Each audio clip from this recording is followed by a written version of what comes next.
Audiobooks full length, your favorite audiobooks for sleeping and relaxing, starts now. The Scarlet Letter by Nathaniel Hawthorne. The prison door, a throng of bearded men in sad-colored garments and gray, steeple-crowned hats, intermixed with women, some wearing hoods and others bareheaded, was assembled in front of a wooden edifice, the door of which was heavily timbered with oak and studded with iron spikes. The founders of a new colony, whatever utopia of human virtue and happiness they might originally project, have invariably recognized it among their earliest practical necessities to allot a portion of the virgin soil as a cemetery and another portion as the site of a prison. In accordance with this rule, it may safely be assumed that the forefathers of Boston had built the first prison house somewhere in the vicinity of Cornhill, almost as seasonably as they marked out the first burial ground on Isaac Johnson's lot, and round about his grave, which subsequently became the nucleus of all the congregated sepulchres in the old churchyard of King's Chapel.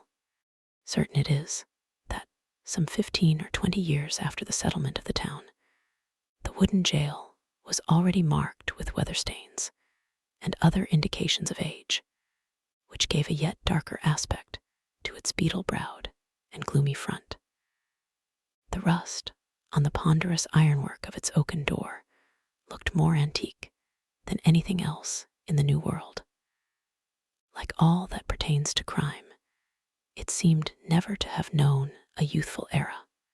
Before this ugly edifice, and between it and the wheel track of the street, was a grass plot, much overgrown with burdock, pigweed, apple brew, and such unsightly vegetation, which evidently found something congenial in the soil that had so early borne the black flower of civilized society, a prison.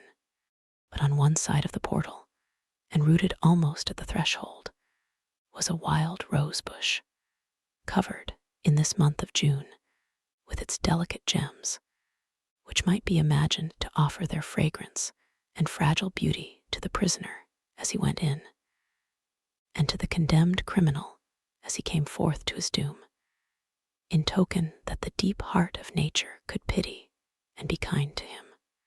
This rose bush, by a strange chance, has been kept alive in history, but whether it had merely survived out of the stern old wilderness, so long after the fall of the gigantic pines and oaks that originally overshadowed it, or whether, as there is fair authority for believing, it had sprung up under the footsteps of the sainted Anne Hutchinson as she entered the prison door, we shall not take upon us to determine. Finding it so directly on the threshold of our narrative, which is now about to issue from that inauspicious portal, we could hardly do otherwise than pluck one of its flowers and present it to the reader. It may serve, let us hope, to symbolize some sweet moral blossom that may be found along the track, or relieve the darkening close of a tale of human frailty and sorrow. The marketplace, the grass plot before the jail in Prison Lane, on a certain summer morning, not less than 2 centuries ago, was occupied by a pretty large number of the inhabitants of Boston, all with their eyes intently fastened on the iron-clamped oaken door. Amongst any other population, or at a later period in the history of New England, the grim rigidity that petrified the bearded physiognomies of these good people would have augured some awful business in hand. It could have betokened nothing short of the anticipated execution of some noted culprit, on whom the sentence of a legal tribunal had but confirmed the verdict of public sentiment. But in that early severity of the Puritan character, an inference of this kind could not so indubitably be drawn. It might be that a sluggish bondservant, or an undutiful child, whom his parents had given over to the civil authority, was to be corrected at the whipping post. It might be that an antinomian, a Quaker, or other heterodox religionist was to be scourged out of the town, or an idle and vagrant Indian, whom the white man's firewater had made riotous about the streets, was to be driven with stripes into the shadow of the forest. It might be, too, that a witch, like old Mistress Hibbins, the bitter-tempered widow of the magistrate, was to die upon the gallows. In either case, there was very much the same solemnity of demeanor on the part of the spectators, as befitted a people amongst whom religion and law were almost identical, and in whose character both were so thoroughly interfused that the mildest and the severest acts of public discipline were alike made venerable and awful.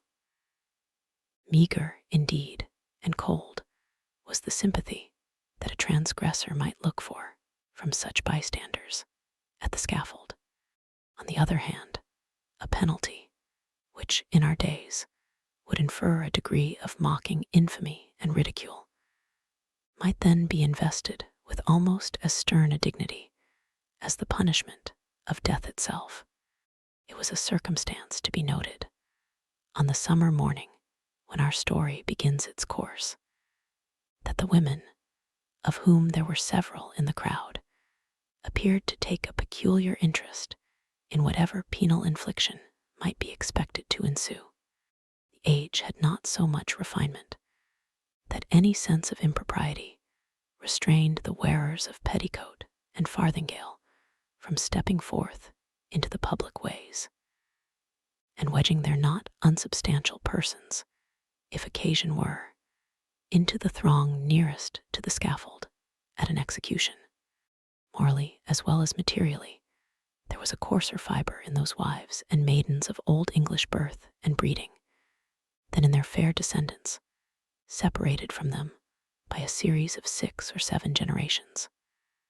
For throughout that chain of ancestry, every successive mother has transmitted to her child a fainter bloom, a more delicate and briefer beauty, and a slighter physical frame, if not a character of less force and solidity than her own. The women who were now standing about the prison door stood within less than half a century of the period when the manlike Elizabeth had been the not altogether unsuitable representative of the sex. They were her countrywomen, and the beef and ale of their native land, with a moral diet not a whit more refined, entered largely into their composition. The bright morning sun, therefore, shone on broad shoulders and well-developed busts, and on round and ruddy cheeks that had ripened in the far-off island, and had hardly yet grown paler or thinner in the atmosphere of New England. There was, moreover, a boldness and rotundity of speech among these matrons, as most of them seemed to be, that would startle us at the present day, whether in respect to its purport or its volume of tone. "Goodwives," said a hard-featured dame of 50, "I'll tell ye a piece of my mind. It would be greatly for the public behoof if we women, being of mature age and church members in good repute, should have the handling of such malefactresses as this Hester Prynne. What think ye, gossips, if the hussy stood up for judgment before us 5, that are now here in a knot together, would she come off with such a sentence as the worshipful magistrates have awarded? Marry, I trow not. People say," said another, "that the Reverend Master Dimmesdale, her godly pastor, takes it very grievously to heart that such a scandal should have come upon his congregation. The magistrates are God-fearing gentlemen, but merciful overmuch. That is a truth," added a third autumnal matron. "At the very least, they should have put the brand of a hot iron on Hester Prynne's forehead. Madam Hester would have winced at that, I warrant me. But she, the naughty baggage, little will she care what they put upon the bodice of her gown. Why, look you, she may cover it with a brooch, or such like heathenish adornment, and so walk the streets as brave as ever. Ah, but interposed, more softly, a young wife, holding a child by the hand. Let her cover the mark as she will. The pang of it will be always in her heart. Illustration, the gossips. What do we talk of marks and brands, whether on the bodice of her gown or the flesh of her forehead? Cried another female, the ugliest as well as the most pitiless of these self-constituted judges. This woman has brought shame upon us all, and ought to die. Is there not law for it? Truly, there is, both in the scripture and the statute book. Then let the magistrates, who have made it of no effect, thank themselves if their own wives and daughters go astray. Mercy on us, good wife, exclaimed a man in the crowd. Is there no virtue in woman, save what springs from a wholesome fear of the gallows? That is the hardest word yet. Hush, now, gossips, for the lock is turning in the prison door, and here comes Mistress Prynne herself. The door of the jail being flung open from within, there appeared, in the first place, like a black shadow emerging into sunshine, the grim and grisly presence of the town beadle, with a sword by his side, and his staff of office in his hand. This personage prefigured and represented in his aspect the whole dismal severity of the Puritanic code of law, which it was his business to administer in its final and closest application to the offender. Stretching forth the official staff in his left hand, he laid his right upon the shoulder of a young woman, whom he thus drew forward, until, on the threshold of the prison door, she repelled him by an action marked with natural dignity and force of character, and stepped into the open air as if by her own free will. She bore in her arms a child, a baby of some 3 months old, who winked and turned aside its little face from the too vivid light of day, because its existence heretofore had brought it acquainted only with the gray twilight of a dungeon or other darksome apartment of the prison. When the young woman, the mother of this child, stood fully revealed before the crowd, it seemed to be her first impulse to clasp the infant closely to her bosom, not so much by an impulse of motherly affection, as that she might thereby conceal a certain token which was wrought or fastened into her dress. In a moment, however, wisely judging that one token of her shame would but poorly serve to hide another, she took the baby on her arm, and with a burning blush, and yet a haughty smile, and a glance that would not be abashed, looked around at her townspeople and neighbors. On the breast of her gown, in fine red cloth, surrounded with an elaborate embroidery and fantastic flourishes of gold thread, appeared the letter A. It was so artistically done, and with so much fertility and gorgeous luxuriance of fancy, that it had all the effect of a last and fitting decoration to the apparel which she wore, and which was of a splendor in accordance with the taste of the age, but greatly beyond what was allowed by the sumptuary regulations of the colony. The young woman was tall, with a figure of perfect elegance on a large scale. She had dark and abundant hair, so glossy that it threw off the sunshine with a gleam, and a face which, besides being beautiful from regularity of feature and richness of complexion, had the impressiveness belonging to a marked brow and deep black eyes. She was ladylike, too, after the manner of the feminine gentility of those days, characterized by a certain state and dignity, rather than by the delicate, evanescent, and indescribable grace, which is now recognized as its indication. And never had Hester Prynne appeared more ladylike in the antique interpretation of the term than as she issued from the prison. Those who had before known her, and had expected to behold her dimmed and obscured by a disastrous cloud, were astonished and even startled to perceive how her beauty shone out and made a halo of the misfortune and ignominy in which she was enveloped. It may be true that, to a sensitive observer, there was something exquisitely painful in it. Her attire, which indeed she had wrought for the occasion in prison and had modeled much after her own fancy, seemed to express the attitude of her spirit, the desperate recklessness of her mood, by its wild and picturesque peculiarity. But the point which drew all eyes, and as it were, transfigured the wearer, so that both men and women who had been familiarly acquainted with Hester Prynne were now impressed, as if they beheld her for the first time, was that scarlet letter, so fantastically embroidered and illuminated upon her bosom. It had the effect of a spell, taking her out of the ordinary relations with humanity and enclosing her in a sphere by herself. "She hath good skill at her needle, that's certain," remarked one of her female spectators. But did ever a woman, before this brazen hussy, contrive such a way of showing it? Why, gossips, what is it but to laugh in the faces of our godly magistrates and make a pride out of what they, worthy gentlemen, meant for a punishment? It were well, muttered the most iron-visaged of the old dames, if we stripped Madam Hester's rich gown off her dainty shoulders. And as for the red letter, which she hath stitched so curiously, I'll bestow a rag of mine own rheumatic flannel to make a fitter one. "Oh, peace, neighbors, peace," whispered their youngest companion.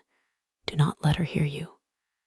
Not a stitch in that embroidered letter, but she has felt it in her heart." The grim beadle now made a gesture with his staff. "Make way, good people, make way, in the king's name," cried he. "Open a passage, and I promise ye Mistress Prynne shall be set where man, woman, and child may have a fair sight of her brave apparel, from this time till an hour past meridian. A blessing on the righteous colony of the Massachusetts, where iniquity is dragged out into the sunshine. Come along, Madam Hester, and show your scarlet letter in the marketplace." A lane was forthwith opened through the crowd of spectators. Preceded by the beadle, and attended by an irregular procession of stern-browed men and unkindly visaged women, Hester Prynne set forth towards the place appointed for her punishment. A crowd of eager and curious schoolboys, understanding little of the matter in hand, except that it gave them a half-holiday, ran before her progress, turning their heads continually to stare into her face, and at the winking baby in her arms, and at the ignominious letter on her breast. It was no great distance, in those days, from the prison door to the marketplace.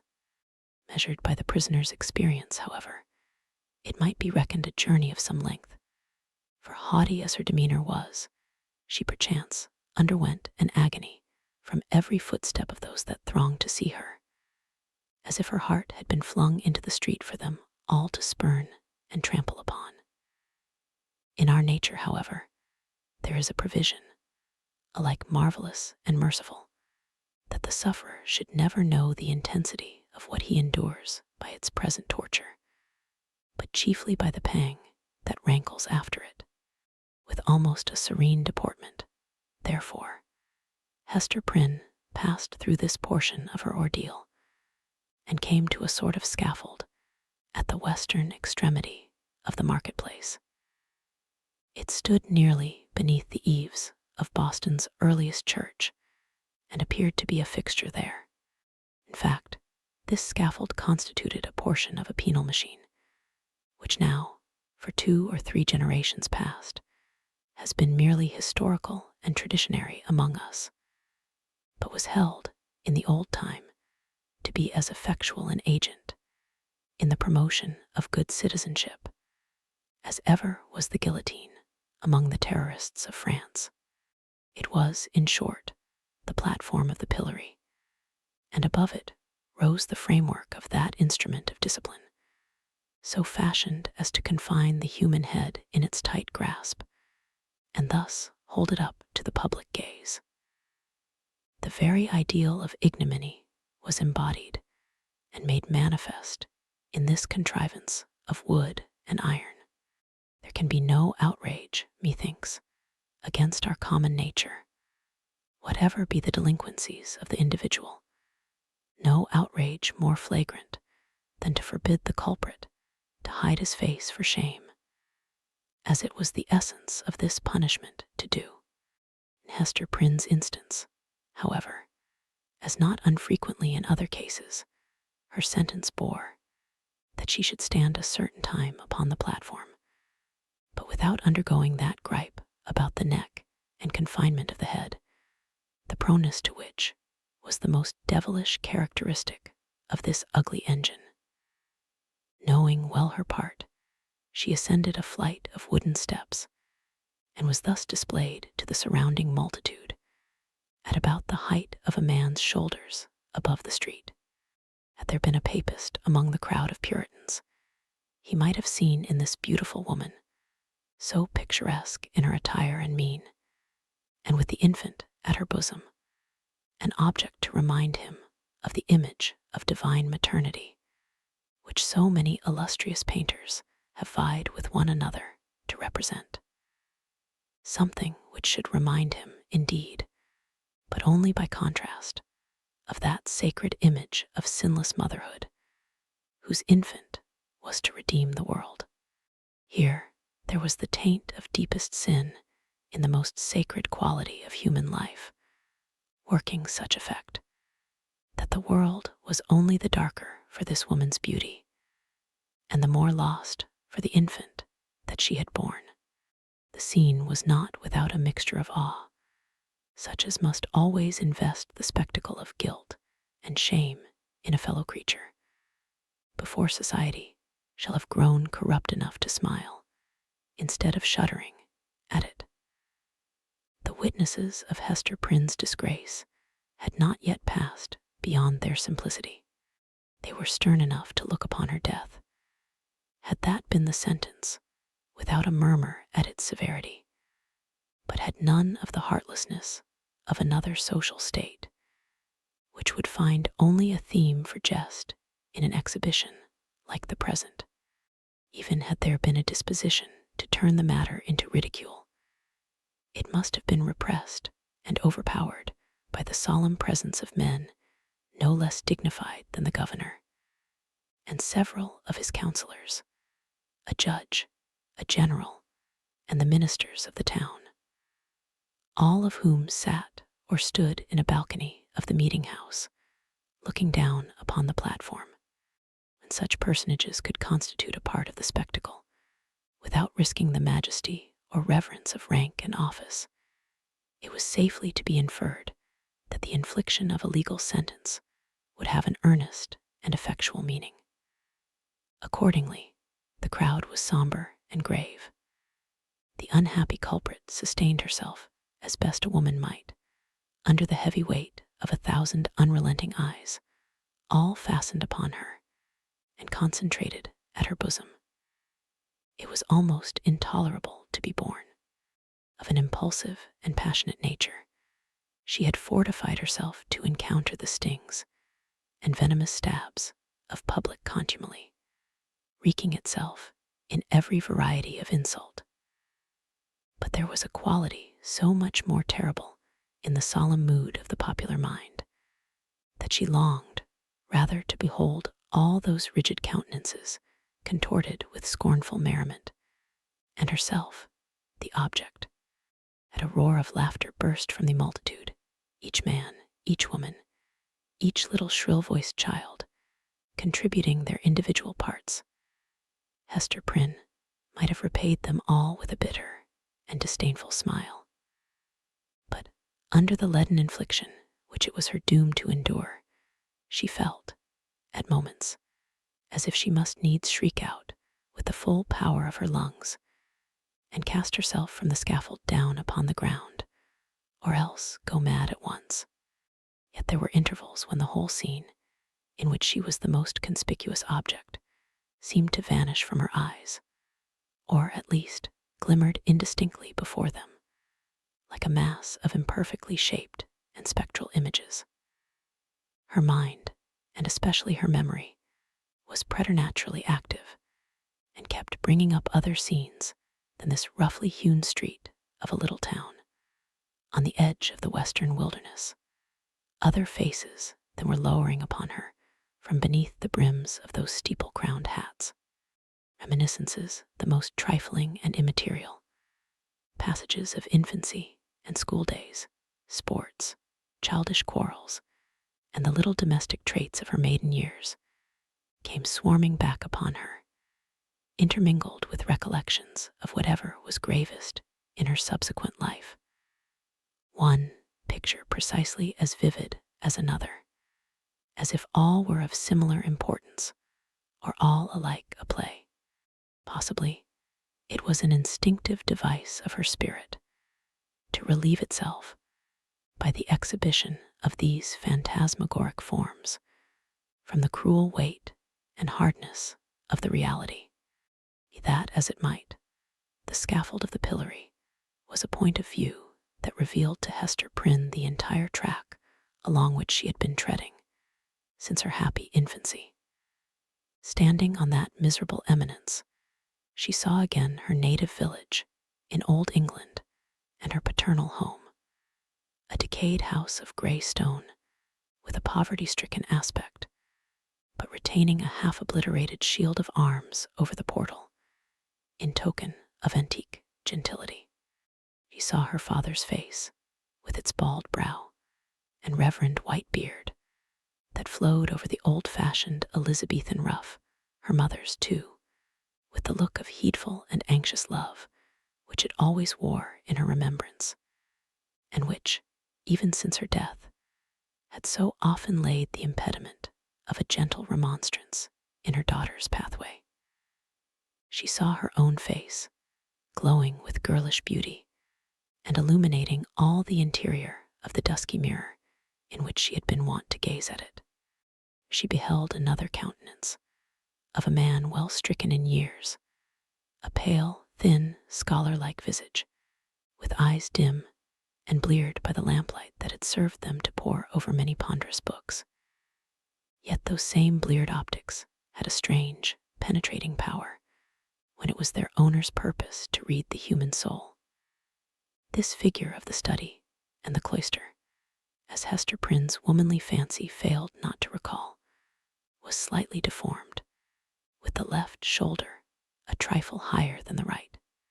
Next rose before her, in memory's picture gallery, the intricate and narrow thoroughfares, the tall grey houses, the huge cathedrals, and the public edifices, ancient in date and quaint in architecture, of a continental city, where a new life had awaited her, still in connection with the misshapen scholar, a new life, but feeding itself on time-worn materials, like a tuft of green moss on a crumbling wall.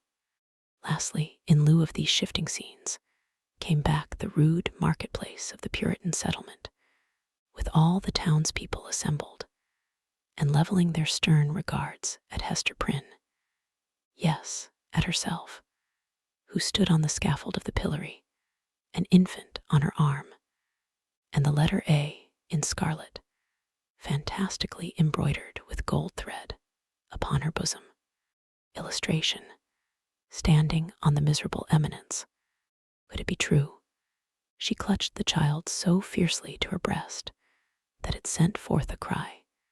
She turned her eyes downward at the scarlet letter, and even touched it with her finger to assure herself that the infant and the shame were real.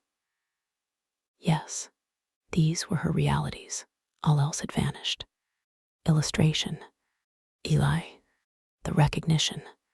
From this intense consciousness of being the object of severe and universal observation, the wearer of the scarlet letter was at length relieved by discerning, on the outskirts of the crowd, a figure which irresistibly took possession of her thoughts.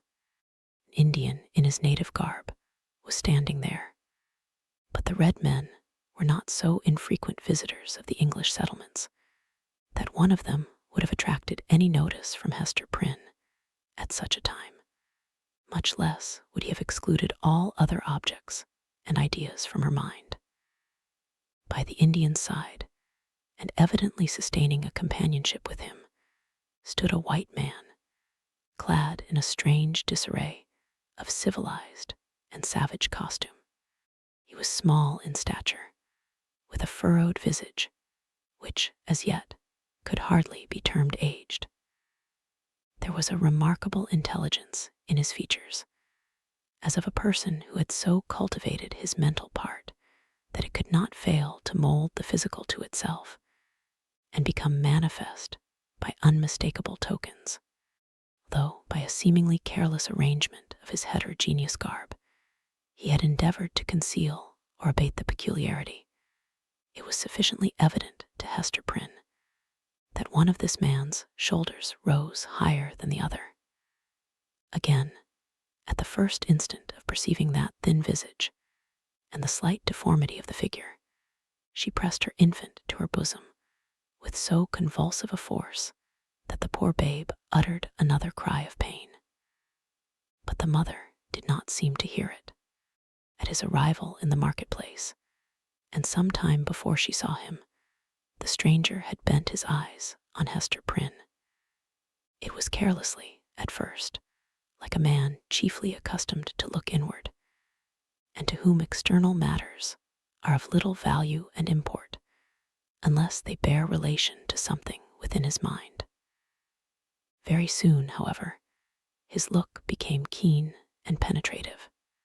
Writhing horror twisted itself across his features, like a snake gliding swiftly over them, and making one little pause, with all its wreathed intervolutions in open sight. His face darkened with some powerful emotion, which, nevertheless, he so instantaneously controlled by an effort of his will, that, save at a single moment, its expression might have passed for calmness.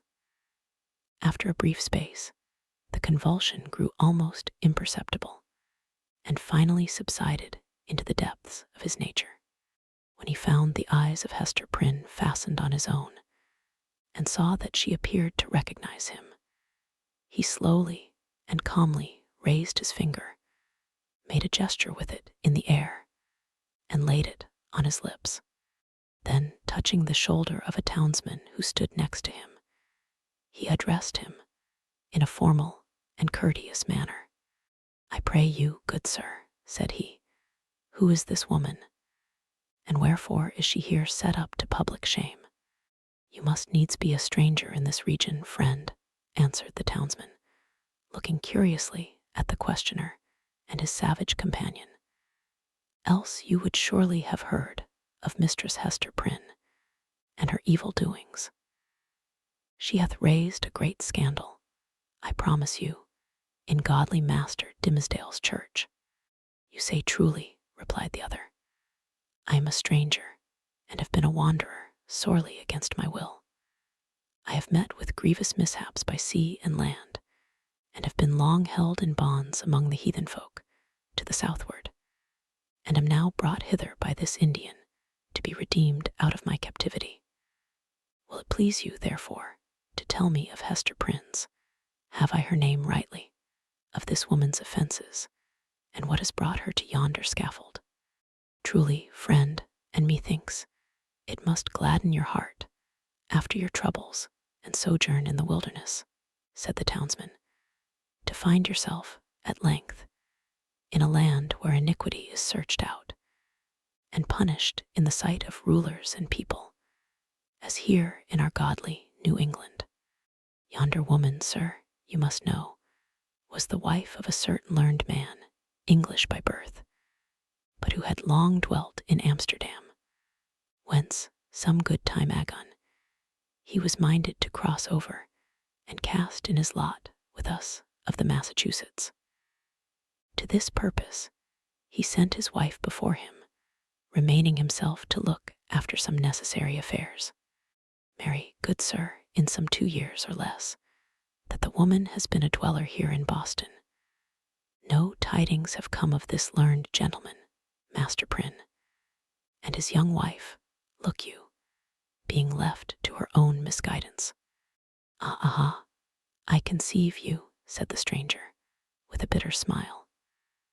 So learned a man as you speak of should have learned this too in his books, and who, by your favor, sir, may be the father of yonder babe. It is some 3 or 4 months old, I should judge, which Mistress Prynne is holding in her arms. Of a truth, friend, that matter remaineth a riddle, and the Daniel who shall expound it is yet a wanting, answered the townsman. Madam Hester absolutely refuseth to speak, and the magistrates have laid their heads together in vain. Peradventure, the guilty one stands looking on at this sad spectacle, unknown of man, and forgetting that God sees him. The learned man, observed the stranger, with another smile, should come himself to look into the mystery. It behooves him well, if he be still in life, responded the townsman. Now, good sir, our Massachusetts magistracy, bethinking themselves that this woman is youthful and fair, and doubtless was strongly tempted to her fall, and that, moreover, as is most likely, her husband may be at the bottom of the sea, they have not been bold to put in force the extremity of our righteous law against her. The penalty thereof is death, but in their great mercy and tenderness of heart, they have doomed Mistress Prynne to stand only a space of 3 hours on the platform of the pillory, and then, and thereafter, for the remainder of her natural life, to wear a mark of shame upon her bosom. A wise sentence, remarked the stranger, gravely bowing his head. Thus she will be a living sermon against sin, until the ignominious letter be engraved upon her tombstone. It irks me, nevertheless, that the partner of her iniquity should not, at least, stand on the scaffold by her side. But he will be known, he will be known, he will be known.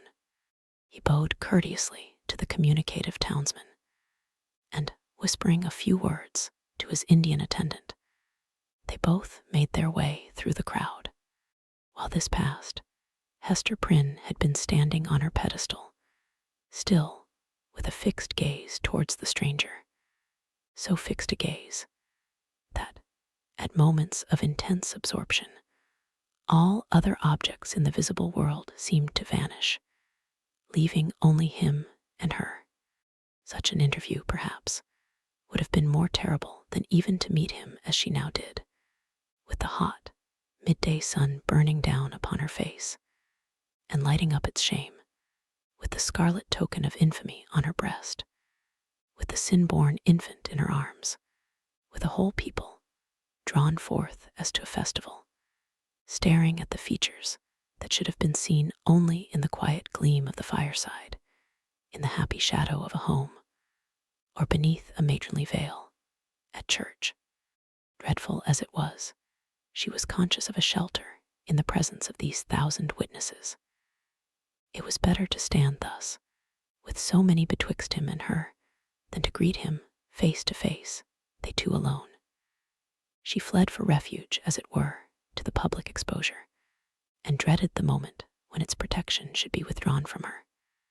Involved in these thoughts, she scarcely heard a voice behind her, until it had repeated her name more than once, in a loud and solemn tone, audible to the whole multitude. "Hearken unto me, Hester Prynne," said the voice. It has already been noticed that directly over the platform on which Hester Prynne stood was a kind of balcony, or open gallery, appended to the meeting house. It was the place whence proclamations were wont to be made, amidst an assemblage of the magistracy, with all the ceremonial that attended such public observances in those days. Here, to witness the scene which we are describing, sat Governor Bellingham himself, with 4 sergeants about his chair, bearing halberds, as a guard of honor. He wore a dark feather in his hat, a border of embroidery on his cloak, and a black velvet tunic beneath. A gentleman advanced in years, with a hard experience written in his wrinkles. He was not ill-fitted to be the head and representative of a community which owed its origin and progress, and its present state of development, not to the impulses of youth, but to the stern and tempered energies of manhood and the somber sagacity of age, accomplishing so much, precisely because it imagined and hoped so little. The other eminent characters, by whom the chief ruler was surrounded, were distinguished by a dignity of mien, belonging to a period when the forms of authority were felt to possess the sacredness of divine institutions. They were, doubtless, good men, just and sage, but out of the whole human family, it would not have been easy to select the same number of wise and virtuous persons who should be less capable of sitting in judgment on an erring woman's heart and disentangling its mesh of good and evil than the sages of rigid aspect towards whom Hester Prynne now turned her face. She seemed conscious, indeed, that whatever sympathy she might expect lay in the larger and warmer heart of the multitude. For, as she lifted her eyes towards the balcony, the unhappy woman grew pale and trembled. The voice which had called her attention was that of the Reverend and famous John Wilson, the eldest clergyman of Boston, a great scholar, like most of his contemporaries in the profession, and withal a man of kind and genial spirit. This last attribute, however, had been less carefully developed than his intellectual gifts, and was, in truth, rather a matter of shame than self-congratulation with him. There he stood, with a border of grizzled locks beneath his skull-cap, while his gray eyes, accustomed to the shaded light of his study, were winking, like those of Hester's infant, in the unadulterated sunshine. He looked like the darkly engraved portraits which we see prefixed to old volumes of sermons, and had no more right than one of those portraits would have to step forth, as he now did, and meddle with a question of human guilt, passion, and anguish. "Hester Prynne," said the clergyman, "I have striven with my young brother here, under whose preaching of the word you have been privileged to sit." Here Mr. Wilson laid his hand on the shoulder of a pale young man beside him. "I have sought, I say, to persuade this godly youth that he should deal with you, here in the face of heaven, and before these wise and upright rulers, and in hearing of all the people, as touching the vileness and blackness of your sin. Knowing your natural temper better than I, he could the better judge what arguments to use, whether of tenderness or terror, such as might prevail over your hardness and obstinacy, insomuch that you should no longer hide the name of him who tempted you to this grievous fall. But he opposes to me, with a young man's oversoftness, albeit wise beyond his years, that it were wronging the very nature of woman to force her to lay open her heart's secrets in such broad daylight, and in presence of so great a multitude. Truly, as I sought to convince him, the shame lay in the commission of the sin, and not in the showing of it forth. What say you to it, once again, Brother Dimmesdale? Must it be thou, or I, that shall deal with this poor sinner's soul?" There was a murmur among the dignified and reverend occupants of the balcony, and Governor Bellingham gave expression to its purport, speaking in an authoritative voice, although tempered with respect towards the youthful clergyman whom he addressed. "Good Master Dimmesdale," said he, "the responsibility of this woman's soul lies greatly with you. It behooves you, therefore, to exhort her to repentance and to confession as a proof and consequence thereof." The directness of this appeal drew the eyes of the whole crowd upon the Reverend Mr. Dimmesdale, a young clergyman who had come from one of the great English universities, bringing all the learning of the age into our wild forest land. His eloquence and religious fervor had already given the earnest of high eminence in his profession.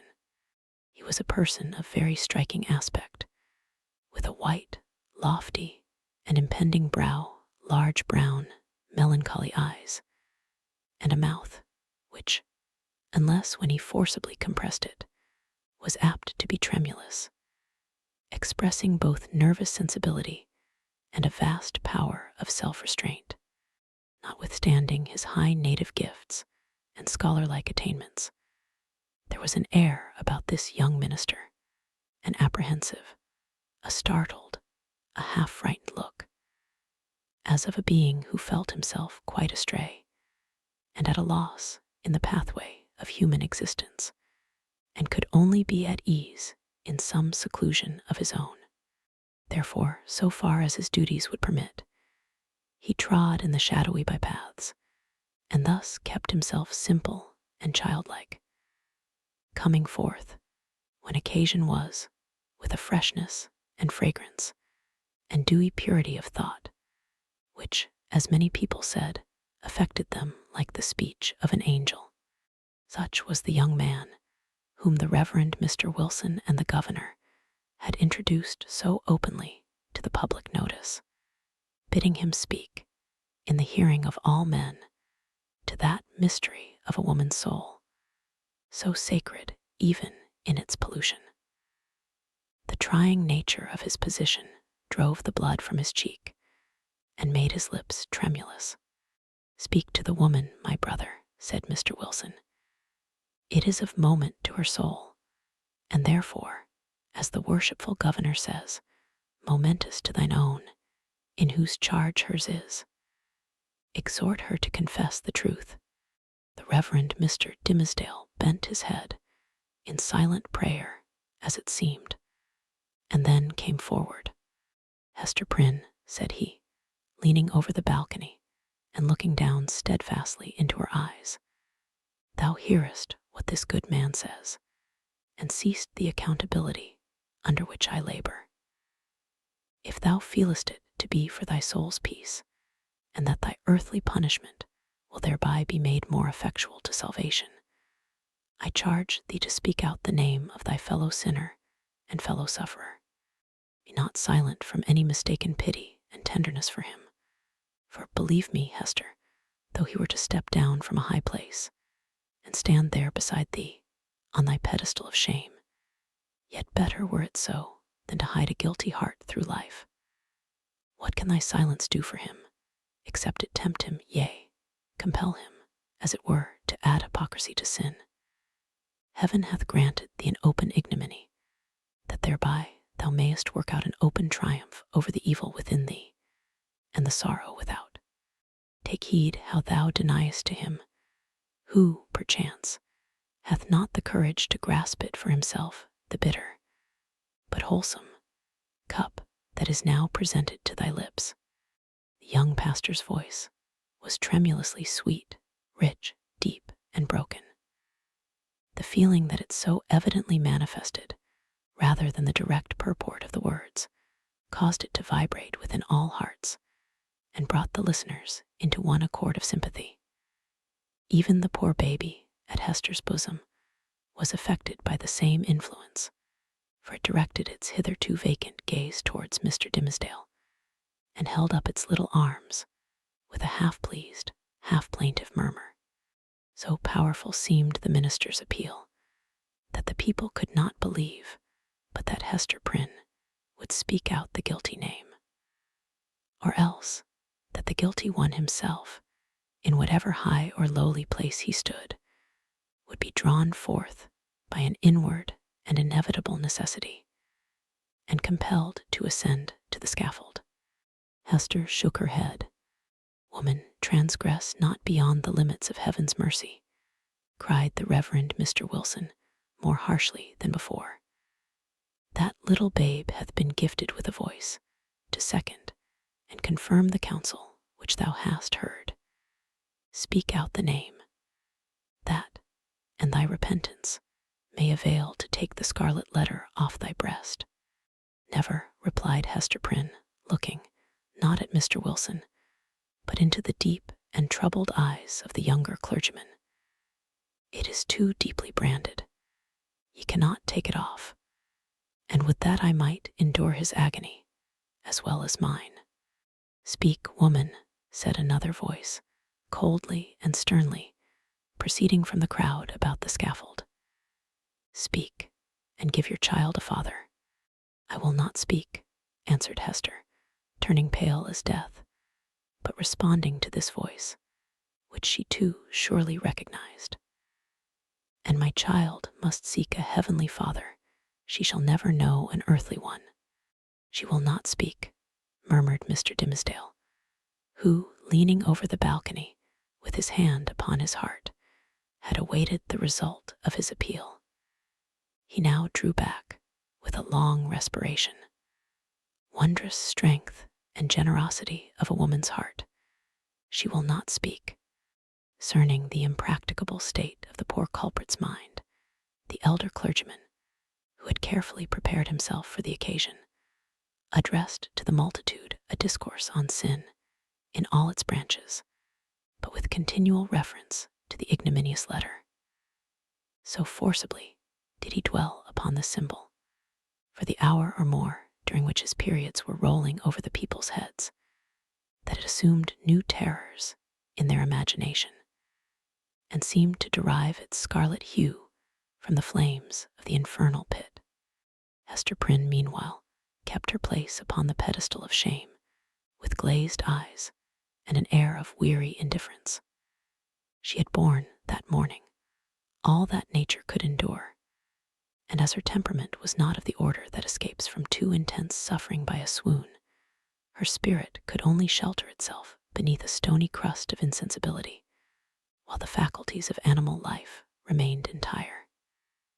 In this state, the voice of the preacher thundered remorselessly, but unavailingly, upon her ears. The infant, during the latter portion of her ordeal, pierced the air with its wailings and screams. She strove to hush it mechanically, but seemed scarcely to sympathize with its trouble. With the same hard demeanor, she was led back to prison, and vanished from the public gaze within its iron-clamped portal. It was whispered, by those who peered after her, that the scarlet letter threw a lurid gleam along the dark passageway of the interior. The interview. After her return to the prison, Hester Prynne was found to be in a state of nervous excitement that demanded constant watchfulness, lest she should perpetrate violence on herself, or do some half-frenzied mischief to the poor babe. As night approached, it proving impossible to quell her insubordination by rebuke or threats of punishment, Master Brackett, the jailer, thought fit to introduce a physician. He described him as a man of skill in all Christian modes of physical science, and likewise familiar with whatever the savage people could teach in respect to medicinal herbs and roots that grew in the forest. To say the truth, there was much need of professional assistance, not merely for Hester herself, but still more urgently for the child, who, drawing its sustenance from the maternal bosom, seemed to have drank in with it all the turmoil, the anguish and despair, which pervaded the mother's system. It now writhed in convulsions of pain, and was a forcible type, in its little frame, of the moral agony which Hester Prynne had borne throughout the day. Closely following the jailer into the dismal apartment appeared that individual of singular aspect, whose presence in the crowd had been of such deep interest to the wearer of the scarlet letter. He was lodged in the prison, not as suspected of any offense, but as the most convenient and suitable mode of disposing of him, until the magistrates should have conferred with the Indian sagamores respecting his ransom. His name was announced as Roger Chillingworth. The jailer, after ushering him into the room, remained a moment, marveling at the comparative quiet that followed his entrance. For Hester Prynne had immediately become as still as death, although the child continued to moan. "Prithee, friend, leave me alone with my patient," said the practitioner. "Trust me, good jailer, you shall briefly have peace in your house, and I promise you, Mistress Prynne shall hereafter be more amenable to just authority than you may have found her heretofore." "Nay, if your worship can accomplish that," answered Master Brackett, "I shall own you for a man of skill, indeed. Verily, the woman hath been like a possessed one, and there lacks little that I should take in hand to drive Satan out of her with stripes." The stranger had entered the room with the characteristic quietude of the profession to which he announced himself as belonging. Nor did his demeanor change when the withdrawal of the prison keeper left him face to face with the woman, whose absorbed notice of him in the crowd had intimated so close a relation between himself and her. His first care was given to the child, whose cries, indeed, as she lay writhing on the trundle bed, made it of peremptory necessity to postpone all other business to the task of soothing her. He examined the infant carefully, and then proceeded to unclasp a leathern case, which he took from beneath his dress. It appeared to contain medical preparations, one of which he mingled with a cup of water. "My old studies in alchemy," observed he, "and my sojourn, for above a year past, among a people well versed in the kindly properties of simples, have made a better physician of me than many that claim the medical degree. Here, woman, the child is yours. She is none of mine, neither will she recognize my voice or aspect as a father's. Administer this draught, therefore, with thine own hand." Hester repelled the offered medicine, at the same time gazing with strongly marked apprehension into his face. "Wouldst thou avenge thyself on the innocent babe?" whispered she. "Foolish woman," responded the physician, half coldly, half soothingly. "What should ail me to harm this misbegotten and miserable babe? The medicine is potent for good, and were it my child, yea, mine own, as well as thine, I could do no better for it." She still hesitated, being, in fact, in no reasonable state of mind. He took the infant in his arms, and himself administered the draught. It soon proved its efficacy, and redeemed the leech's pledge. The moans of the little patient subsided, its convulsive tossings gradually ceased, and in a few moments, as is the custom of young children after relief from pain, it sank into a profound and dewy slumber. The physician, as he had a fair right to be termed, next bestowed his attention on the mother.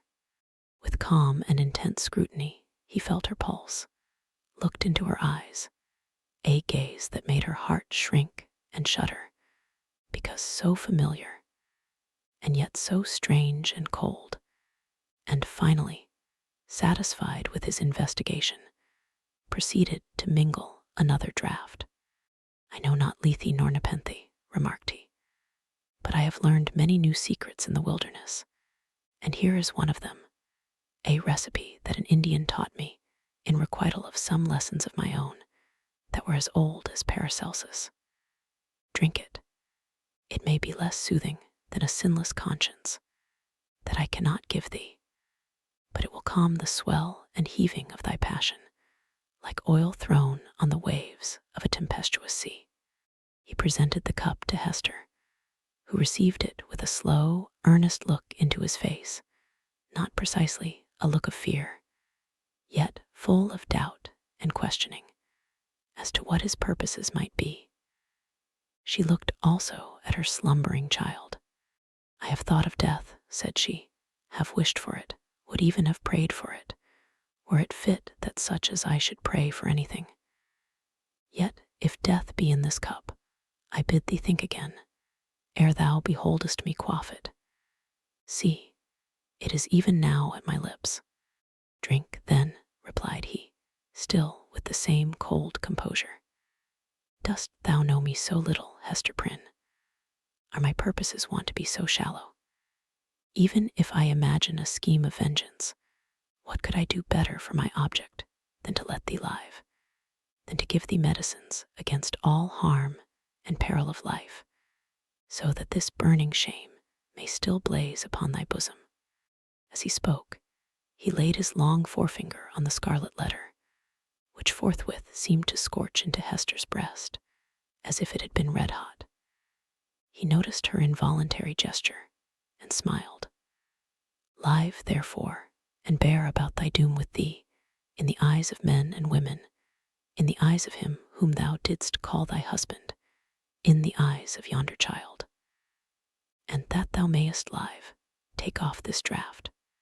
Without further expostulation or delay, Hester Prynne drained the cup, and, at the motion of the man of skill, seated herself on the bed where the child was sleeping, while he drew the only chair which the room afforded, and took his own seat beside her. She could not but tremble at these preparations, for she felt that, having now done all that humanity or principle, or if so it were, a refined cruelty, impelled him to do, for the relief of physical suffering, he was next to treat with her as the man whom she had most deeply and irreparably injured. Hester, said he, I ask not wherefore, nor how thou hast fallen into the pit, or say, rather, thou hast ascended to the pedestal of infamy on which I found thee. The reason is not far to seek. It was my folly and thy weakness. I, a man of thought, the bookworm of great libraries, a man already in decay, having given my best years to feed the hungry dream of knowledge, what had I to do with youth and beauty like thine own? Misshapen from my birth hour, how could I delude myself with the idea that intellectual gifts might veil physical deformity in a young girl's fantasy? Men call me wise. If sages were ever wise in their own behoof, I might have foreseen all this. I might have known that, as I came out of the vast and dismal forest, and entered this settlement of Christian men, the very first object to meet my eyes would be thyself, Hester Prynne, standing up, a statue of ignominy, before the people.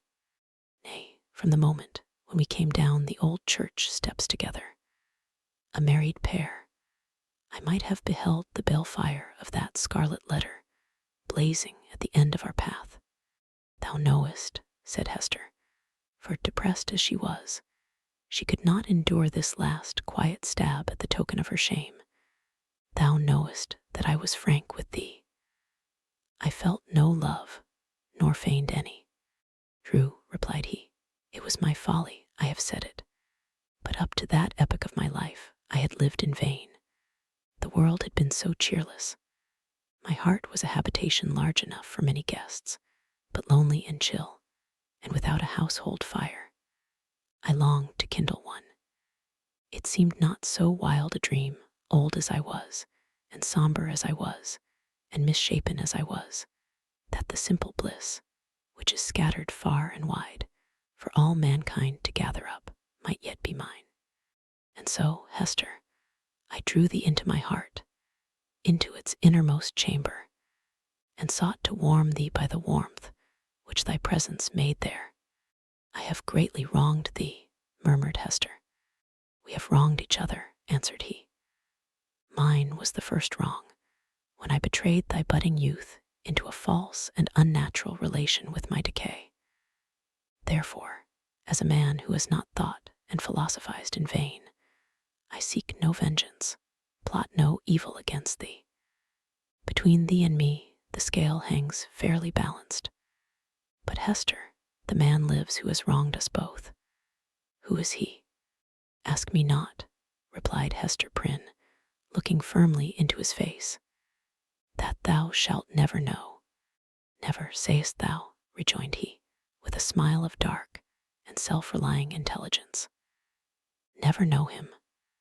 Believe me, Hester, there are few things, whether in the outward world, or to a certain depth, in the invisible sphere of thought, few things hidden from the man who devotes himself earnestly and unreservedly to the solution of a mystery. Thou mayest cover up thy secret from the prying multitude. Thou mayest conceal it too from the ministers and magistrates, even as thou didst this day, when they sought to wrench the name out of thy heart and give thee a partner on thy pedestal. But as for me, I come to the inquest with other senses than they possess. I shall seek this man as I have sought truth in books, as I have sought gold in alchemy. There is a sympathy that will make me conscious of him. I shall see him tremble. I shall feel myself shudder, suddenly and unawares. Sooner or later, he must needs be mine. The eyes of the wrinkled scholar glowed so intensely upon her that Hester Prynne clasped her hands over her heart, dreading lest he should read the secret there at once. Thou wilt not reveal his name. Not the less he is mine, resumed he, with a look of confidence, as if destiny were at one with him. He bears no letter of infamy wrought into his garment, as thou dost, but I shall read it on his heart. Yet fear not for him. Think not that I shall interfere with heaven's own method of retribution, or to my own loss betray him to the gripe of human law. Neither do thou imagine that I shall contrive aught against his life, no, nor against his fame, if, as I judge, he be a man of fair repute. Let him live. Let him hide himself in outward honor, if he may. Not the less he shall be mine. Thy acts are like mercy, said Hester, bewildered and appalled. But thy words interpret thee as a terror. One thing, thou that wast my wife, I would enjoin upon thee, continued the scholar. Thou hast kept the secret of thy paramour. Keep likewise mine. There are none in this land that know me. Breathe not to any human soul that thou didst ever call me husband. Here, on this wild outskirt of the earth, I shall pitch my tent, for elsewhere a wanderer and isolated from human interests. I find here a woman, a man, a child, amongst whom and myself there exist the closest ligaments. No matter whether of love or hate, no matter whether of right or wrong. Thou and thine, Hester Prynne, belong to me. My home is where thou art, and where he is. But betray me not. Wherefore dost thou desire it? Inquired Hester, shrinking, she hardly knew why, from this secret bond.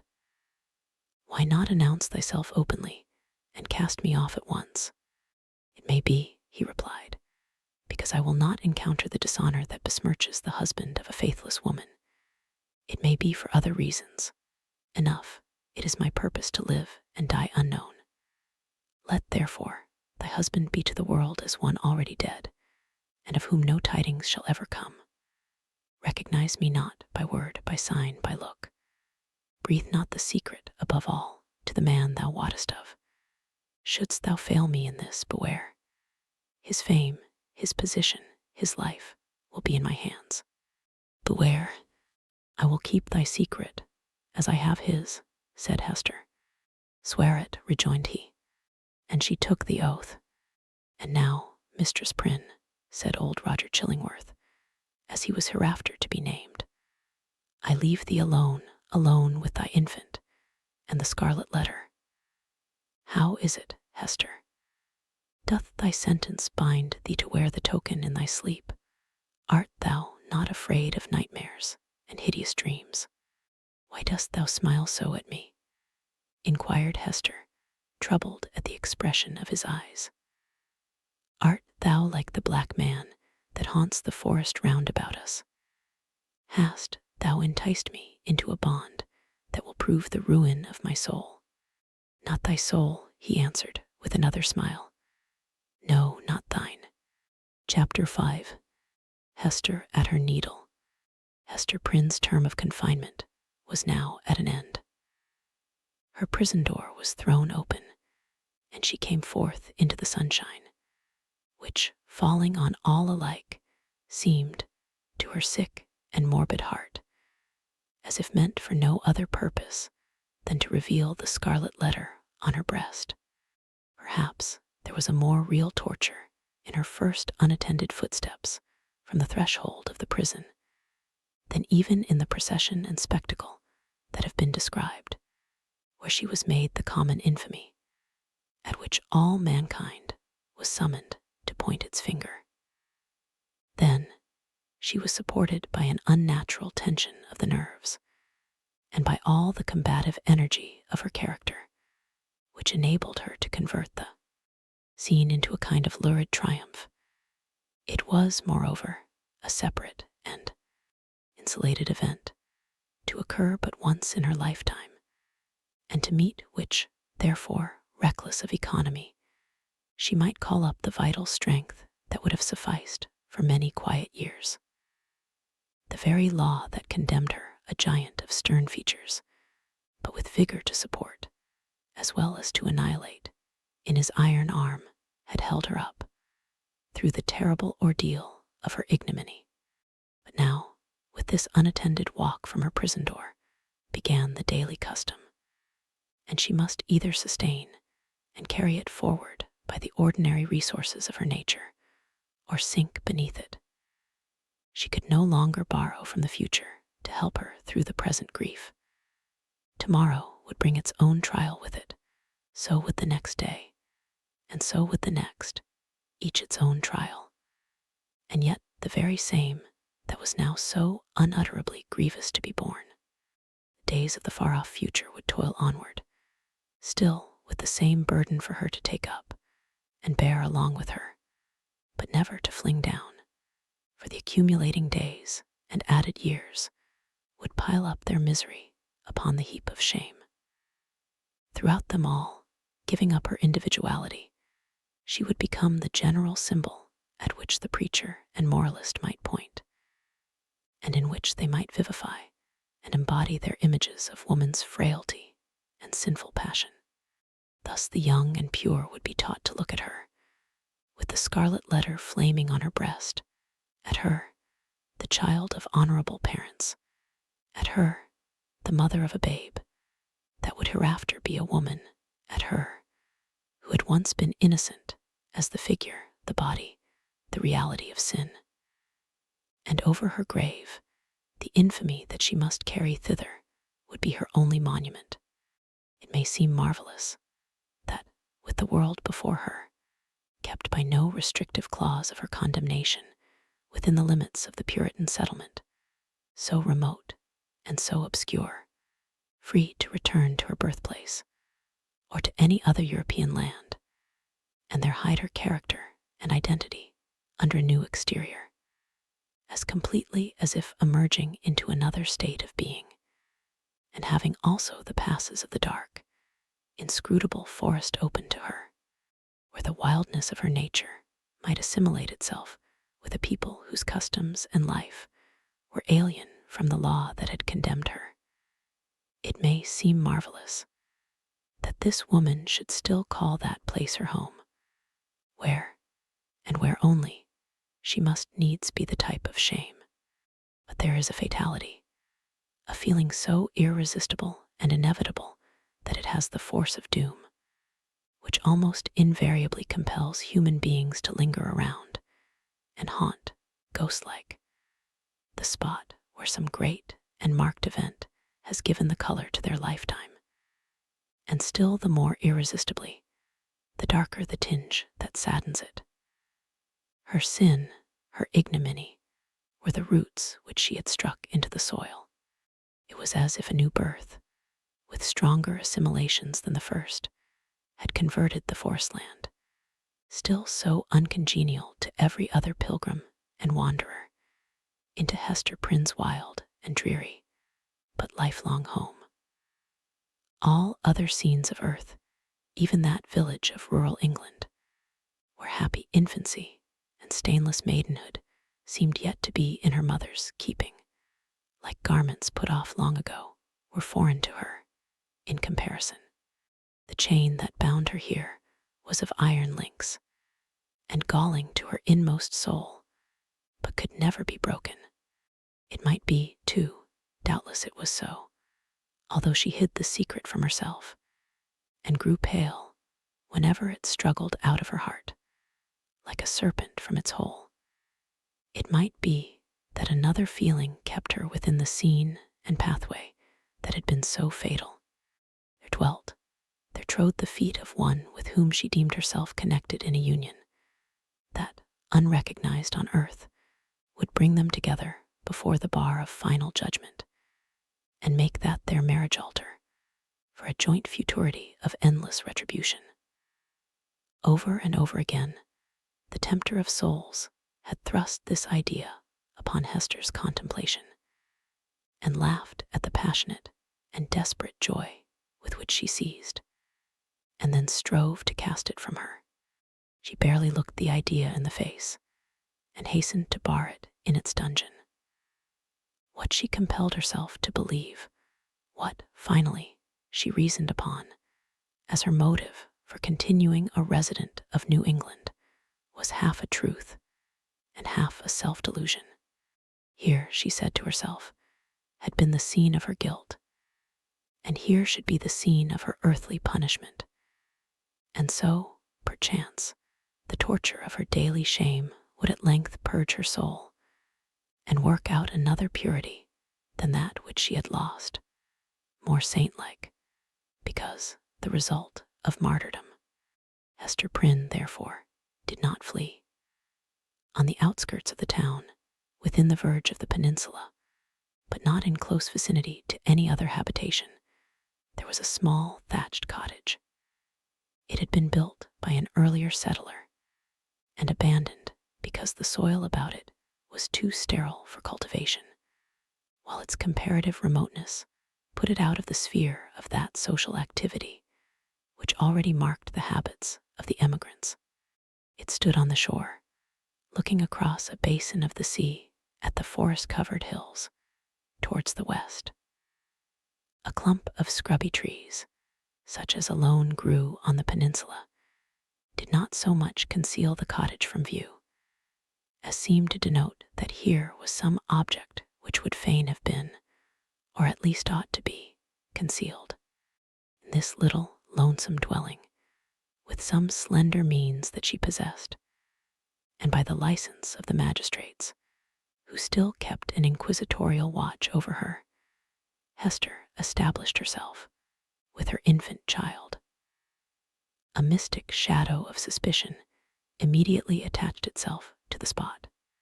Children, too young to comprehend wherefore this woman should be shut out from the sphere of human charities, would creep nigh enough to behold her plying her needle at the cottage window, or standing in the doorway, or laboring in her little garden, or coming forth along the pathway that led townward, and, discerning the scarlet letter on her breast, would scamper off with a strange, contagious fear.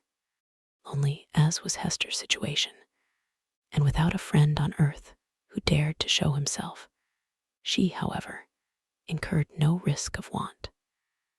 She possessed an art that sufficed, even in a land that afforded comparatively little scope for its exercise, to supply food for her thriving infant and herself. It was the art then, as now, almost the only one within a woman's grasp of needlework.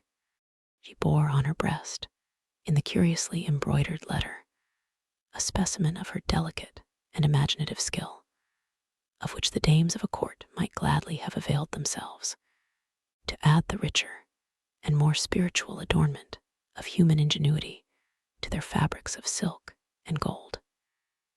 Here, indeed, in the sable simplicity that generally characterized the puritanic modes of dress, there might be an infrequent call for the finer productions of her handiwork.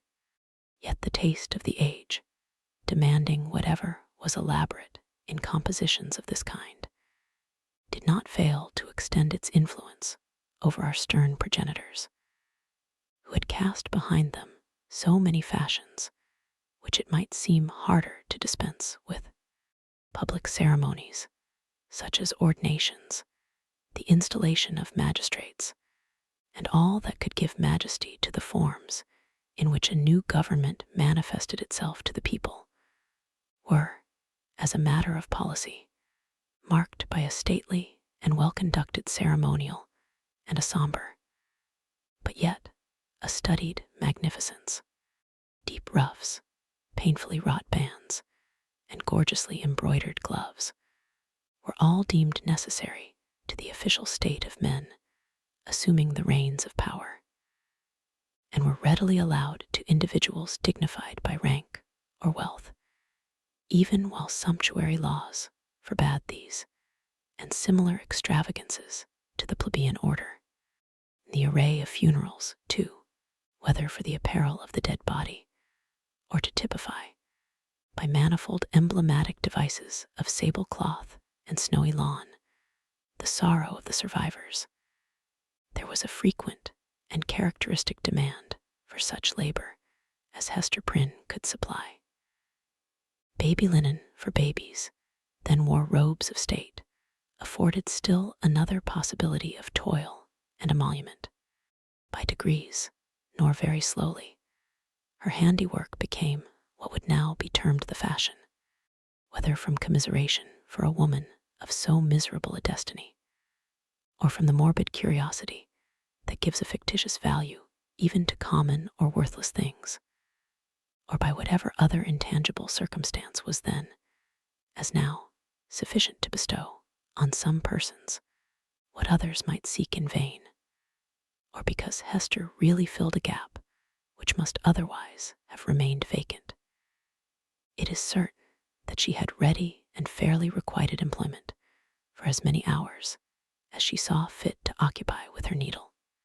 Vanity, it may be, chose to mortify itself by putting on, for ceremonials of pomp and state, the garments that had been wrought by her sinful hands. Her needlework was seen on the ruff of the governor. Military men wore it on their scarfs, and the minister on his band. It decked the baby's little cap. It was shut up, to be mildewed and molder away in the coffins of the dead. But it is not recorded that, in a single instance, her skill was called in aid to embroider the white veil, which was to cover the pure blushes of a bride. The exception indicated the ever-relentless rigor with which society frowned upon her sin. Hester sought not to acquire anything beyond a subsistence of the plainest and most ascetic description for herself, and a simple abundance for her child. Her own dress was of the coarsest materials and the most somber hue, with only that one ornament, the Scarlet Letter, which it was her doom to wear.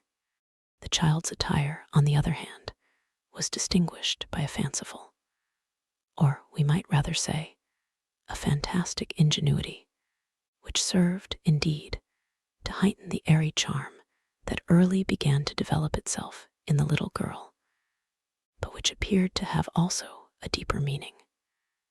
We may speak further of it hereafter.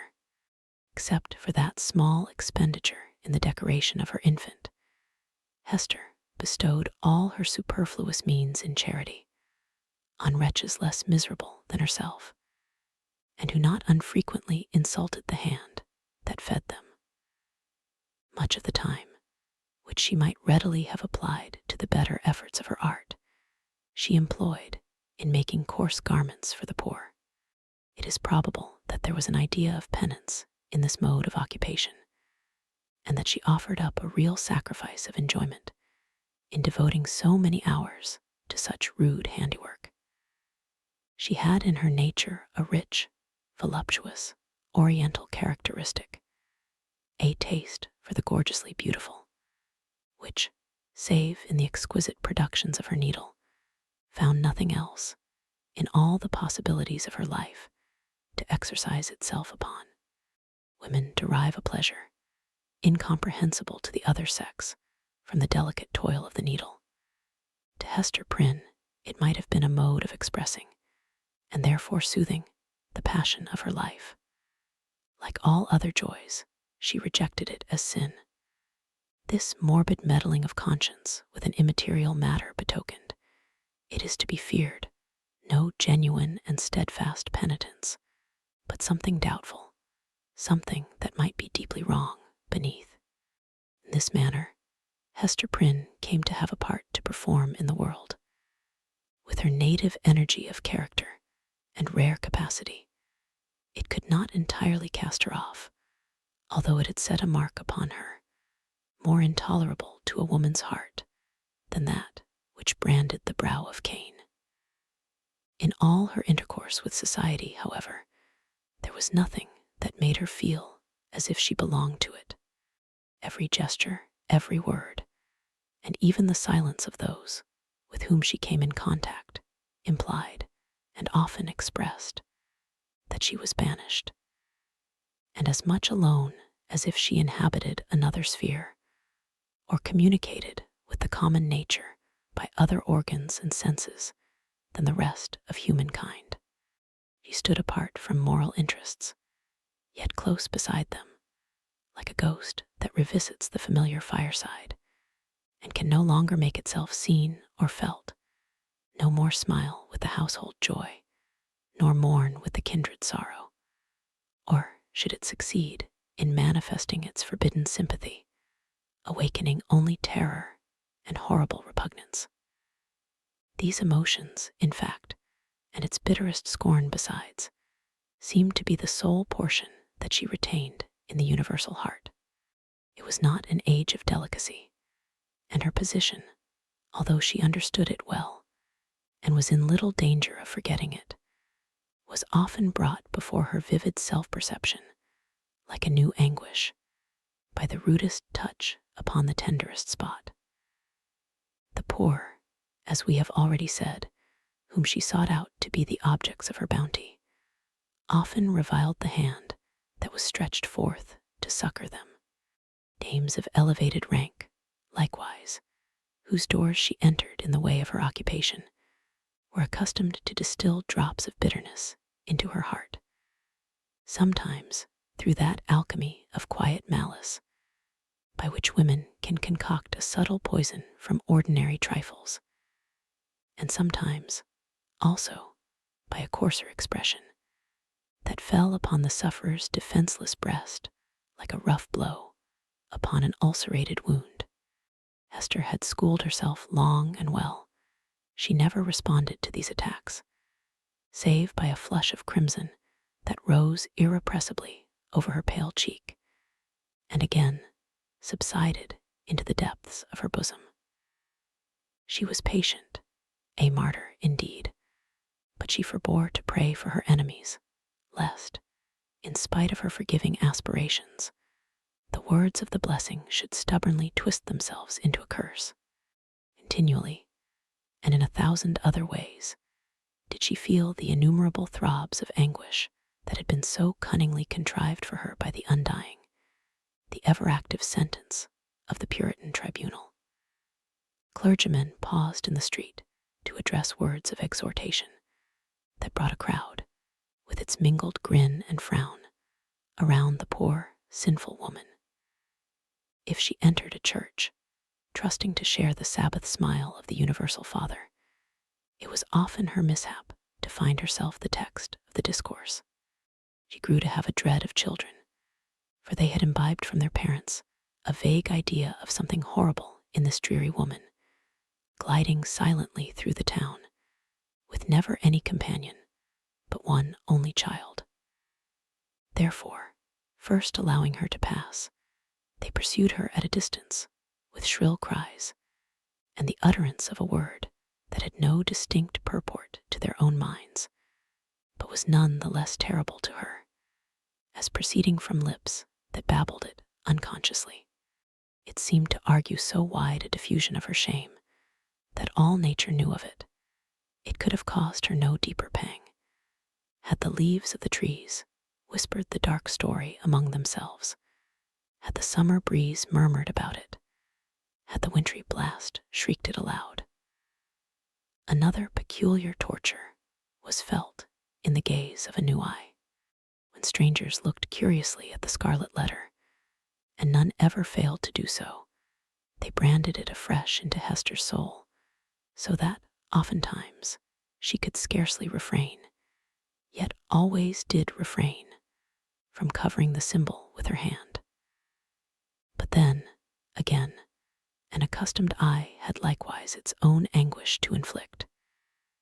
Its cool stare of familiarity was intolerable. From first to last, in short, Hester Prynne had always this dreadful agony in feeling a human eye upon the token. The spot never grew callous. It seemed, on the contrary, to grow more sensitive with daily torture. But sometimes, once in many days, or perchance in many months, she felt an eye, a human eye, upon the ignominious brand that seemed to give a momentary relief, as if half of her agony were shared.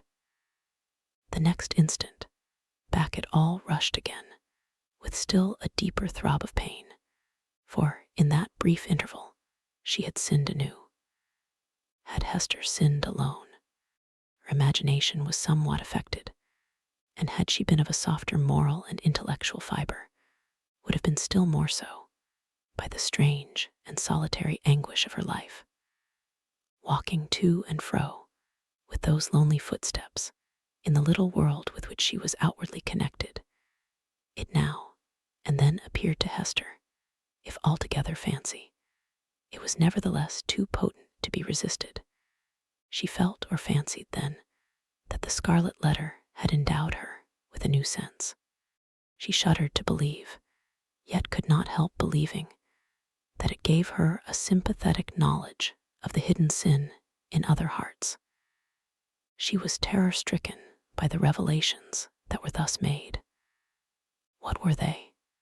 Could they be other than the insidious whispers of the bad angel, who would fain have persuaded the struggling woman, as yet only half his victim, that the outward guise of purity was but a lie, and that, if truth were everywhere to be shown, a scarlet letter would blaze forth on many a bosom besides Hester Prynne's? Or must she receive those intimations, so obscure, yet so distinct as truth? In all her miserable experience, there was nothing else so awful and so loathsome as this sense. It perplexed as well as shocked her by the irreverent inopportuneness of the occasions that brought it into vivid action.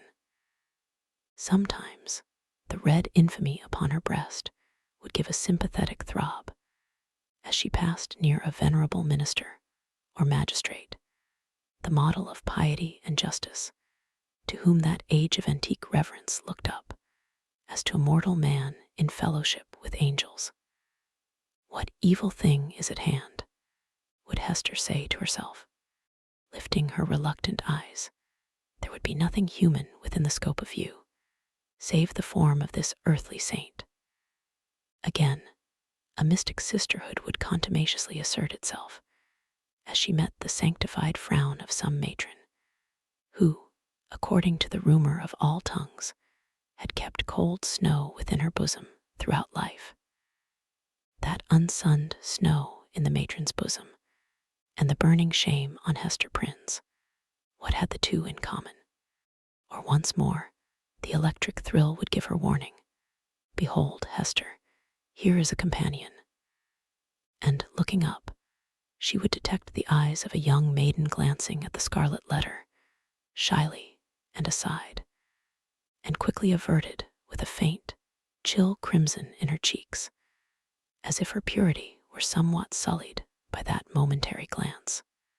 O fiend, whose talisman was that fatal symbol, wouldst thou leave nothing, whether in youth or age, for this poor sinner to revere?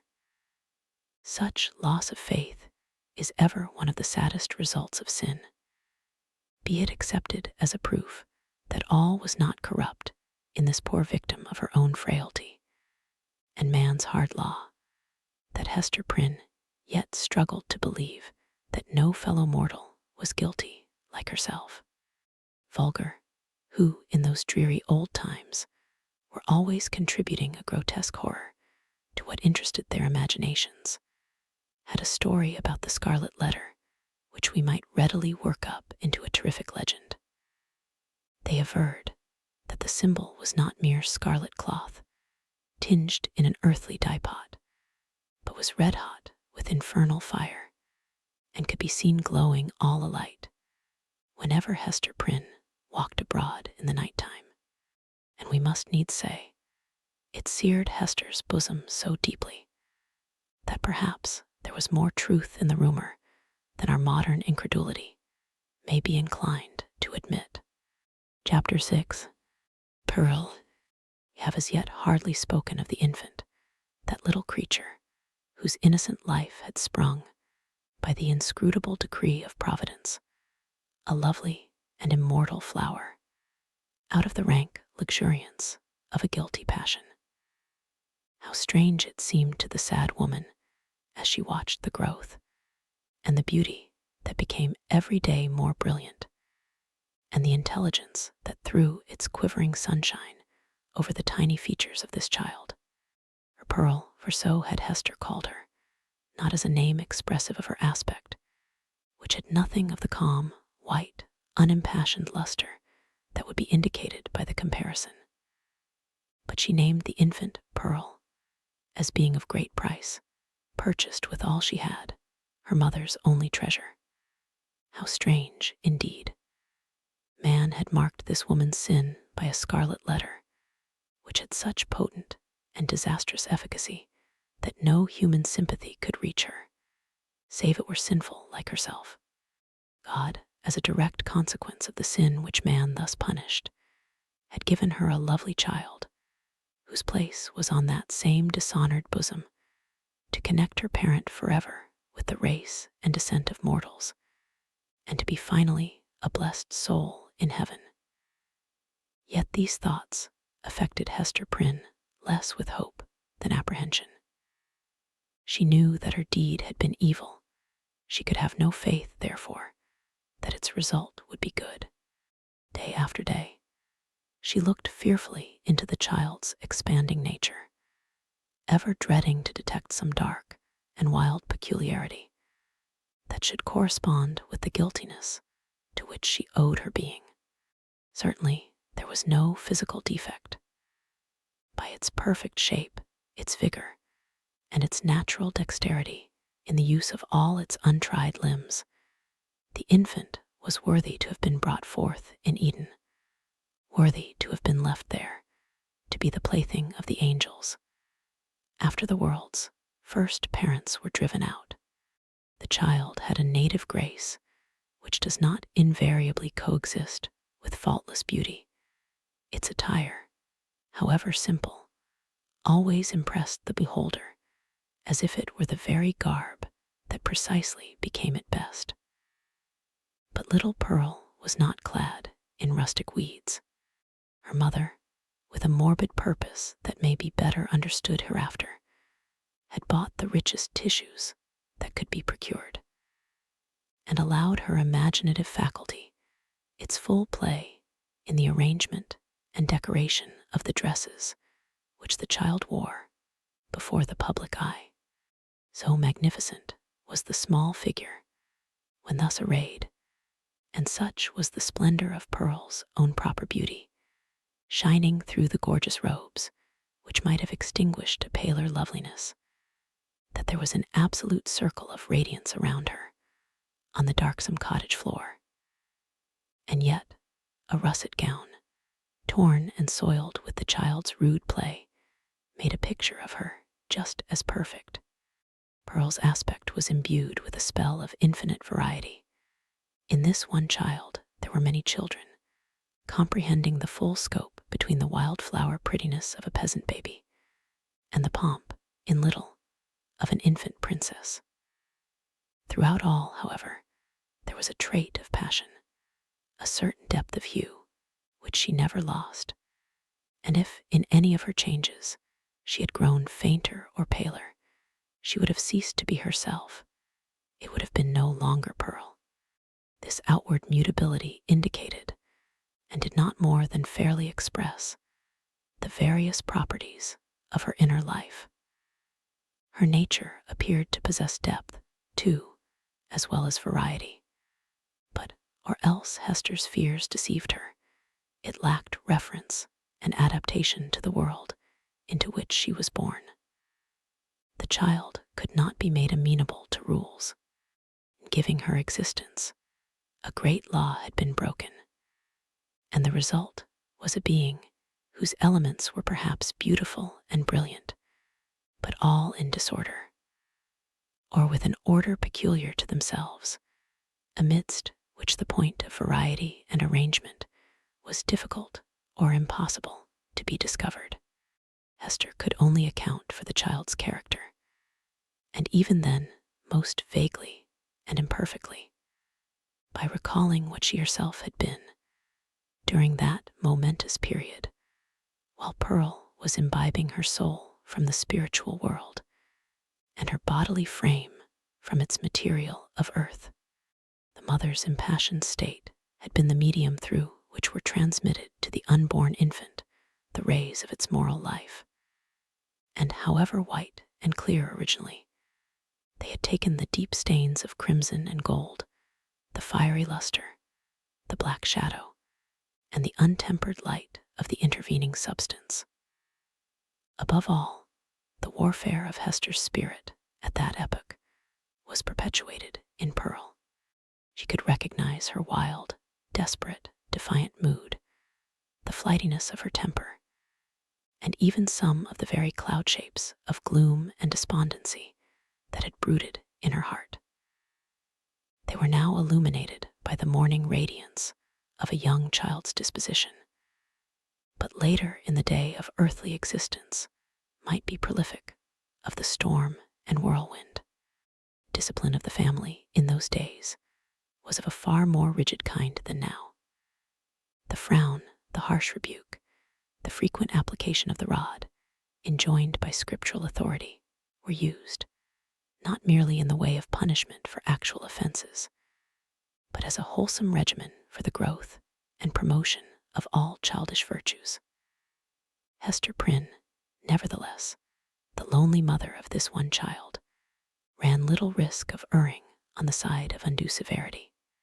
Mindful, however, of her own errors and misfortunes, she early sought to impose a tender, but strict control over the infant immortality that was committed to her charge. But the task was beyond her skill.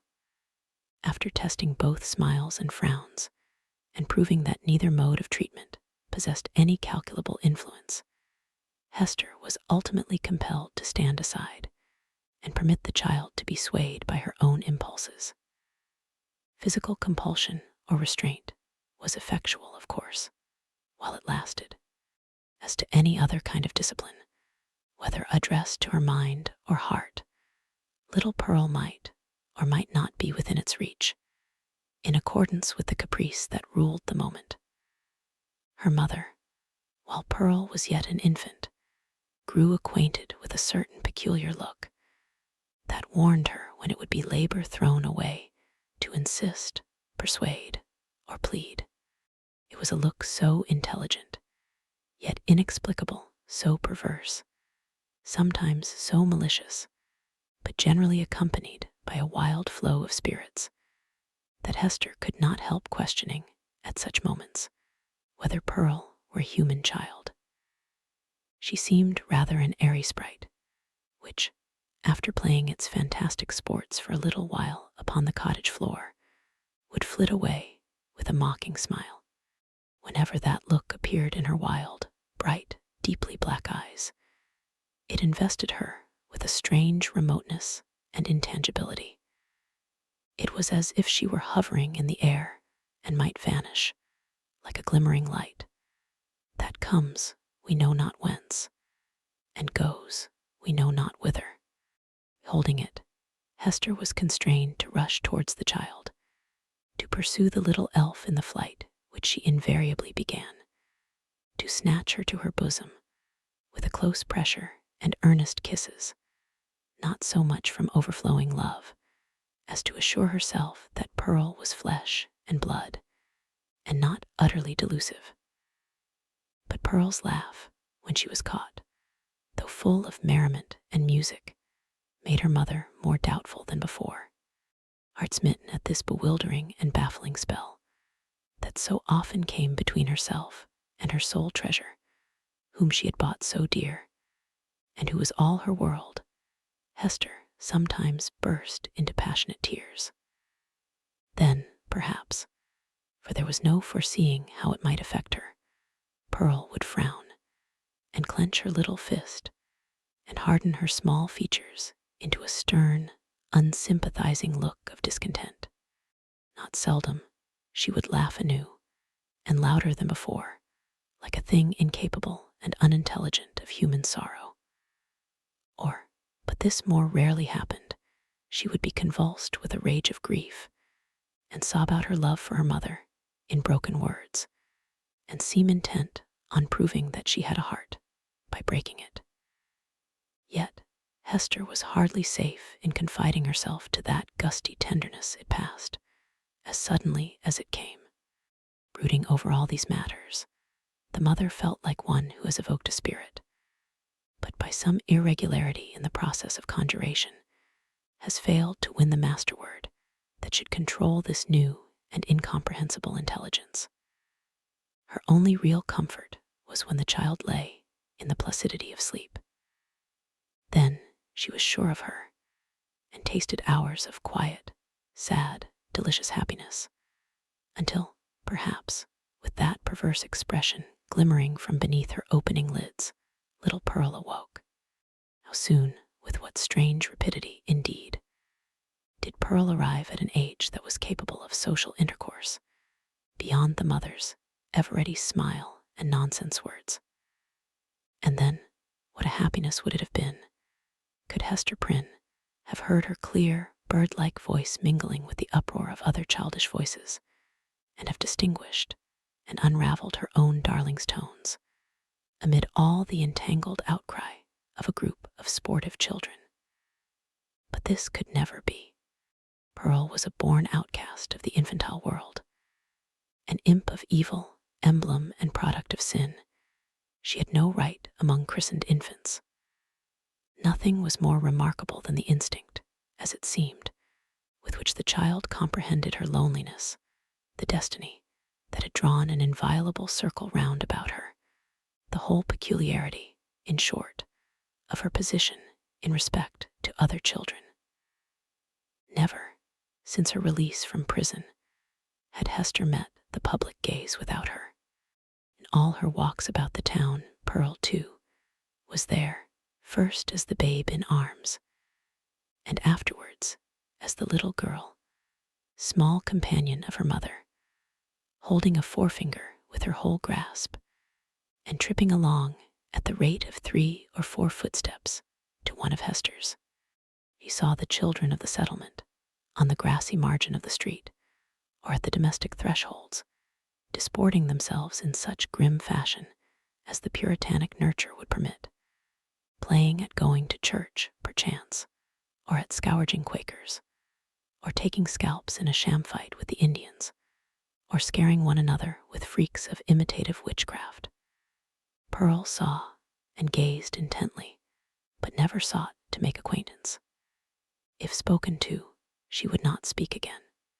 If the children gathered about her, as they sometimes did, Pearl would grow positively terrible in her puny wrath, snatching up stones to fling at them, with shrill, incoherent exclamations that made her mother tremble, because they had so much the sound of a witch's anathemas in some unknown tongue.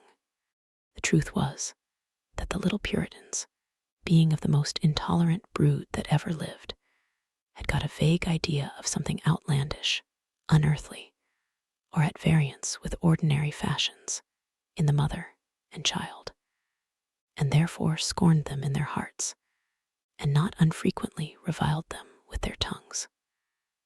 Pearl felt the sentiment, and requited it with the bitterest hatred that can be supposed to rankle in a childish bosom.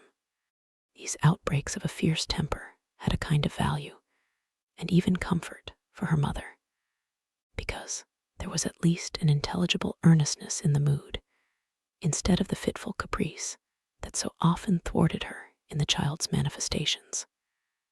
It appalled her, nevertheless, to discern here, again, a shadowy reflection of the evil that had existed in herself. All this enmity and passion had Pearl inherited by inalienable right out of Hester's heart. Mother and daughter stood together in the same circle of seclusion from human society, and in the nature of the child seemed to be perpetuated those unquiet elements that had distracted Hester Prynne before Pearl's birth, but had since begun to be soothed away by the softening influences of maternity. At home, within and around her mother's cottage, Pearl wanted not a wide and various circle of acquaintance. The spell of life went forth from her ever-creative spirit and communicated itself to 1,000 objects, as a torch kindles a flame wherever it may be applied. The unlikeliest materials, a stick, a bunch of rags, a flower, were the puppets of Pearl's witchcraft, and without undergoing any outward change, became spiritually adapted to whatever drama occupied the stage of her inner world. Her one baby voice served a multitude of imaginary personages, old and young, to talk withal. The pine trees, aged, black and solemn, and flinging groans, and other melancholy utterances on the breeze, needed little transformation to figure as Puritan elders. The ugliest weeds of the garden were their children, whom Pearl smote down and uprooted, most unmercifully. It was wonderful, the vast variety of forms into which she threw her intellect, with no continuity indeed, but darting up and dancing, always in a state of preternatural activity, soon sinking down, as if exhausted by so rapid and feverish a tide of life, and succeeded by other shapes of a similar wild energy. It was like nothing so much as the phantasmagoric play of the northern lights. The mere exercise of the fancy, however, and the sportiveness of a growing mind, there might be little more than was observable in other children of bright faculties, except as Pearl, in the dearth of human playmates, was thrown more upon the visionary throng which she created. The singularity lay in the hostile feelings with which the child regarded all these offspring of her own heart and mind. She never created a friend, but seemed always to be sowing broadcast the dragon's teeth, whence sprung a harvest of armed enemies against whom she rushed to battle. It was inexpressibly sad, then what depth of sorrow to mother, who felt in her own heart the cause, to observe, in one so young, this constant recognition of an adverse world, and so fierce a training of the energies that were to make good her cause in the contest that must ensue.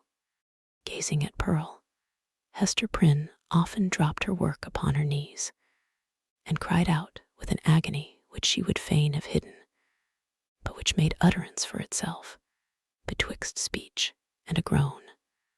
O Father in heaven, if thou art still my Father, what is this being which I have brought into the world?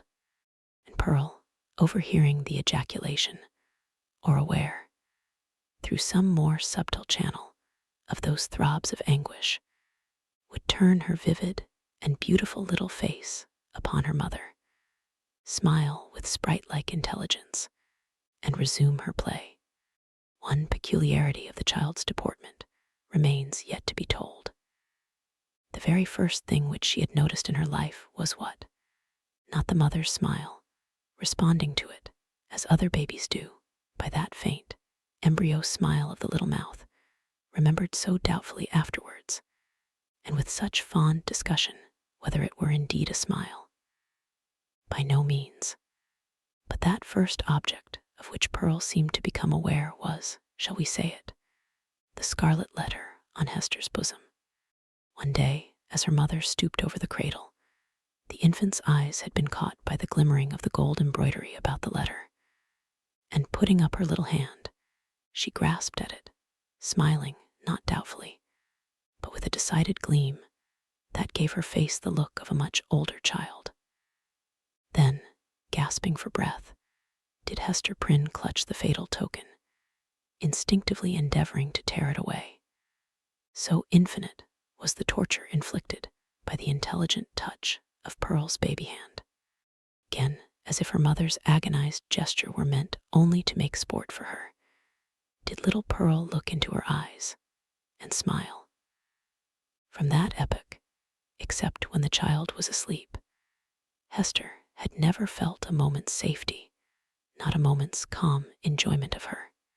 Weeks, it is true, would sometimes elapse, during which Pearl's gaze might never once be fixed upon the Scarlet Letter.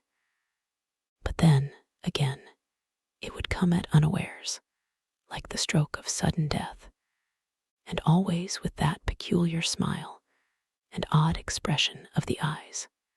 Once this freakish, elvish cast came into the child's eyes, while Hester was looking at her own image in them, as mothers are fond of doing. And suddenly, for women in solitude and with troubled hearts are pestered with unaccountable delusions, she fancied that she beheld not her own miniature portrait, but another face in the small black mirror of Pearl's eye. It was a face fiend-like, full of smiling malice, yet bearing the semblance of features that she had known full well, though seldom with a smile, and never with malice in them. It was as if an evil spirit possessed the child, and had just then peeped forth in mockery. Many a time afterwards had Hester been tortured, though less vividly, by the same illusion.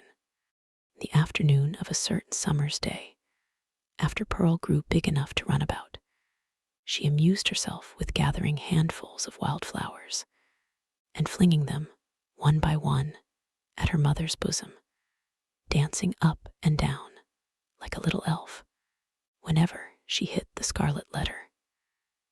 Hester's first motion had been to cover her bosom with her clasped hands, but whether from pride or resignation, or a feeling that her penance might best be wrought out by this unutterable pain, she resisted the impulse and sat erect, pale as death, looking sadly into little Pearl's wild eyes. Still came the battery of flowers, almost invariably hitting the mark, and covering the mother's breast with hurts for which she could find no balm in this world, nor knew how to seek it in another. At last, her shot being all expended, the child stood still and gazed at Hester, with that little laughing image of a fiend peeping out. Or, whether it peeped or no, her mother so imagined it from the unsearchable abyss of her black eyes. "Child, what art thou?" cried the mother. "Oh, I am your little Pearl," answered the child. But while she said it, Pearl laughed and began to dance up and down with the humorsome gesticulation of a little imp, whose next freak might be to fly up the chimney. "Art thou my child in very truth?" asked Hester. Nor did she put the question altogether idly, but for the moment with a portion of genuine earnestness. For such was Pearl's wonderful intelligence that her mother half doubted whether she were not acquainted with the secret spell of her existence, and might not now reveal herself. "Yes, I am little Pearl," repeated the child, continuing her antics.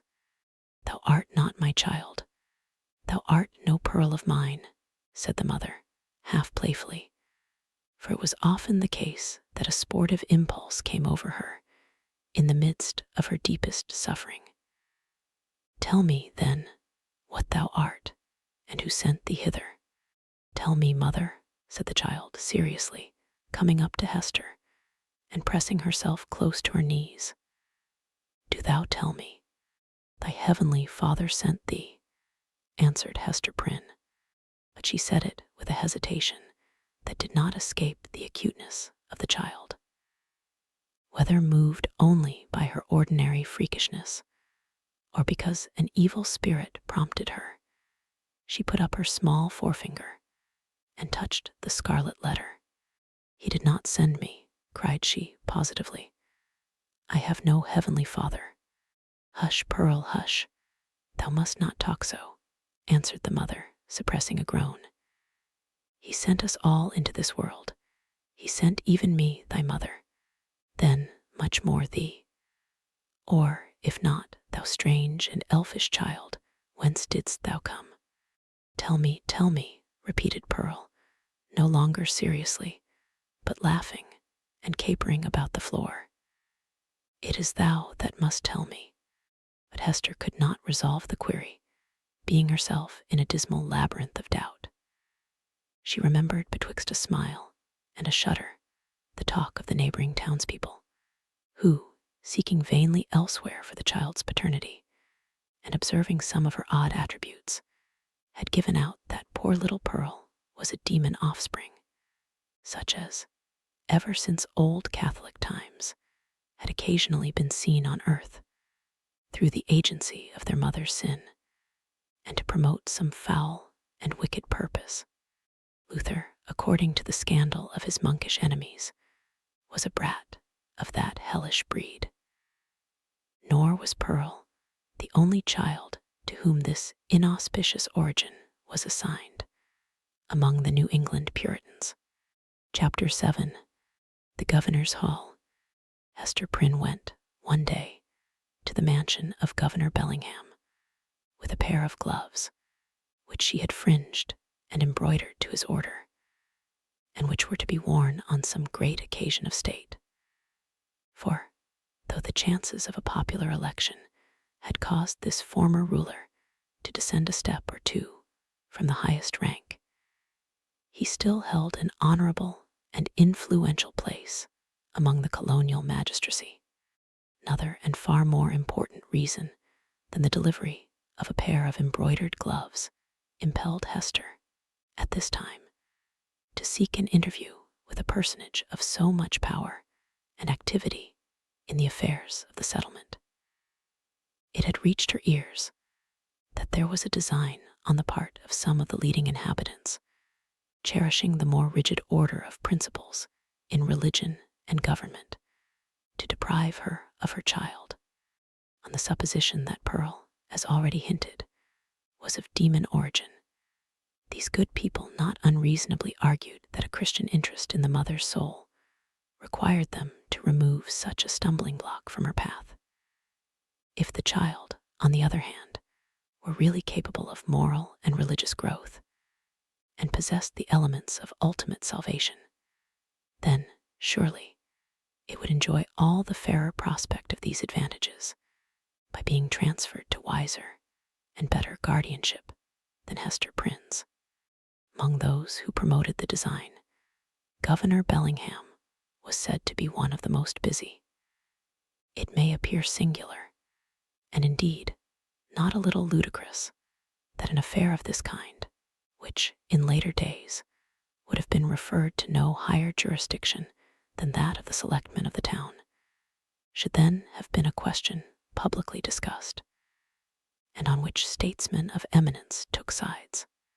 At that epoch of pristine simplicity, however, matters of even slighter public interest and of far less intrinsic weight than the welfare of Hester and her child were strangely mixed up with the deliberations of legislators and acts of state.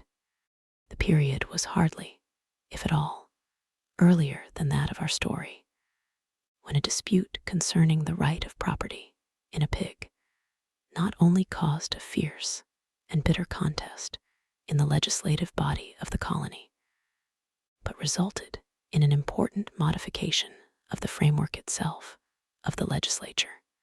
Full of concern, therefore, but so conscious of her own right that it seemed scarcely an unequal match between the public, on the one side, and a lonely woman backed by the sympathies of nature, on the other, Hester Prynne set forth from her solitary cottage. Little Pearl, of course, was her companion. She was now of an age to run lightly along by her mother's side, and constantly in motion, from morn till sunset, could have accomplished a much longer journey than that before her. Often, nevertheless, more from caprice than necessity, she demanded to be taken up in arms, but was soon as imperious to be set down again, and frisked onward before Hester on the grassy pathway, with many a harmless trip and tumble. We have spoken of Pearl's rich and luxuriant beauty, a beauty that shone with deep and vivid tints, a bright complexion, eyes possessing intensity both of depth and glow, and hair already of a deep, glossy brown, and which, in after years, would be nearly akin to black. There was fire in her and throughout her. She seemed the unpremeditated offshoot of a passionate moment. Her mother, in contriving the child's garb, had allowed the gorgeous tendencies of her imagination their full play, arraying her in a crimson velvet tunic of a peculiar cut, abundantly embroidered with fantasies and flourishes of gold thread. So much strength of coloring, which must have given a wan and pallid aspect to cheeks of a fainter bloom, was admirably adapted to Pearl's beauty, and made her the very brightest little jet of flame that ever danced upon the earth. But it was a remarkable attribute of this garb, and indeed of the child's whole appearance, that it irresistibly and inevitably reminded the beholder of the token which Hester Prynne was doomed to wear upon her bosom. It was the Scarlet Letter in another form, the Scarlet Letter endowed with life.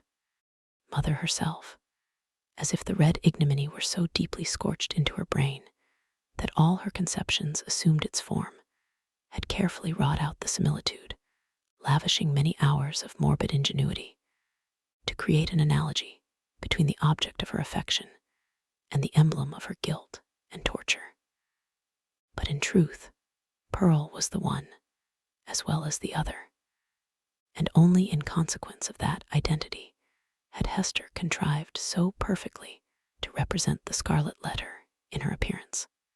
As the two wayfarers came within the precincts of the town, the children of the Puritans looked up from their play, or what passed for play with those somber little urchins, and spake gravely one to another, "Behold, verily, there is the woman of the Scarlet Letter, and of a truth, moreover, there is the likeness of the Scarlet Letter running along by her side. Come, therefore, and let us fling mud at them." But Pearl, who was a dauntless child after frowning, stamping her foot and shaking her little hand with a variety of threatening gestures, suddenly made a rush at the knot of her enemies and put them all to flight. She resembled, in her fierce pursuit of them, an infant pestilence, the scarlet fever, or some such half-fledged angel of judgment, whose mission was to punish the sins of the rising generation. She screamed and shouted too, with a terrific volume of sound, which doubtless caused the hearts of the fugitives to quake within them. The victory accomplished, Pearl returned quietly to her mother and looked up, smiling, into her face. Without further adventure, they reached the dwelling of Governor Bellingham. This was a large wooden house, built in a fashion of which there are specimens still extant in the streets of our older towns, now moss-grown, crumbling to decay, and melancholy at heart with the many sorrowful or joyful occurrences, remembered or forgotten, that have happened and passed away within their dusky chambers. Then, however, there was the freshness of the passing year on its exterior, and the cheerfulness, gleaming forth from the sunny windows, of a human habitation, into which death had never entered. It had indeed a very cheery aspect, the walls being overspread with a kind of stucco, in which fragments of broken glass were plentifully intermixed, so that, when the sunshine fell aslantwise over the front of the edifice, it glittered and sparkled as if diamonds had been flung against it by the double handful. The brilliancy might have befitted Aladdin's palace rather than the mansion of a grave old Puritan ruler. It was further decorated with strange and seemingly cabalistic figures and diagrams, suitable to the quaint taste of the age, which had been drawn in the stucco when newly laid on, and had now grown hard and durable for the admiration of aftertimes.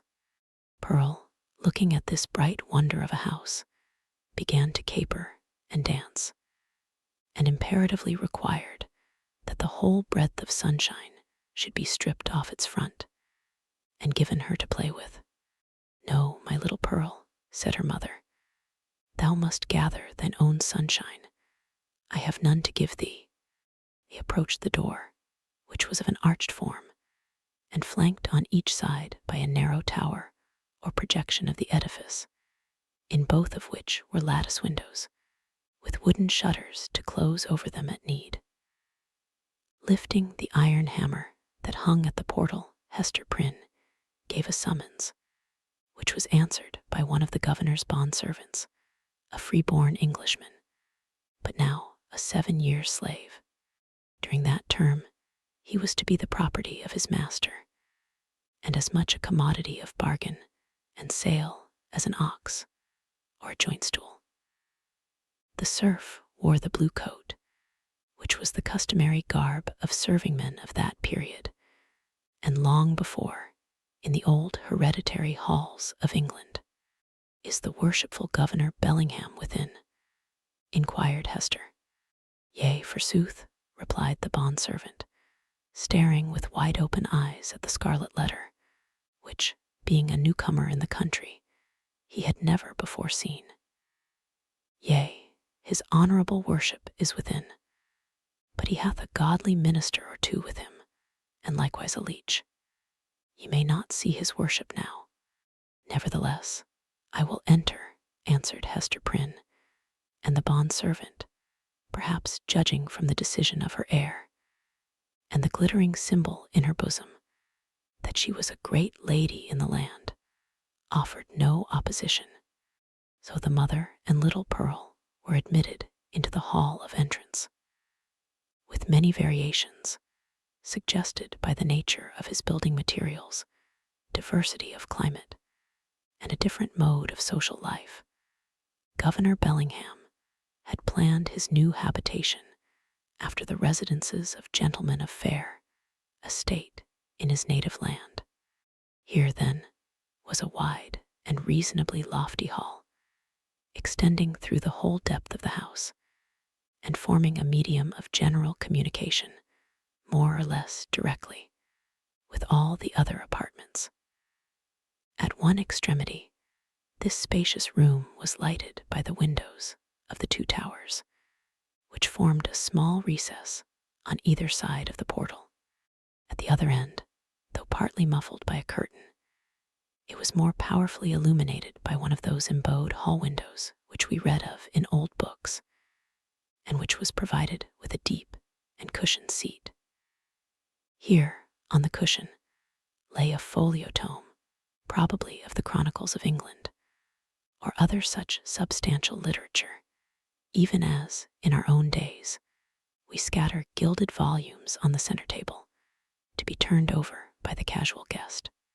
The furniture of the hall consisted of some ponderous chairs, the backs of which were elaborately carved with wreaths of oaken flowers, and likewise a table in the same taste, the whole being of the Elizabethan age, or perhaps earlier, and heirlooms, transferred hither from the governor's paternal home.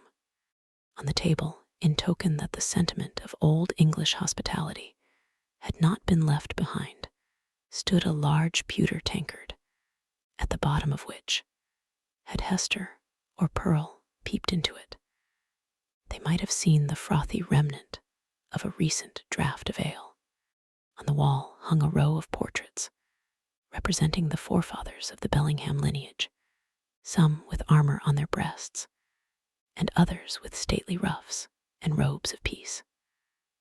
All were characterized by the sternness and severity which old portraits so invariably put on, as if they were the ghosts, rather than the pictures, of departed worthies, and were gazing with harsh and intolerant criticism at the pursuits and enjoyments of living men. At about the center of the oaken panels that lined the hall was suspended a suit of mail, not, like the pictures, an ancestral relic, but of the most modern date, for it had been manufactured by a skillful armorer in London, the same year in which Governor Bellingham came over to New England. There was a steel headpiece, a cuirass, a gorget and greaves, with a pair of gauntlets and a sword hanging beneath all, and especially the helmet and breastplate, so highly burnished as to glow with white radiance, and scatter an illumination everywhere about upon the floor.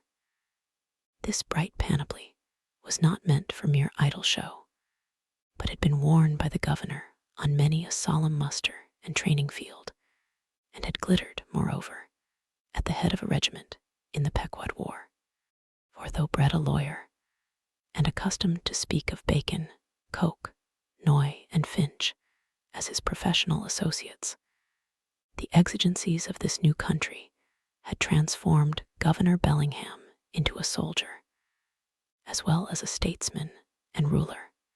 Little Pearl, who was as greatly pleased with the gleaming armor as she had been with the glittering frontispiece of the house, spent some time looking into the polished mirror of the breastplate. "Mother," cried she, "I see you here. Look, look." Hester looked, by way of humoring the child, and she saw that, owing to the peculiar effect of this convex mirror, the Scarlet Letter was represented in exaggerated and gigantic proportions, so as to be greatly the most prominent feature of her appearance. In truth, she seemed absolutely hidden behind it.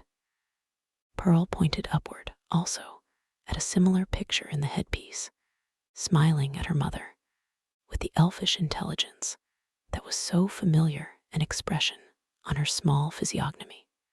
That look of naughty merriment was likewise reflected in the mirror, with so much breadth and intensity of effect, that it made Hester Prynne feel as if it could not be the image of her own child, but of an imp who was seeking to mold itself into Pearl's shape. "Come along, Pearl," said she, drawing her away. "Come and look into this fair garden.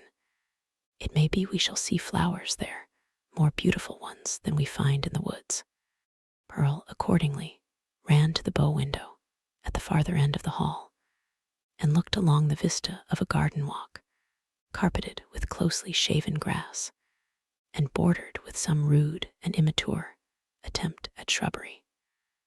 But the proprietor appeared already to have relinquished, as hopeless, the effort to perpetuate on this side of the Atlantic in a hard soil, and amid the close struggle for subsistence, the native English taste for ornamental gardening.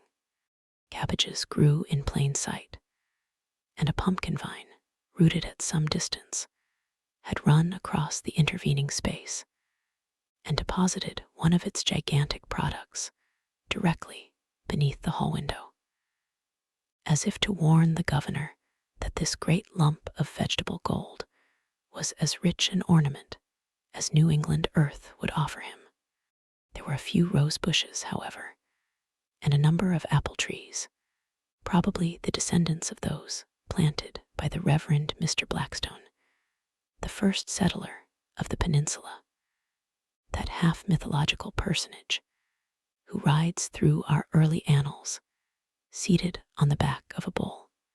Pearl, seeing the rose bushes, began to cry for a red rose, and would not be pacified. "Hush, child, hush," said her mother earnestly. "Do not cry, dear little Pearl. I hear voices in the garden. The governor is coming, and gentlemen along with him." In fact, adown the vista of the garden avenue, a number of persons were seen approaching towards the house. Pearl, in utter scorn of her mother's attempt to quiet her, gave an eldritch scream, and then became silent, not from any notion of obedience, but because the quick and mobile curiosity of her disposition was excited by the appearance of these new personages. Chapter 8. The elf child and the minister, Governor Bellingham, in a loose gown and easy cap, such as elderly gentlemen love to endue themselves with in their domestic privacy, walked foremost, and appeared to be showing off his estate and expatiating on his projected improvements. The wide circumference of an elaborate ruff beneath his gray beard, in the antiquated fashion of King James's reign, caused his head to look not a little like that of John the Baptist in a charger. The impression made by his aspect, so rigid and severe, and frostbitten with more than autumnal age, was hardly in keeping with the appliances of worldly enjoyment, wherewith he had evidently done his utmost to surround himself. But it is an error to suppose that our grave forefathers, though accustomed to speak and think of human existence as a state merely of trial and warfare, and though unfeignedly prepared to sacrifice goods and life at the behest of duty, made it a matter of conscience to reject such means of comfort, or even luxury, as lay fairly within their grasp. This creed was never taught, for instance, by the venerable pastor, John Wilson, whose beard, white as a snowdrift, was seen over Governor Bellingham's shoulder, while its wearer suggested that pears and peaches might yet be naturalized in the New England climate, and that purple grapes might possibly be compelled to nourish against the sunny garden wall.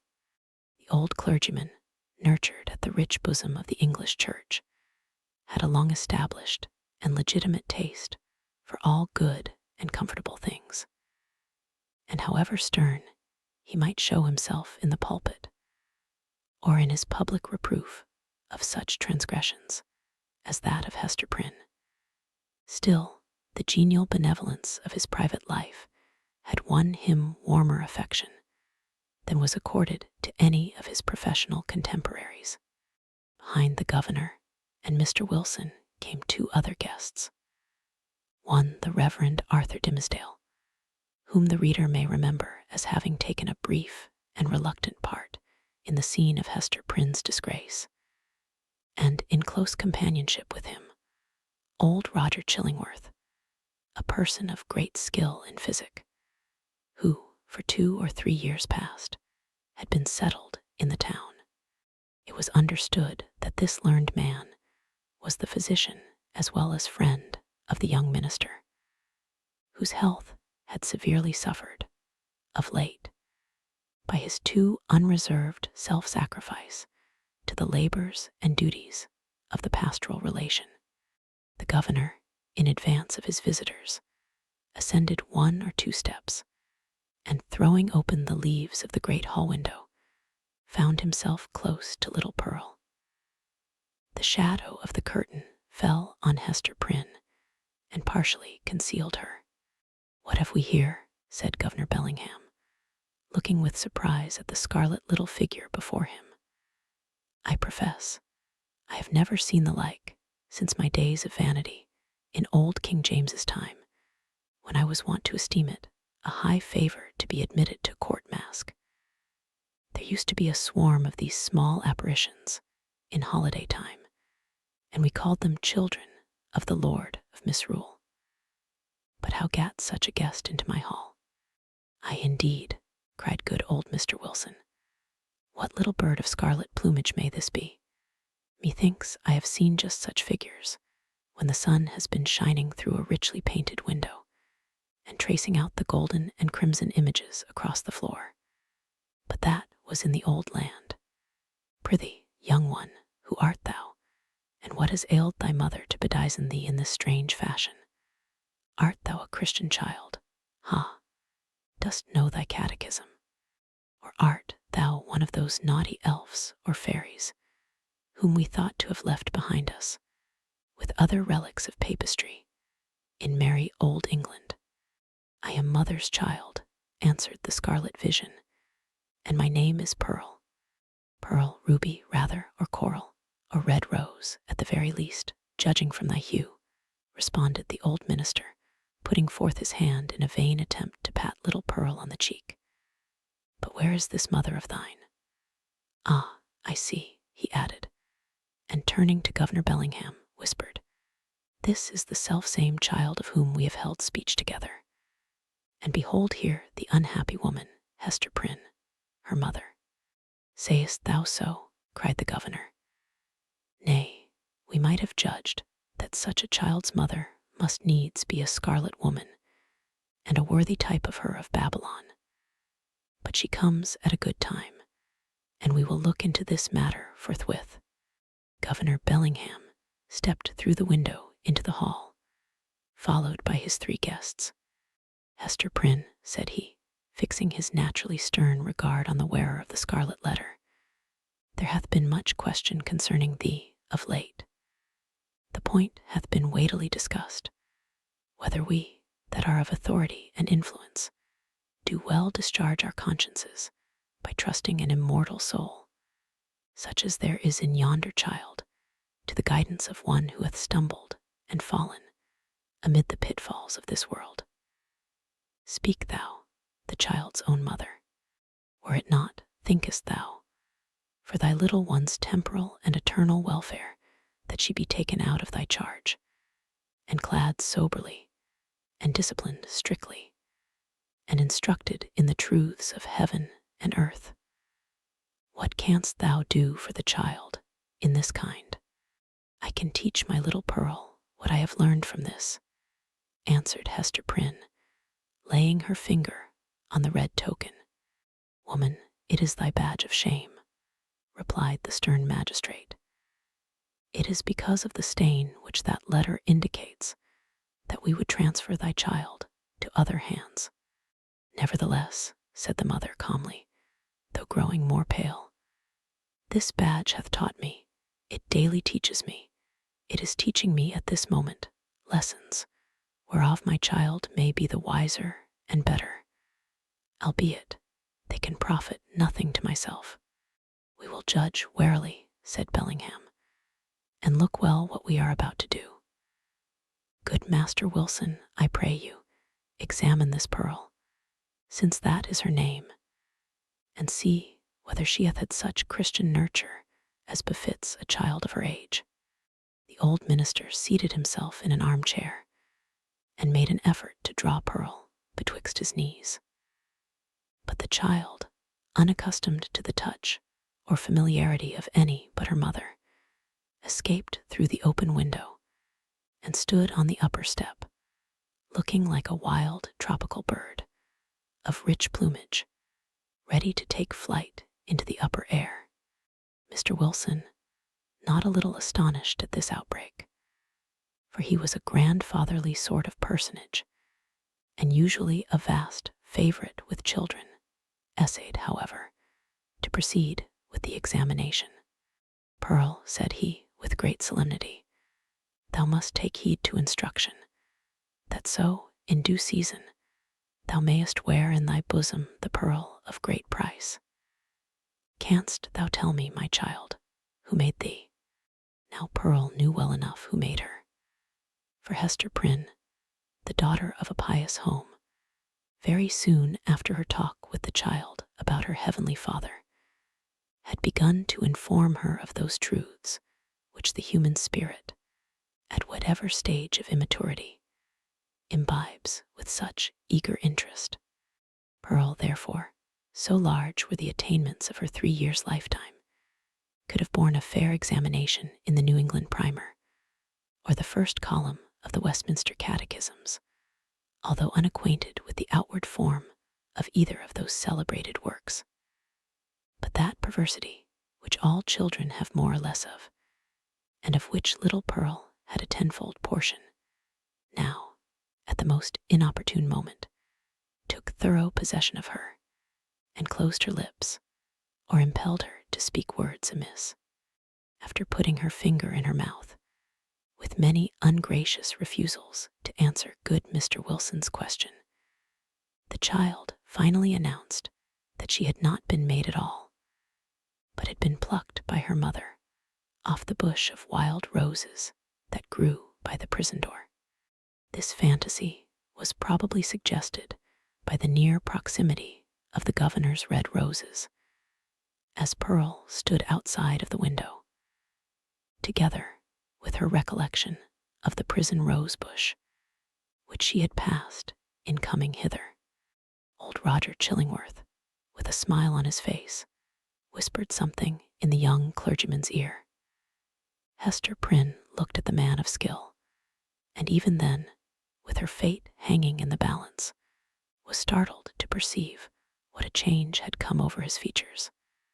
How much uglier they were, how his dark complexion seemed to have grown duskier, and his figure more misshapen, since the days when she had familiarly known him. She met his eyes for an instant, but was immediately constrained to give all her attention to the scene now going forward. "This is awful," cried the governor, slowly recovering from the astonishment into which Pearl's response had thrown him. "Here is a child of 3 years old, and she cannot tell who made her. Without question, she is equally in the dark as to her soul, its present depravity, and future destiny. Methinks, gentlemen, we need inquire no further." Hester caught hold of Pearl and drew her forcibly into her arms, confronting the old Puritan magistrate with almost a fierce expression. Alone in the world, cast off by it, and with this sole treasure to keep her heart alive, she felt that she possessed indefeasible rights against the world, and was ready to defend them to the death. "God gave me the child," cried she. "He gave her in requital of all things else which he had taken from me. She is my happiness. She is my torture, none the less. Pearl keeps me here in life. Pearl punishes me too. See ye not, she is the Scarlet Letter, only capable of being loved, and so endowed with a millionfold the power of retribution for my sin. Ye shall not take her. I will die first." "My poor woman," said the not unkind old minister, "the child shall be well cared for, far better than thou canst do it."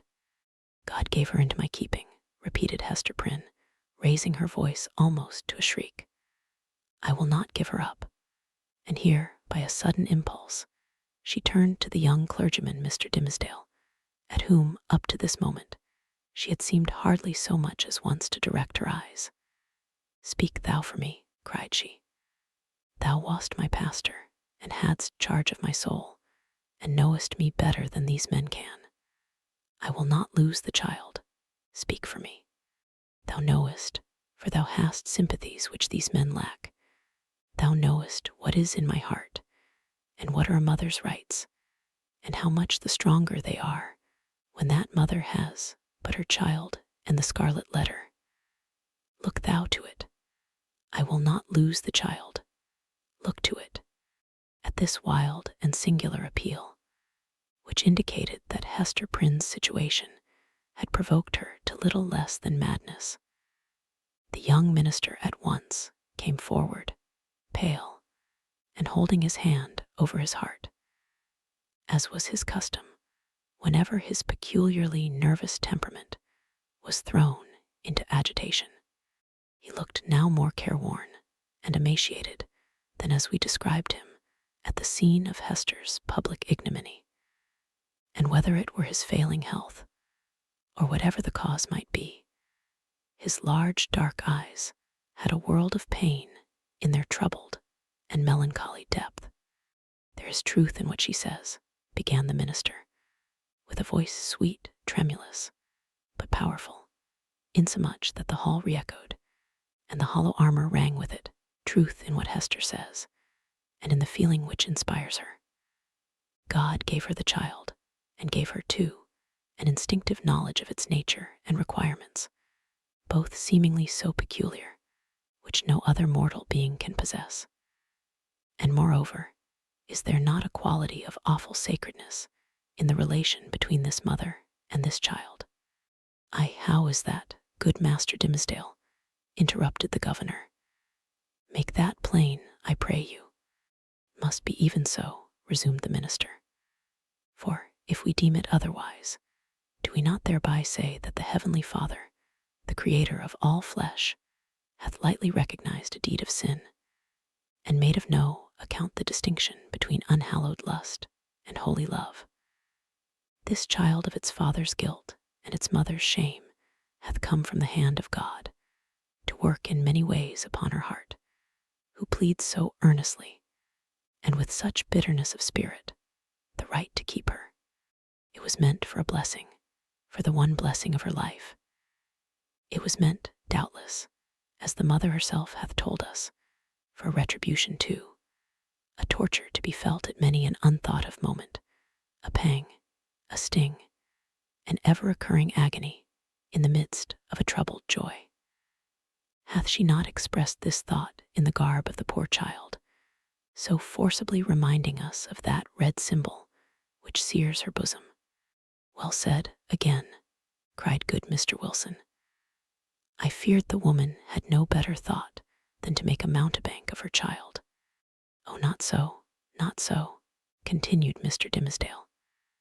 She recognizes, believe me, the solemn miracle which God hath wrought in the existence of that child. And may she feel, too, what methinks is the very truth, that this boon was meant, above all things else, to keep the mother's soul alive, and to preserve her from blacker depths of sin into which Satan might else have sought to plunge her.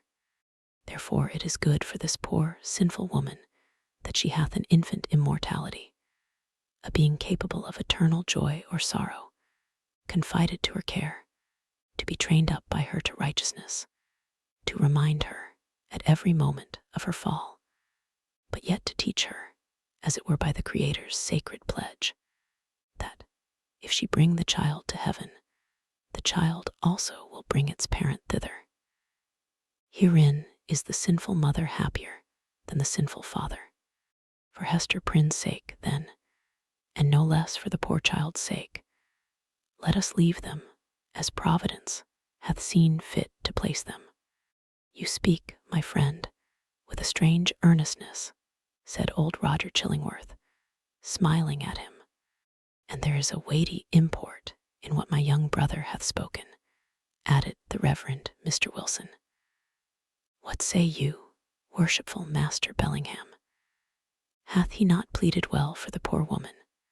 Indeed hath he, answered the magistrate, and hath adduced such arguments that we will even leave the matter as it now stands, so long, at least, as there shall be no further scandal in the woman.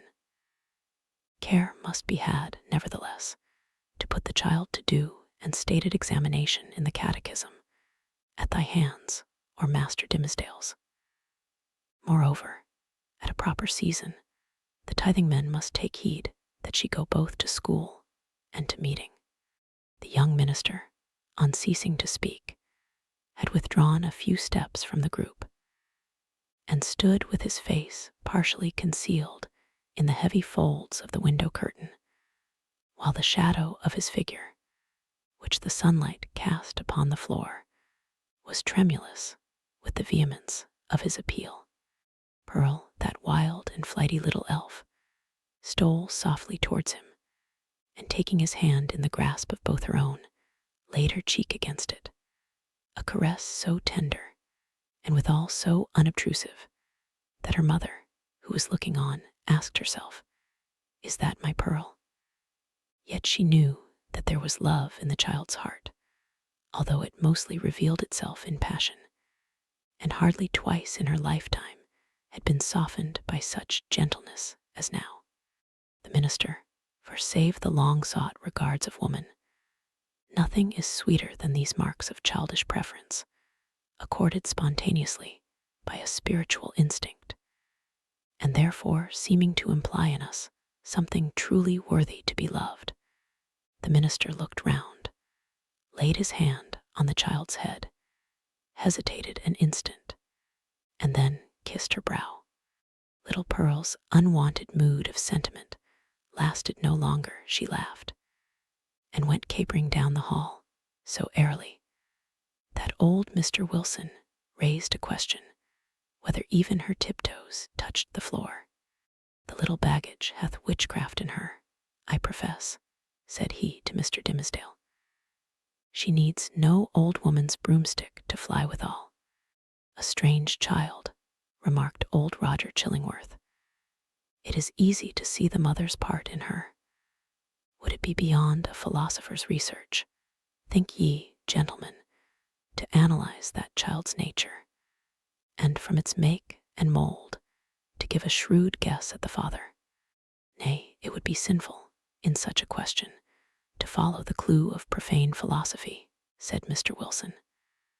Better to fast and pray upon it, and still better, it may be, to leave the mystery as we find it, unless Providence reveal it of its own accord. Thereby, every good Christian man hath a title to show a father's kindness towards the poor, deserted babe. The affair being so satisfactorily concluded, Hester Prynne, with Pearl, departed from the house. As they descended the steps, it is averred that the lattice of a chamber window was thrown open, and forth into the sunny day was thrust the face of Mistress Hibbins, Governor Bellingham's bitter-tempered sister, and the same who, a few years later, was executed as a witch. Hist, hist, said she, while her ill-omened physiognomy seemed to cast a shadow over the cheerful newness of the house. Wilt thou go with us tonight? There will be a merry company in the forest, and I well nigh promised the black man that comely Hester Prynne should make one. Make my excuse to him, so please you, answered Hester, with a triumphant smile. I must tarry at home, and keep watch over my little Pearl.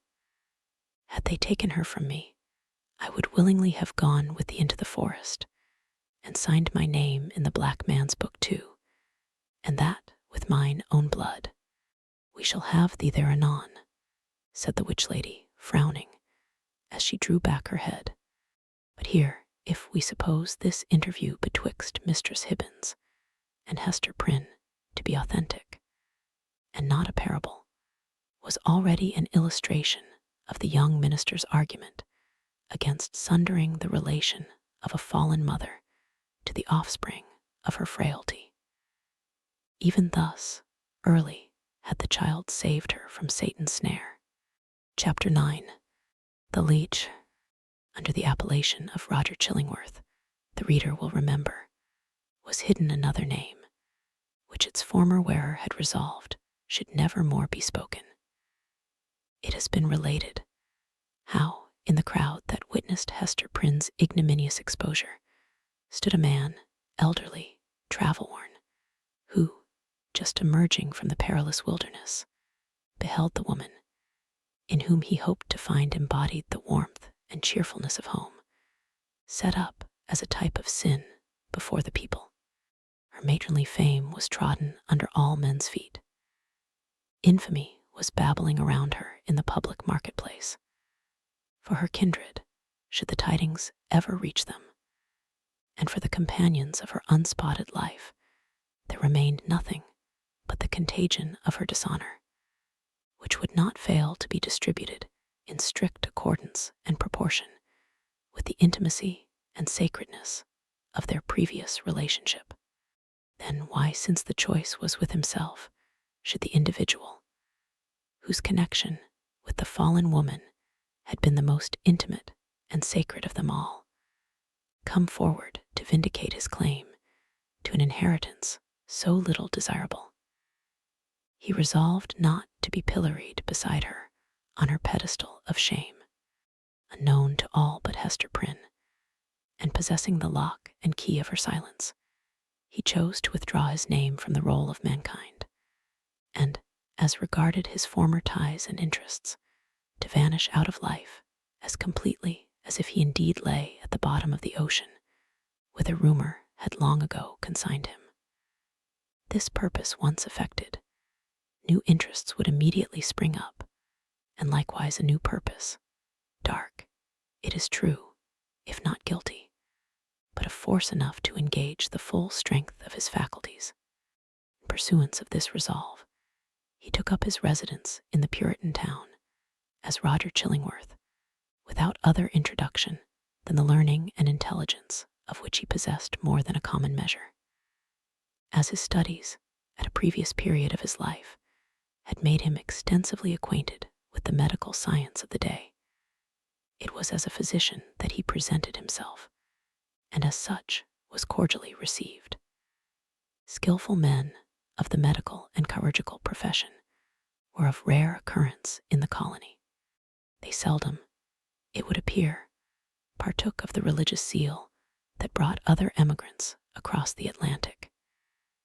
In their researches into the human frame, it may be that the higher and more subtle faculties of such men were materialized, and that they lost the spiritual view of existence amid the intricacies of that wondrous mechanism, which seemed to involve art enough to comprise all of life within itself. At all events, the health of the good town of Boston, so far as medicine had aught to do with it, had hitherto lain in the guardianship of an aged deacon and apothecary, whose piety and godly deportment were stronger testimonials in his favor than any that he could have produced in the shape of a diploma. The only surgeon was one who combined the occasional exercise of that noble art with the daily and habitual flourish of a razor. To such a professional body, Roger Chillingworth was a brilliant acquisition. He soon manifested his familiarity with the ponderous and imposing machinery of antique physic, in which every remedy contained a multitude of far-fetched and heterogeneous ingredients, as elaborately compounded as if the proposed result had been the elixir of life. In his Indian captivity, moreover, he had gained much knowledge of the properties of native herbs and roots, nor did he conceal from his patients that these simple medicines, nature's boon to the untutored savage, had quite as large a share of his own confidence as the European pharmacopoeia, which so many learned doctors had spent centuries in elaborating. This learned stranger was exemplary, as regarded, at least, the outward forms of a religious life, and early after his arrival had chosen for his spiritual guide the Reverend Mr. Dimmesdale, young divine, whose scholar-like renown still lived in Oxford, was considered by his more fervent admirers as little less than a heaven-ordained apostle, destined, should he live and labor for the ordinary term of life, to do as great deeds for the now feeble New England Church as the early fathers had achieved for the infancy of the Christian faith. About this period, however, the health of Mr. Dimmesdale had evidently begun to fail. By those best acquainted with his habits, the paleness of the young minister's cheek was accounted for by his too earnest devotion to study, his scrupulous fulfillment of parochial duty, and more than all, by the fasts and vigils of which he made a frequent practice, in order to keep the grossness of this earthly state from clogging and obscuring his spiritual lamp. Some declared that if Mr. Dimmesdale were really going to die, it was cause enough that the world was not worthy to be any longer trodden by his feet. He himself, on the other hand, with characteristic humility, avowed his belief that if Providence should see fit to remove him, it would be because of his own unworthiness to perform its humblest mission here on earth. With all this difference of opinion as to the cause of his decline, there could be no question of the fact. His form grew emaciated. His voice, though still rich and sweet, had a certain melancholy prophecy of decay in it. He was often observed, on any slight alarm or other sudden accident, to put his hand over his heart, with first a flush, and then a paleness indicative of pain. Such was the young clergyman's condition, and so imminent the prospect that his dawning light would be extinguished, all untimely, when Roger Chillingworth made his advent to the town. His first entry on the scene, few people could tell whence, dropping down, as it were, out of the sky, or starting from the nether earth, had an aspect of mystery, which was easily heightened to the miraculous. He was now known to be a man of skill. It was observed that he gathered herbs and the blossoms of wild flowers, and dug up roots, and plucked off twigs from the forest trees, like one acquainted with hidden virtues in what was valueless to common eyes. He was heard to speak of Sir Kenelm Digby and other famous men, whose scientific attainments were esteemed hardly less than supernatural, as having been his correspondents or associates. Why, with such rank in the learned world, had he come hither? What could he, whose sphere was in great cities, be seeking in the wilderness? In answer to this query, a rumor gained ground, and, however absurd, was entertained by some very sensible people, that heaven had wrought an absolute miracle by transporting an eminent doctor of physic from a German university bodily through the air, and setting him down at the door of Mr. Dimmesdale's study. Individuals of wiser faith, indeed, who knew that heaven promotes its purposes without aiming at the stage effect of what is called miraculous interposition, were inclined to see a providential hand in Roger Chillingworth's so opportune arrival. This idea was countenanced by the strong interest which the physician ever manifested in the young clergyman. He attached himself to him as a parishioner, and sought to win a friendly regard and confidence from his naturally reserved sensibility. He expressed great alarm at his pastor's state of health, but was anxious to attempt the cure, and if early undertaken, seemed not despondent of a favorable result. The elders, the deacons, the motherly dames, and the young and fair maidens of Mr. Dimmesdale's flock were alike importunate that he should make trial of the physician's frankly offered skill. Mr. Dimmesdale gently repelled their entreaties. "I need no medicine," said he. But how could the young minister say so, when, with every successive Sabbath, his cheek was paler and thinner, and his voice more tremulous than before, when it had now become a constant habit, rather than a casual gesture, to press his hand over his heart? Was he weary of his labors? Did he wish to die? These questions were solemnly propounded to Mr. Dimmesdale by the elder ministers of Boston and the deacons of his church, who, to use their own phrase, dealt with him on the sin of rejecting the aid which Providence so manifestly held out. He listened in silence, and finally promised to confer with the physician.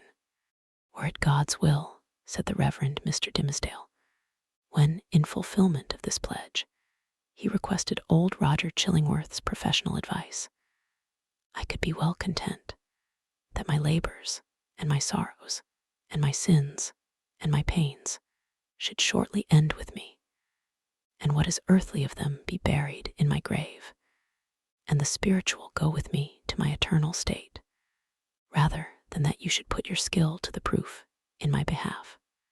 "Ah," replied Roger Chillingworth, with that quietness which, whether imposed or natural, marked all his deportment, "it is thus that a young clergyman is apt to speak. Youthful men, not having taken a deep root, give up their hold of life so easily, and saintly men who walk with God on earth would fain be away to walk with him on the golden pavements of the New Jerusalem."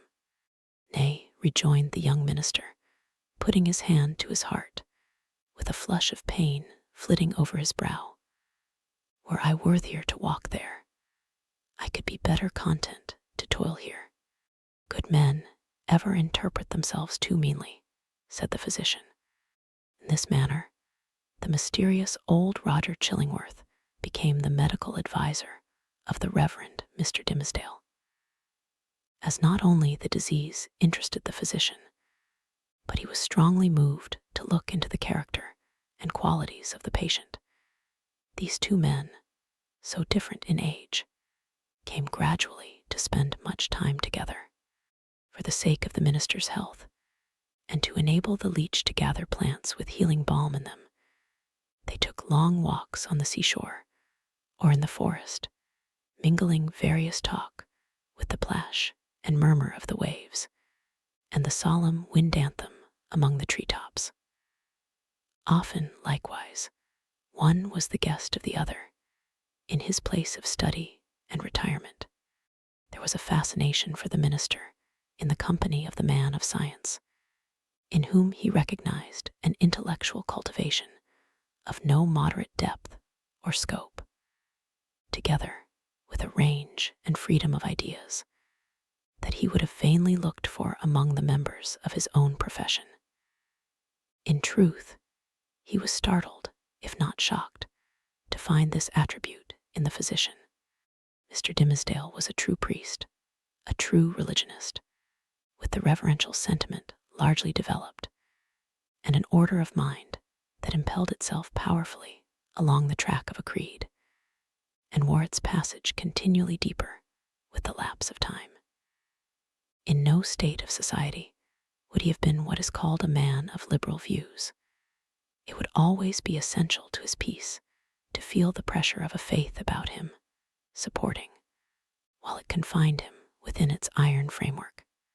Not the less, however, though with a tremulous enjoyment, did he feel the occasional relief of looking at the universe through the medium of another kind of intellect than those with which he habitually held converse.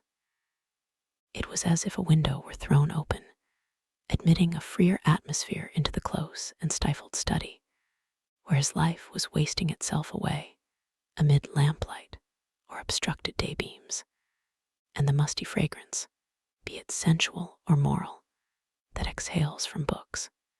But the air was too fresh and chill to be long breathed with comfort. So the minister, and the physician with him, withdrew again within the limits of what their church defined as orthodox. Thus Roger Chillingworth scrutinized his patient carefully, both as he saw him in his ordinary life, keeping an accustomed pathway in the range of thoughts familiar to him, and as he appeared when thrown amidst other moral scenery, the novelty of which might call out something new to the surface of his character. He deemed it essential, it would seem, to know the man before attempting to do him good. Wherever there is a heart and an intellect, the diseases of the physical frame are tinged with the peculiarities of these.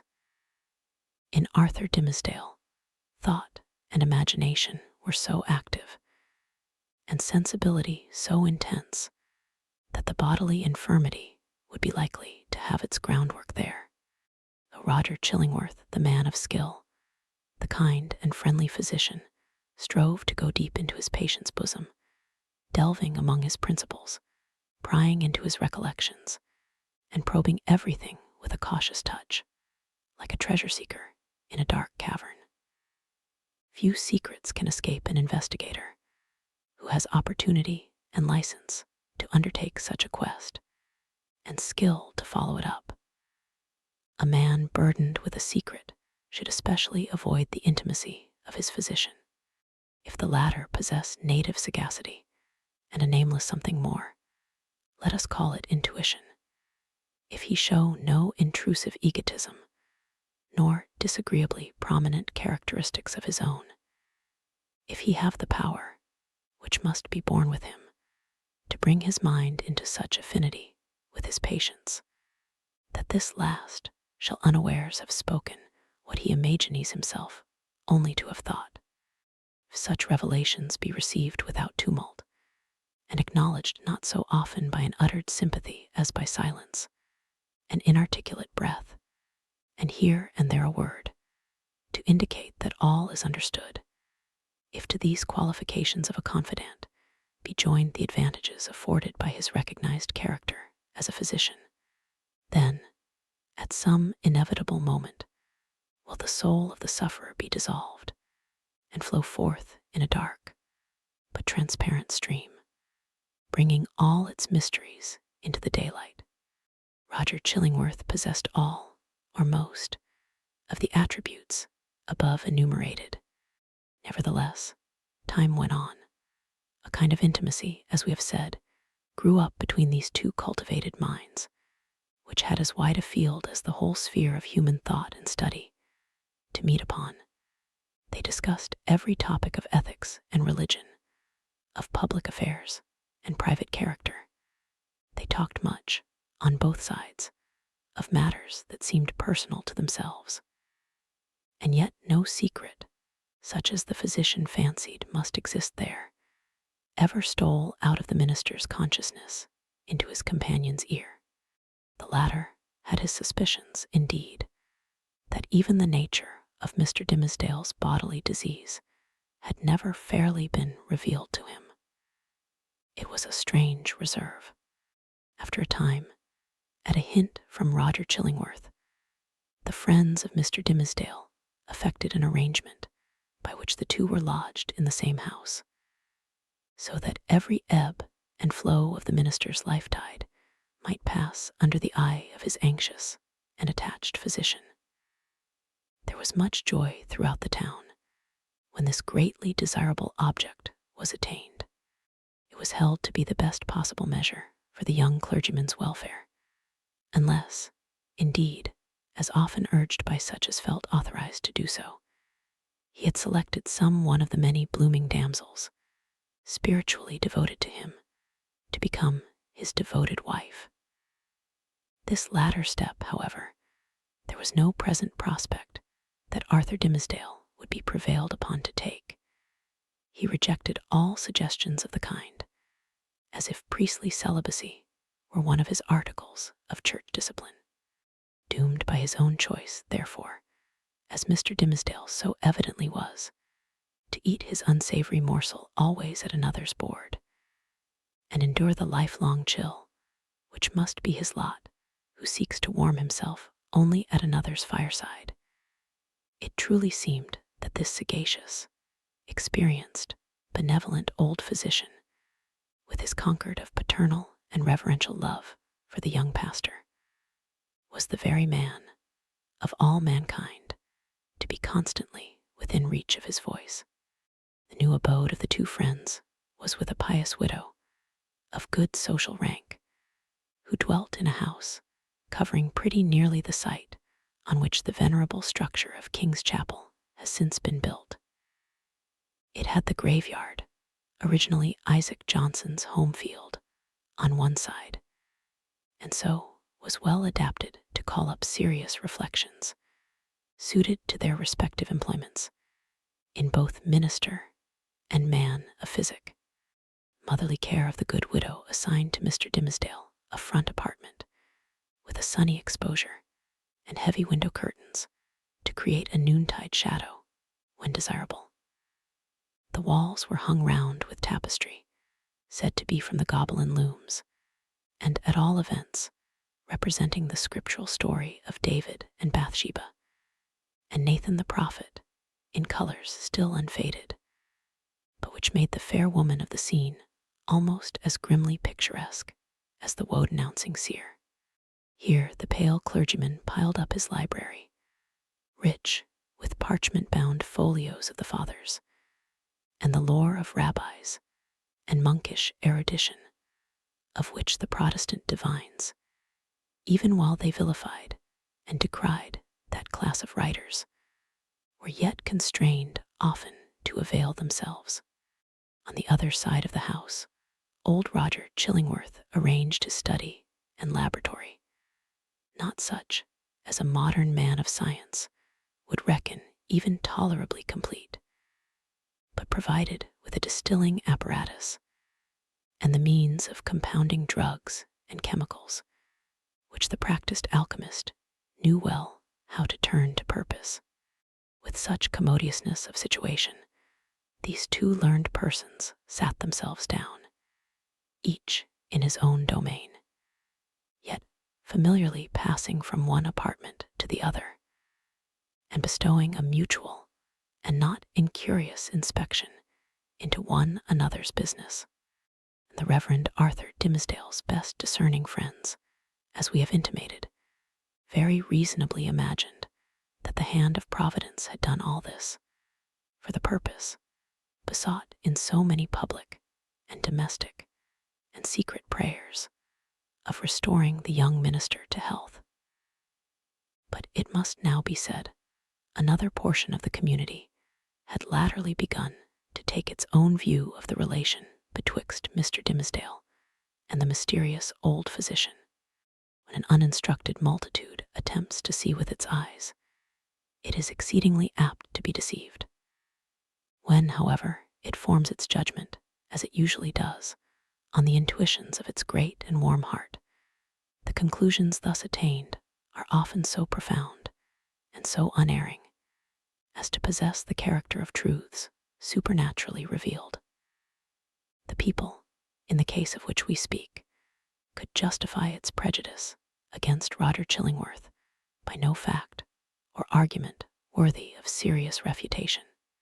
There was an aged handicraftsman, it is true, who had been a citizen of London at the period of Sir Thomas Overbury's murder, now some 30 years agone. He testified to having seen the physician under some other name, which the narrator of the story had now forgotten, in company with Dr. Foreman, the famous old conjurer, who was implicated in the affair of Overbury. 2 or 3 individuals hinted that the man of skill, during his Indian captivity, had enlarged his medical attainments by joining in the incantations of the savage priests, who were universally acknowledged to be powerful enchanters, often performing seemingly miraculous cures by their skill in the black art. Large number, and many of these were persons of such sober sense and practical observation that their opinions would have been valuable. In other matters, affirmed that Roger Chillingworth's aspect had undergone a remarkable change while he had dwelt in town, and especially since his abode with Mr. Dimmesdale. At first, his expression had been calm, meditative, scholar-like. Now there was something ugly and evil in his face, which they had not previously noticed, and which grew still the more obvious to sight the oftener they looked upon him. According to the vulgar idea, the fire in his laboratory had been brought from the lower regions, and was fed with infernal fuel, and so, as might be expected, his visage was getting sooty with the smoke. To sum up the matter, it grew to be a widely diffused opinion that the Reverend Arthur Dimmesdale, like many other personages of especial sanctity in all ages of the Christian world, was haunted either by Satan himself or Satan's emissary in the guise of old Roger Chillingworth. This diabolical agent had the divine permission for a season to burrow into the clergyman's intimacy and plot against his soul. No sensible man, it was confessed, could doubt on which side the victory would turn. The people looked, with an unshaken hope, to see the minister come forth out of the conflict, transfigured with the glory which he would unquestionably win. Meanwhile, nevertheless, it was sad to think of the perchance mortal agony through which he must struggle towards his triumph. Alas, to judge from the gloom and terror in the depths of the poor minister's eyes, the battle was a sore one, and the victory anything but secure. Chapter 10. The Leech and His Patient. Old Roger Chillingworth, throughout life, had been calm in temperament, kindly, though not of warm affections, but ever, and in all his relations with the world, a pure and upright man.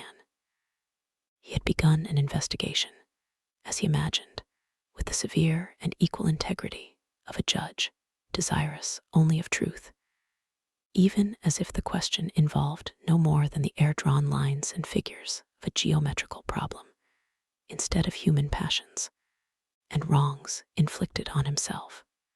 But as he proceeded, a terrible fascination, a kind of fierce, though still calm necessity, seized the old man within its gripe, and never set him free again until he had done all its bidding.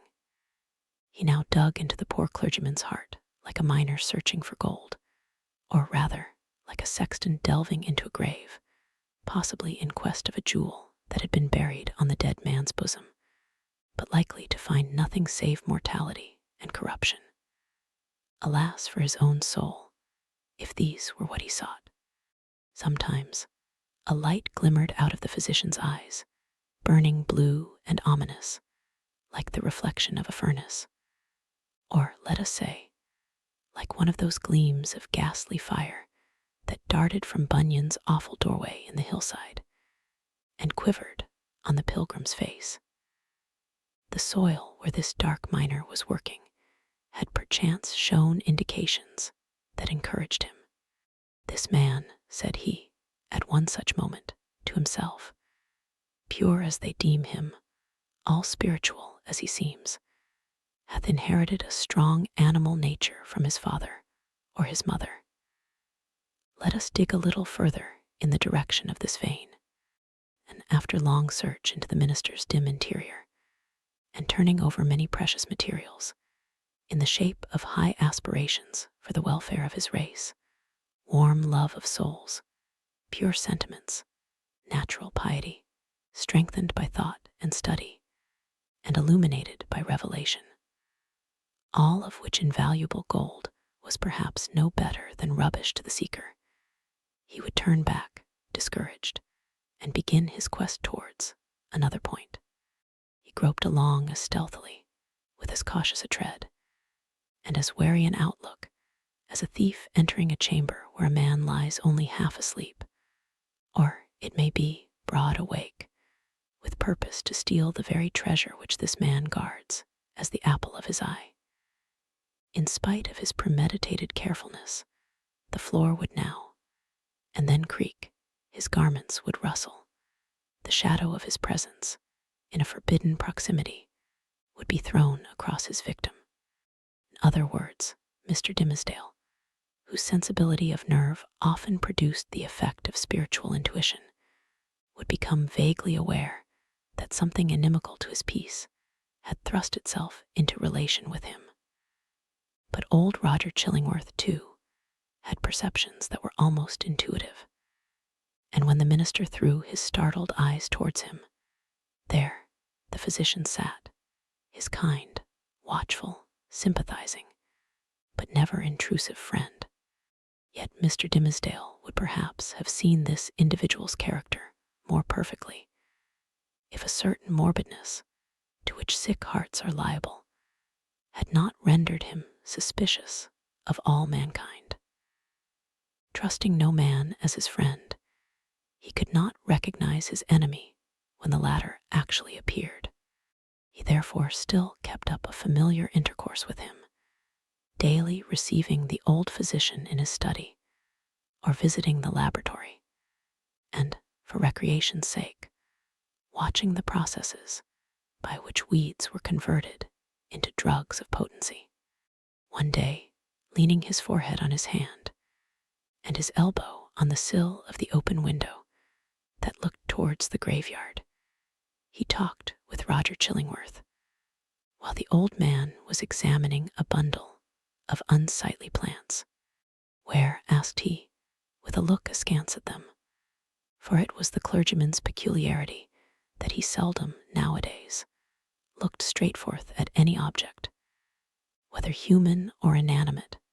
Where, my kind doctor, did you gather those herbs, with such a dark, flabby leaf?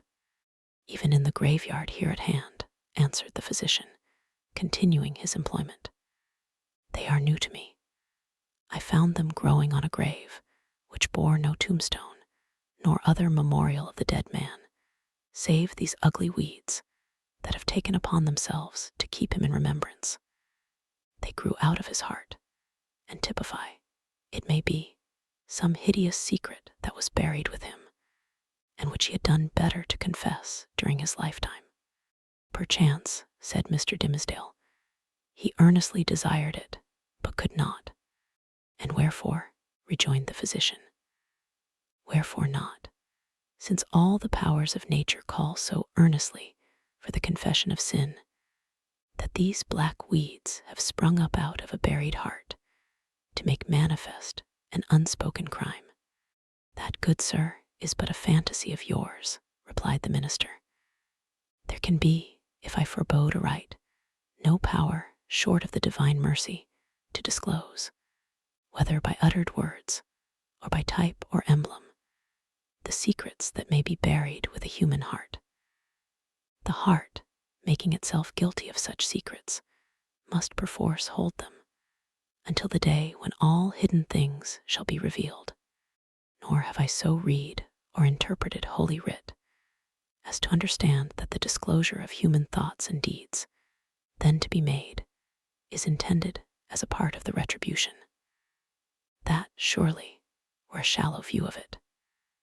No, these revelations, unless I greatly err, are meant merely to promote the intellectual satisfaction of all intelligent beings, who will stand waiting on that day to see the dark problem of this life made plain. Knowledge of men's hearts will be needful to the completest solution of that problem. And I conceive, moreover, that the hearts holding such miserable secrets as you speak of will yield them up, at that last day, not with reluctance, but with a joy unutterable. Then why not reveal them here? Asked Roger Chillingworth, glancing quietly aside at the minister. Why should not the guilty ones sooner avail themselves of this unutterable solace? They mostly do, said the clergyman, griping hard at his breast, as if afflicted with an importunate throb of pain. Many, many a poor soul hath given its confidence to me, not only on the deathbed, but while strong in life and fair in reputation. And ever after such an outpouring, oh, what a relief have I witnessed in those sinful brethren, even as in one who at last draws free air after long stifling with his own polluted breath. How can it be otherwise? Why should a wretched man, guilty, we will say, of murder, prefer to keep the dead corpse buried in his own heart, rather than fling it forth at once, and let the universe take care of it? Yet some men bury their secrets thus, observed the calm physician. True, there are such men, answered Mr. Dimmesdale, but not to suggest more obvious reasons. It may be that they are kept silent by the very constitution of their nature. Or can we not suppose it? Guilty as they may be, retaining, nevertheless, a zeal for God's glory and man's welfare, they shrink from displaying themselves black and filthy in the view of men, because, thenceforward, no good can be achieved by them, no evil of the past be redeemed by better service. So, to their own unutterable torment, they go about among their fellow creatures, looking pure as new-fallen snow, while their hearts are all speckled and spotted with iniquity, of which they cannot rid themselves. These men deceive themselves, said Roger Chillingworth, with somewhat more emphasis than usual, and making a slight gesture with his forefinger. They fear to take up the shame that rightfully belongs to them. Their love for man, their zeal for God's service, these holy impulses may or may not coexist in their hearts with the evil inmates to which their guilt has unbarred the door, and which must needs propagate a hellish breed within them. But if they seek to glorify God, let them not lift heavenward their unclean hands. If they would serve their fellow men, let them do it by making manifest the power and reality of conscience, in constraining them to penitential self-abasement. Wouldst thou have me to believe, O wise and pious friend, that a false show can be better, can be more for God's glory, or man's welfare, than God's own truth? Trust me, such men deceive themselves. May be so, said the young clergyman indifferently, as waiving a discussion that he considered irrelevant or unseasonable. He had a ready faculty, indeed, of escaping from any topic that agitated his too sensitive and nervous temperament. But now I would ask of my well-skilled physician whether, in good sooth, he deems me to have profited by his kindly care of this weak frame of mine. Before Roger Chillingworth could answer, they heard the clear, wild laughter of a young child's voice, proceeding from the adjacent burial ground. Looking instinctively from the open window, for it was summer-time, the minister beheld Hester Prynne and little Pearl passing along the footpath that traversed the enclosure. Pearl looked as beautiful as the day, but was in one of those moods of perverse merriment which, whenever they occurred, seemed to remove her entirely out of the sphere of sympathy or human contact. She now skipped irreverently from one grave to another, until, coming to the broad, flat, armorial tombstone of a departed worthy, perhaps of Isaac Johnson himself, she began to dance upon it. In reply to her mother's command and entreaty that she would behave more decorously, little Pearl paused to gather the prickly burrs from a tall burdock which grew beside the tomb. Taking a handful of these, she arranged them along the lines of the scarlet letter that decorated the maternal bosom, to which the burrs, as their nature was, tenaciously adhered. Hester did not pluck them off. Roger Chillingworth had by this time approached the window and smiled grimly down. There is no law nor reverence for authority, no regard for human ordinances or opinions, right or wrong, mixed up with that child's composition, remarked he, as much to himself as to his companion. I saw her, the other day, bespatter the governor himself with water at the cattle trough in Spring Lane. What, in heaven's name, is she? Is the imp altogether evil? Hath she affections? Hath she any discoverable principle of being? None, save the freedom of a broken law, answered Mr. Dimmesdale, in a quiet way, as if he had been discussing the point within himself. Whether capable of good, I know not. The child probably overheard their voices, for, looking up to the window, with a bright but naughty smile of mirth and intelligence, she threw one of the prickly burrs at the Reverend Mr. Dimmesdale.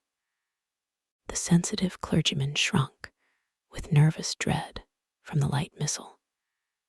Detecting his emotion, Pearl clapped her little hands in the most extravagant ecstasy. Hester Prynne, likewise, had involuntarily looked up, and all these four persons, old and young, regarded one another in silence, till the child laughed aloud and shouted, "Come away, mother. Come away, or yonder old black man will catch you. He hath got hold of the minister already. Come away, mother, or he will catch you." But he cannot catch little Pearl. So she drew her mother away, skipping, dancing, and frisking fantastically among the hillocks of the dead people, like a creature that had nothing in common with a bygone and buried generation, nor owned herself akin to it. It was as if she had been made afresh, out of new elements, and must perforce be permitted to live her own life, and be a law unto herself, without her eccentricities being reckoned to her for a crime. There goes a woman, resumed Roger Chillingworth, after a pause, who, be her demerits what they may, hath none of that mystery of hidden sinfulness which you deem so grievous to be borne. Is Hester Prynne the less miserable, think you, for that scarlet letter on her breast? I do verily believe it, answered the clergyman. Nevertheless, I cannot answer for her. There was a look of pain in her face, which I would gladly have been spared the sight of. But still, methinks, it must needs be better for the sufferer to be free to show his pain, as this poor woman Hester is, than to cover it all up in his heart. There was another pause. and the physician began anew to examine and arrange the plants which he had gathered. "You inquired of me a little time agone," said he at length, "my judgment as touching your health." "I did," answered the clergyman, "and would gladly learn it." "Speak frankly, I pray you, be it for life or death." "Freely then and plainly," said the physician, still busy with his plants, but keeping a wary eye on Mr. Dimmesdale. "The disorder is a strange one, not so much in itself, nor as outwardly manifested, in so far at least as the symptoms have been laid open to my observation. Looking daily at you, my good sir, and watching the tokens of your aspect, now for months gone by, I should deem you a man sore sick, it may be, yet not so sick, but that an instructed and watchful physician might well hope to cure you. But I know not what to say. The disease is what I seem to know, yet know it not." "You speak in riddles, learned sir," said the pale minister, glancing aside out of the window. "Then, to speak more plainly," continued the physician, "and I crave pardon, sir, should it seem to require pardon, for this needful plainness of my speech. Let me ask, as your friend, as one having charge, under Providence, of your life and physical well-being, hath all the operation of this disorder been fairly laid open and recounted to me?" "How can you question it?" asked the minister. "Surely it were child's play to call in a physician and then hide the sore." "You would tell me then that I know all," said Roger Chillingworth deliberately, and fixing an eye, bright with intense and concentrated intelligence, on the minister's face. "Be it so. But again, he to whom only the outward and physical evil is laid open knoweth oftentimes but half the evil which he is called upon to cure. A bodily disease, which we look upon as whole and entire within itself, may, after all, be but a symptom of some ailment in the spiritual part. Your pardon once again, good sir, if my speech give the shadow of offense. You, sir, of all men whom I have known, are he whose body is the closest conjoined, and imbued and identified, so to speak, with the spirit whereof it is the instrument. Then I need ask no further," said the clergyman, somewhat hastily rising from his chair. "You deal not, I take it, in medicine for the soul. Thus a sickness," continued Roger Chillingworth, going on in an unaltered tone, without heeding the interruption, but standing up and confronting the emaciated and white-cheeked minister with his low, dark, and misshapen figure. "A sickness, a sore place, if we may so call it, in your spirit, hath immediately its appropriate manifestation in your bodily frame. Would you, therefore, that your physician heal the bodily evil? How may this be, unless you first lay open to him the wound or trouble in your soul?" "No, not to thee, not to an earthly physician," cried Mr. Dimmesdale passionately, and turning his eyes full and bright, and with a kind of fierceness, on old Roger Chillingworth. "Not to thee, but if it be the soul's disease, then do I commit myself to the one physician of the soul. He, if it stand with his good pleasure, can cure, or he can kill. Let him do with me as, in his justice and wisdom, he shall see good. But who art thou, that meddlest in this matter, that dares thrust himself between the sufferer and his God?" With a frantic gesture, he rushed out of the room. "It is as well to have made this step," said Roger Chillingworth to himself, looking after the minister with a grave smile. "There is nothing lost. We shall be friends again anon. But see, now, how passion takes hold upon this man, and hurrieth him out of himself. As with one passion, so with another. He hath done a wild thing Arano, this pious Master Dimmesdale, in the hot passion of his heart. It proved not difficult to re-establish the intimacy of the two companions on the same footing, and in the same degree as heretofore. The young clergyman, after a few hours of privacy, was sensible that the disorder of his nerves had hurried him into an unseemly outbreak of temper, which there had been nothing in the physician's words to excuse or palliate. He marveled, indeed, at the violence with which he had thrust back the kind old man, when merely proffering the advice which it was his duty to bestow, and which the minister himself had expressly sought.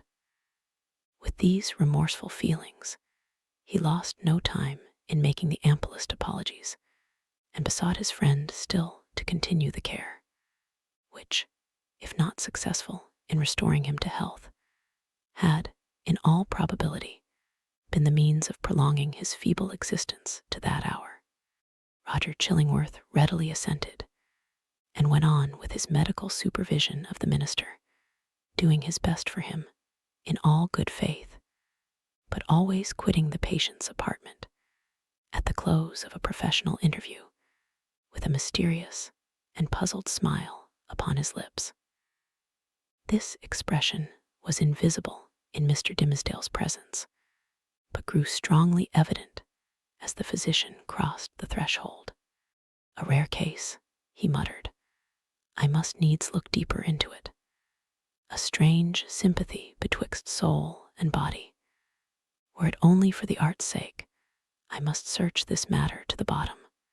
It came to pass, not long after the scene above recorded, that the Reverend Mr. Dimmesdale, at noonday, and entirely unawares, fell into a deep, deep slumber, sitting in his chair, with a large black-letter volume open before him on the table. It must have been a work of vast ability in the somniferous school of literature.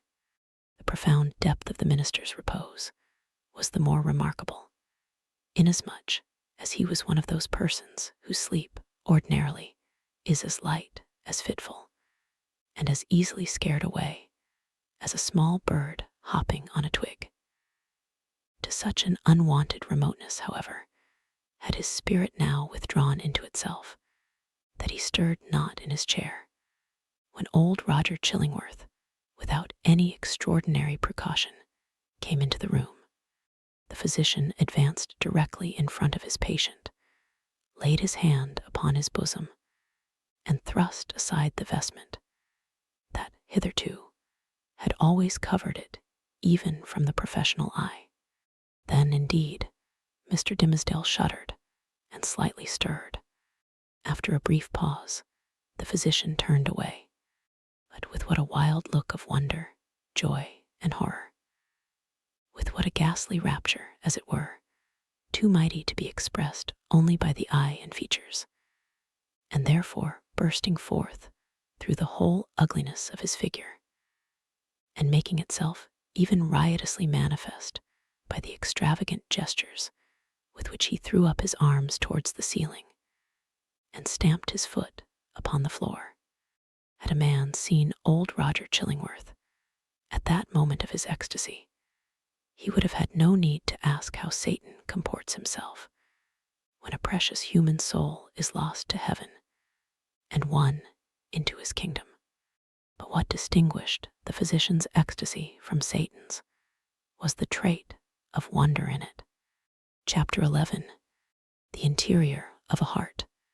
After the incident last described, the intercourse between the clergyman and the physician, though externally the same, was really of another character than it had previously been.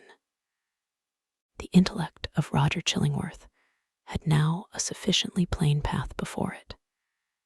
It was not, indeed, precisely that which he had laid out for himself to tread. Calm, gentle, passionless as he appeared, there was yet, we fear, a quiet depth of malice hitherto latent, but active now, in this unfortunate old man, which led him to imagine a more intimate revenge than any mortal had ever wreaked upon an enemy. To make himself the one trusted friend, to whom should be confided all the fear, the remorse, the agony, the ineffectual repentance, the backward rush of sinful thoughts, expelled in vain. All that guilty sorrow, hidden from the world, whose great heart would have pitied and forgiven, to be revealed to him, the pitiless, to him, the unforgiving. All that dark treasure to be lavished on the very man to whom nothing else could so adequately pay the debt of vengeance. The clergyman's shy and sensitive reserve had balked this scheme. Roger Chillingworth, however, was inclined to be hardly, if at all, less satisfied with the aspect of affairs, which Providence, using the avenger and his victim for its own purposes, and perchance pardoning where it seemed most to punish, had substituted for his black devices. A revelation, he could almost say, had been granted to him. It mattered little for his object, whether celestial or from what other region. By its aid, in all the subsequent relations betwixt him and Mr. Dimmesdale, not merely the external presence, but the very inmost soul of the latter seemed to be brought out before his eyes, so that he could see and comprehend its every movement. He became, thenceforth, not a spectator only, but a chief actor in the poor minister's interior world. He could play upon him as he chose. Would he arouse him with a throb of agony? The victim was forever on the rack.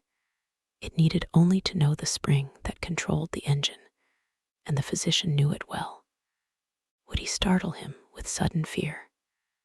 As at the waving of a magician's wand, uprose a grisly phantom, uprose 1,000 phantoms, in many shapes of death or more awful shame, all flocking round about the clergyman and pointing with their fingers at his breast. All this was accomplished with a subtlety so perfect that the minister, though he had constantly a dim perception of some evil influence watching over him, could never gain a knowledge of its actual nature. True, he looked doubtfully, fearfully, even at times with horror and the bitterness of hatred, at the deformed figure of the old physician. His gestures, his gait, his grizzled beard, his slightest and most indifferent acts, the very fashion of his garments, were odious in the clergyman's sight, a token implicitly to be relied on, of a deeper antipathy in the breast of the latter than he was willing to acknowledge to himself. For as it was impossible to assign a reason for such distrust and abhorrence, so Mr. Dimmesdale, conscious that the poison of one morbid spot was infecting his heart's entire substance, attributed all his presentiments to no other cause. He took himself to task for his bad sympathies in reference to Roger Chillingworth, disregarded the lesson that he should have drawn from them, and did his best to root them out.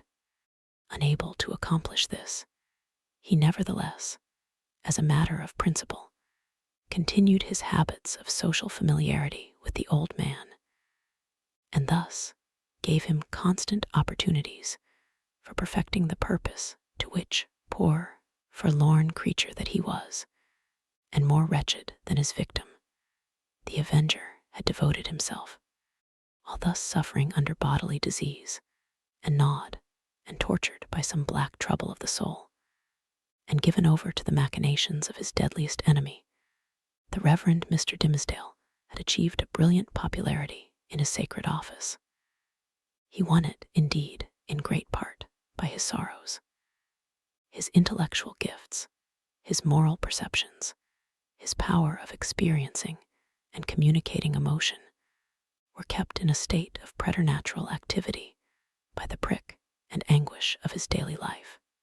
His fame, though still on its upward slope, already overshadowed the soberer reputations of his fellow clergymen, eminent as several of them were. There were scholars among them who had spent more years in acquiring abstruse lore connected with the divine profession than Mr. Dimmesdale had lived, and who might well, therefore, be more profoundly versed in such solid and valuable attainments than their youthful brother.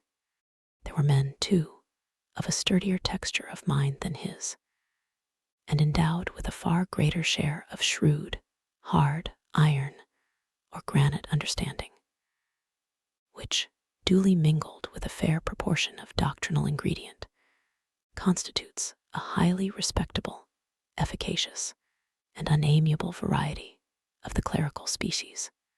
There were others, again, true saintly fathers, whose faculties had been elaborated by weary toil among their books, and by patient thought, and etherealized, moreover, by spiritual communications with the better world, into which their purity of life had almost introduced these holy personages, with their garments of mortality still clinging to them. All that they lacked was the gift that descended upon the chosen disciples at Pentecost in tongues of flame, symbolizing, it would seem, not the power of speech in foreign and unknown languages, but that of addressing the whole human brotherhood in the heart's native language. These fathers, otherwise so apostolic, lacked heaven's last and rarest attestation of their office, the tongue of flame. They would have vainly sought, had they ever dreamed of seeking, to express the highest truths through the humblest medium of familiar words and images. Their voices came down, afar and indistinctly, from the upper heights where they habitually dwelt. Not improbably, it was to this latter class of men that Mr. Dimmesdale, by many of his traits of character, naturally belonged. To the high mountain peaks of faith and sanctity he would have climbed, had not the tendency been thwarted by the burden, whatever it might be, of crime or anguish, beneath which it was his doom to totter. It kept him down, on a level with the lowest him, the man of ethereal attributes, whose voice the angels might else have listened to and answered. But this very burden it was that gave him sympathies so intimate with the sinful brotherhood of mankind, so that his heart vibrated in unison with theirs, and received their pain into itself, and sent its own throb of pain through 1,000 other hearts in gushes of sad, persuasive eloquence, oftenest persuasive, but sometimes terrible. The people knew not the power that moved them thus. They deemed the young clergyman a miracle of holiness. They fancied him the mouthpiece of heaven's messages of wisdom and rebuke and love. In their eyes, the very ground on which he trod was sanctified. The virgins of his church grew pale around him, victims of a passion so imbued with religious sentiment that they imagined it to be all religion, and brought it openly, in their white bosoms, as their most acceptable sacrifice before the altar. Aged members of his flock, beholding Mr. Dimmesdale's frame so feeble, while they were themselves so rugged in their infirmity, believed that he would go heavenward before them, and enjoined it upon their children that their old bones should be buried close to their young pastor's holy grave. And all this time, perchance, when poor Mr. Dimmesdale was thinking of his grave, he questioned with himself whether the grass would ever grow on it, because an accursed thing must there be buried. It is inconceivable, the agony with which this public veneration tortured him. It was his genuine impulse to adore the truth, and to reckon all things shadow-like and utterly devoid of weight or value, that had not its divine essence as the life within their life. Then, what was he? A substance, or the dimmest of all shadows? He longed to speak out from his own pulpit at the full height of his voice, and tell the people what he was.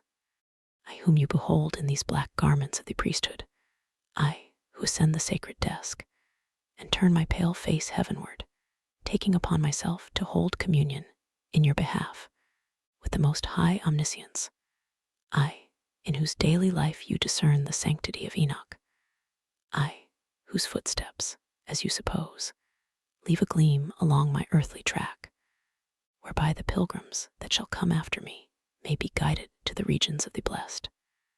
I, who have laid the hand of baptism upon your children, I, who have breathed the parting prayer over your dying friends, to whom the Amen sounded faintly from a world which they had quitted, I, your pastor, whom you so reverence and trust, am utterly a pollution and a lie.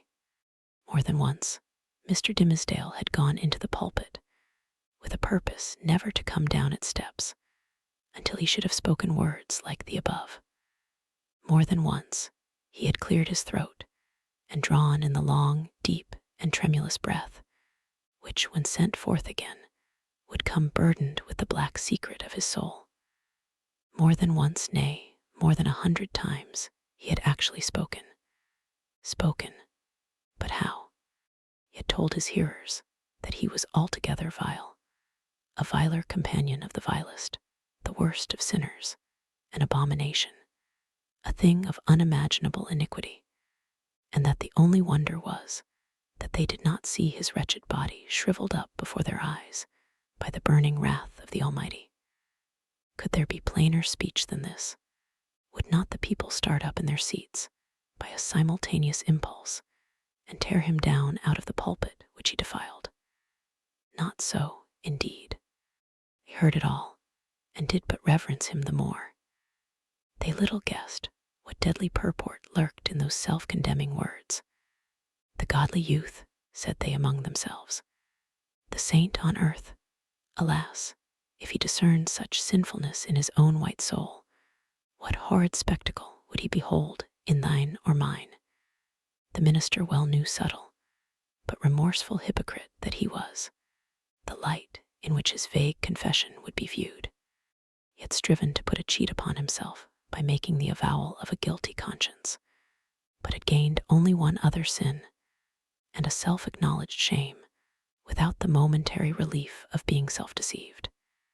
He had spoken the very truth, and transformed it into the veriest falsehood.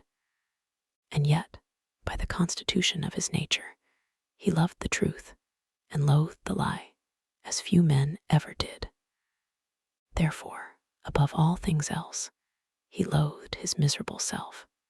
His inward trouble drove him to practices more in accordance with the old, corrupted faith of Rome than with the better light of the church in which he had been born and bred. In Mr. Dimmesdale's secret closet, under lock and key, there was a bloody scourge. Oftentimes, this Protestant and Puritan divine had plied it on his own shoulders, laughing bitterly at himself the while, and smiting so much the more pitilessly because of that bitter laugh. It was his custom, too, as it has been that of many other pious Puritans, to fast, not, however, like them, in order to purify the body and render it the fitter medium of celestial illumination, but rigorously, and until his knees trembled beneath him as an act of penance. He kept vigils likewise, night after night, sometimes in utter darkness, sometimes with a glimmering lamp, and sometimes viewing his own face in a looking-glass by the most powerful light which he could throw upon it. He thus typified the constant introspection wherewith he tortured, but could not purify, himself. In these lengthened vigils, his brain often reeled, and visions seemed to flit before him, perhaps seen doubtfully, and by a faint light of their own, in the remote dimness of the chamber, or more vividly, and close beside him, within the looking-glass. Now it was a herd of diabolic shapes that grinned and mocked at the pale minister, and beckoned him away with them, now a group of shining angels, who flew upward heavily as sorrow-laden, but grew more ethereal as they rose. Now came the dead friends of his youth, and his white-bearded father, with a saint-like frown, and his mother, turning her face away as she passed by. Ghost of a mother, thinnest fantasy of a mother, methinks she might yet have thrown a pitying glance towards her son. And now, through the chamber which these spectral thoughts had made so ghastly, glided Hester Prynne, leading along little Pearl, in her scarlet garb, and pointing her forefinger first at the scarlet letter on her bosom, and then at the clergyman's own breast. None of these visions ever quite deluded him. At any moment, by an effort of his will, he could discern substances through their misty lack of substance, and convince himself that they were not solid in their nature, like yonder table of carved oak, or that big, square, leathern-bound, and brazen-clasped volume of divinity. But for all that, they were, in one sense, the truest and most substantial things which the poor minister now dealt with.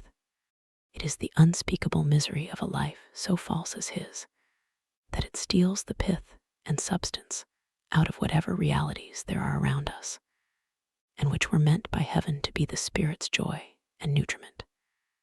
To the untrue man, the whole universe is false. It is impalpable. It shrinks to nothing within his grasp. And he himself, in so far as he shows himself in a false light, becomes a shadow, or indeed ceases to exist.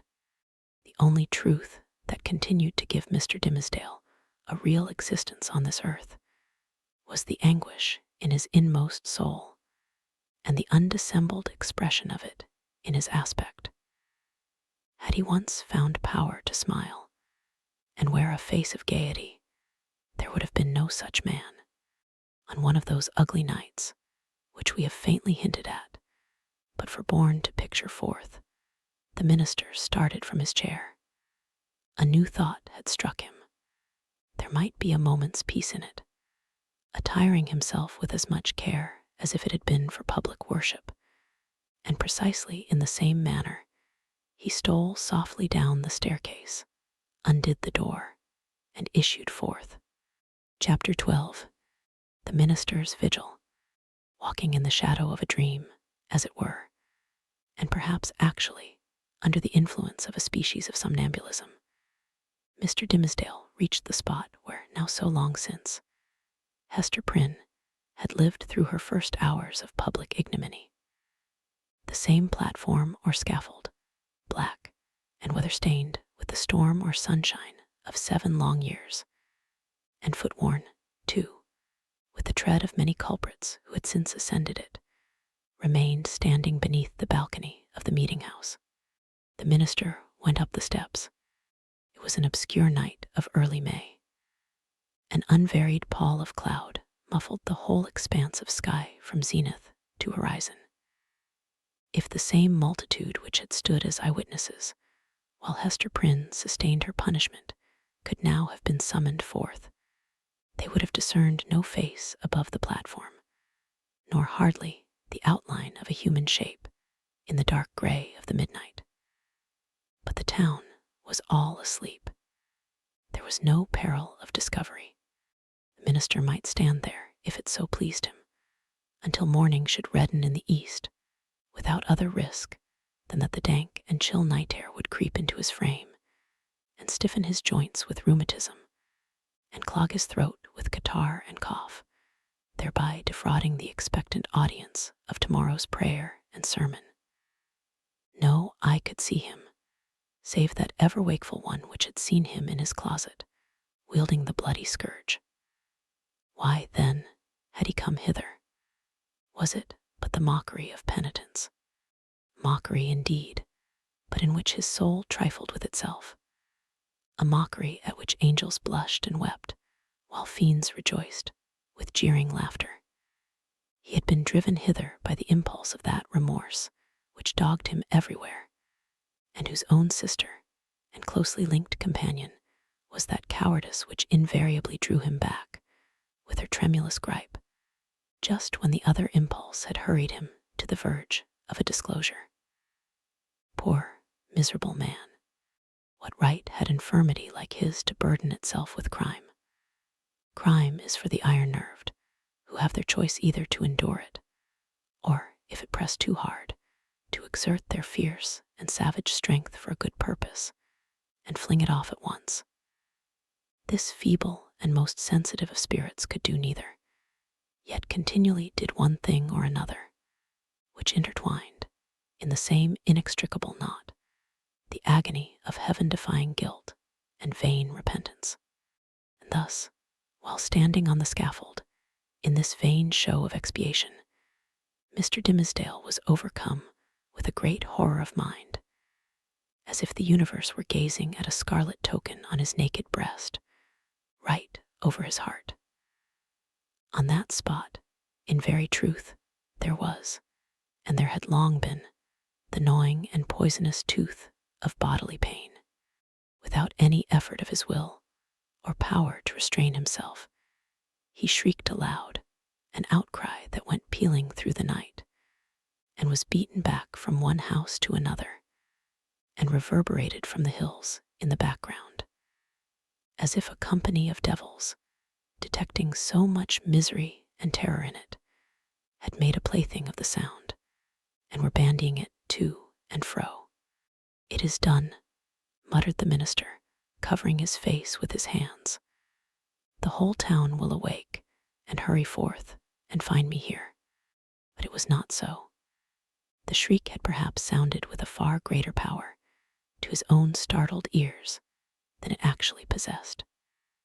The town did not awake, or if it did, the drowsy slumberers mistook the cry either for something frightful in a dream, or for the noise of witches, whose voices at that period were often heard to pass over the settlements or lonely cottages as they rode with Satan through the air.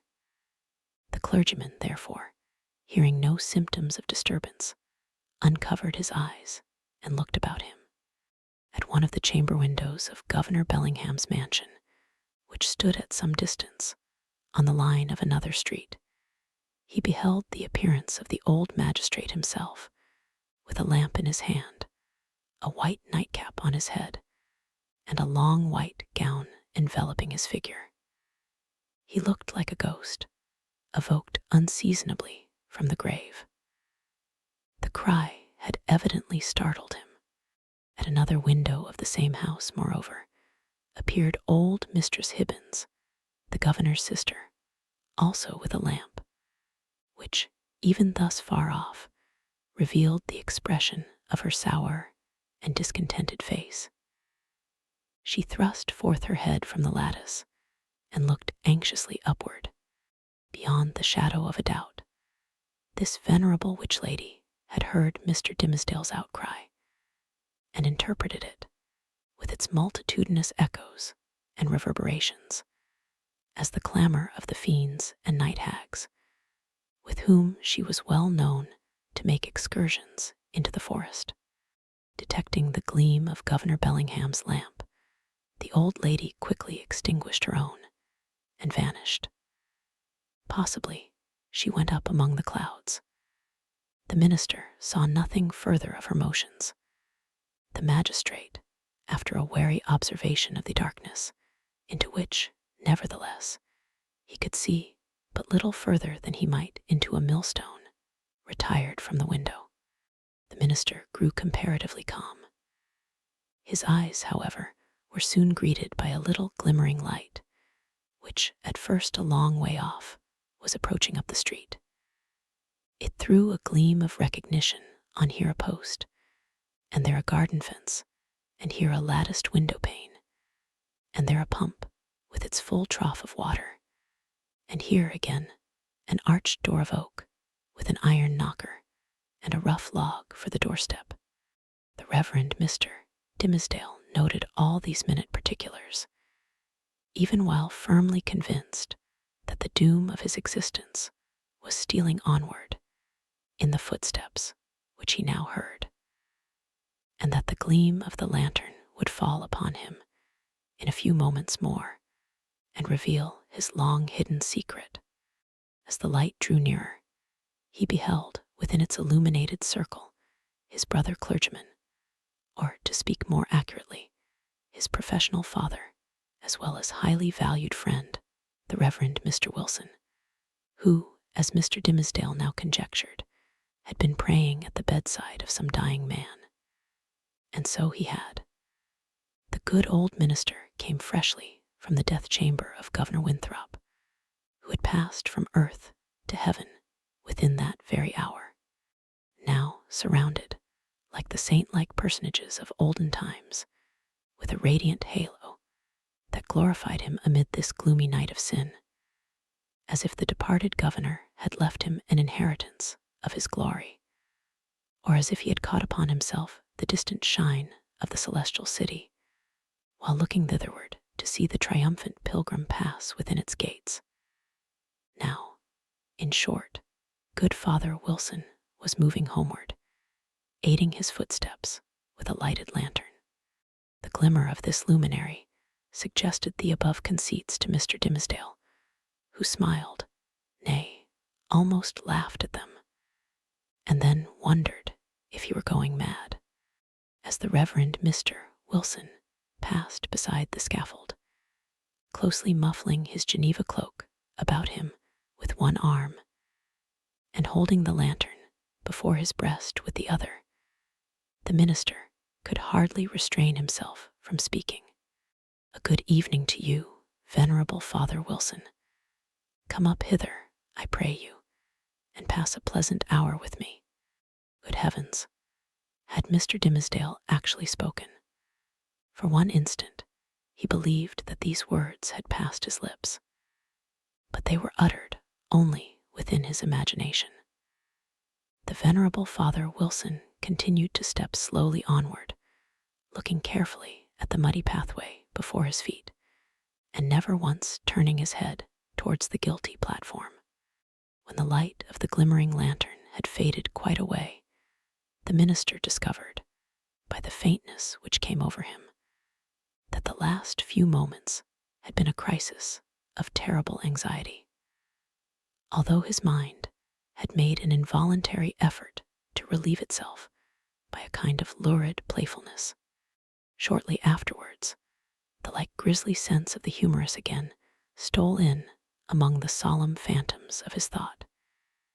He felt his limbs growing stiff with the unaccustomed chilliness of the night, and doubted whether he should be able to descend the steps of the scaffold.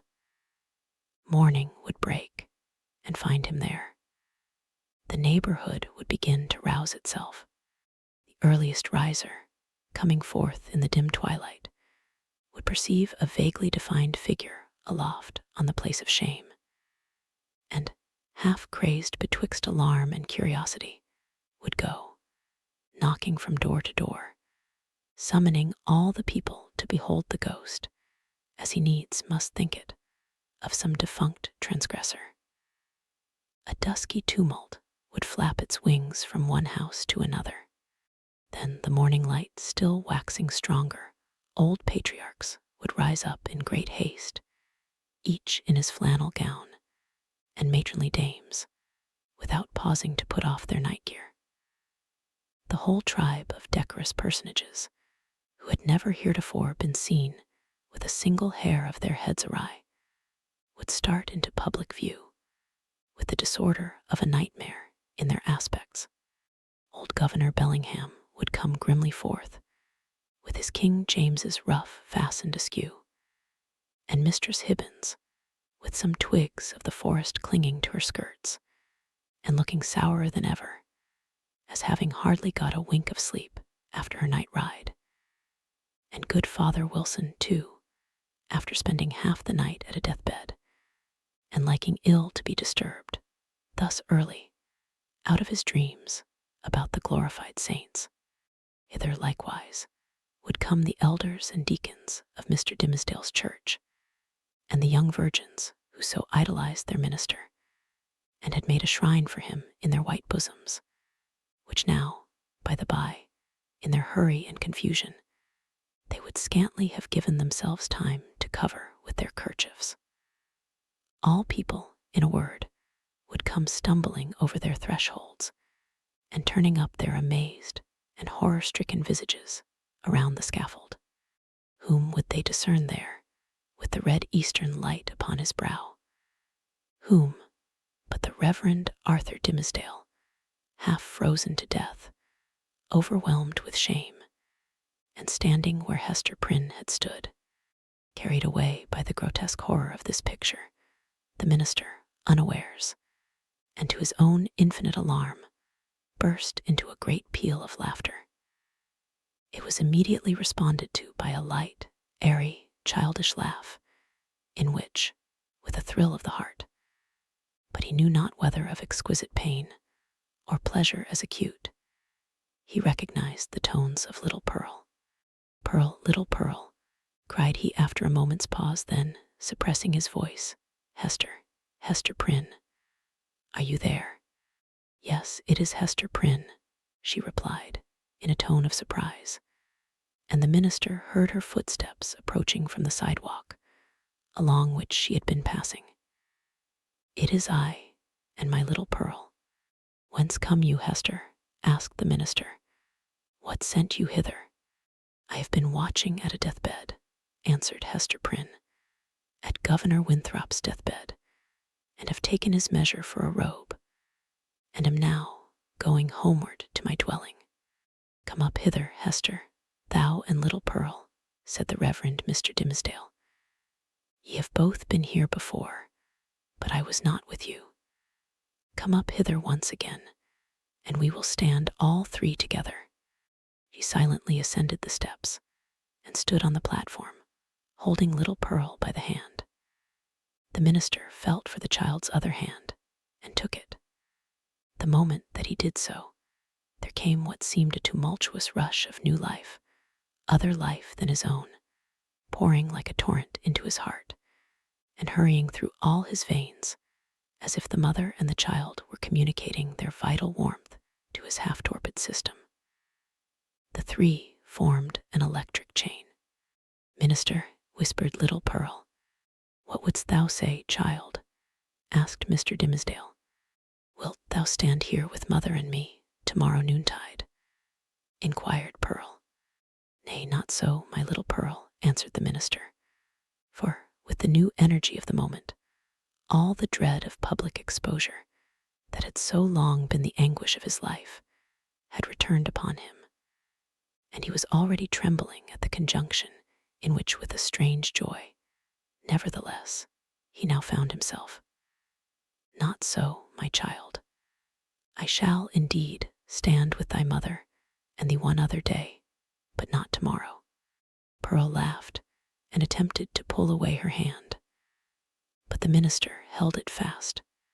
"A moment longer, my child," said he. "But wilt thou promise," asked Pearl, "to take my hand and mother's hand tomorrow noontide?" "Not then, Pearl," said the minister, "but another time." "And what other time?" persisted the child. "At the great judgment day," whispered the minister, and strangely enough, the sense that he was a professional teacher of the truth impelled him to answer the child so. "Then and there, before the judgment seat, thy mother and thou and I must stand together. But the daylight of this world shall not see our meeting."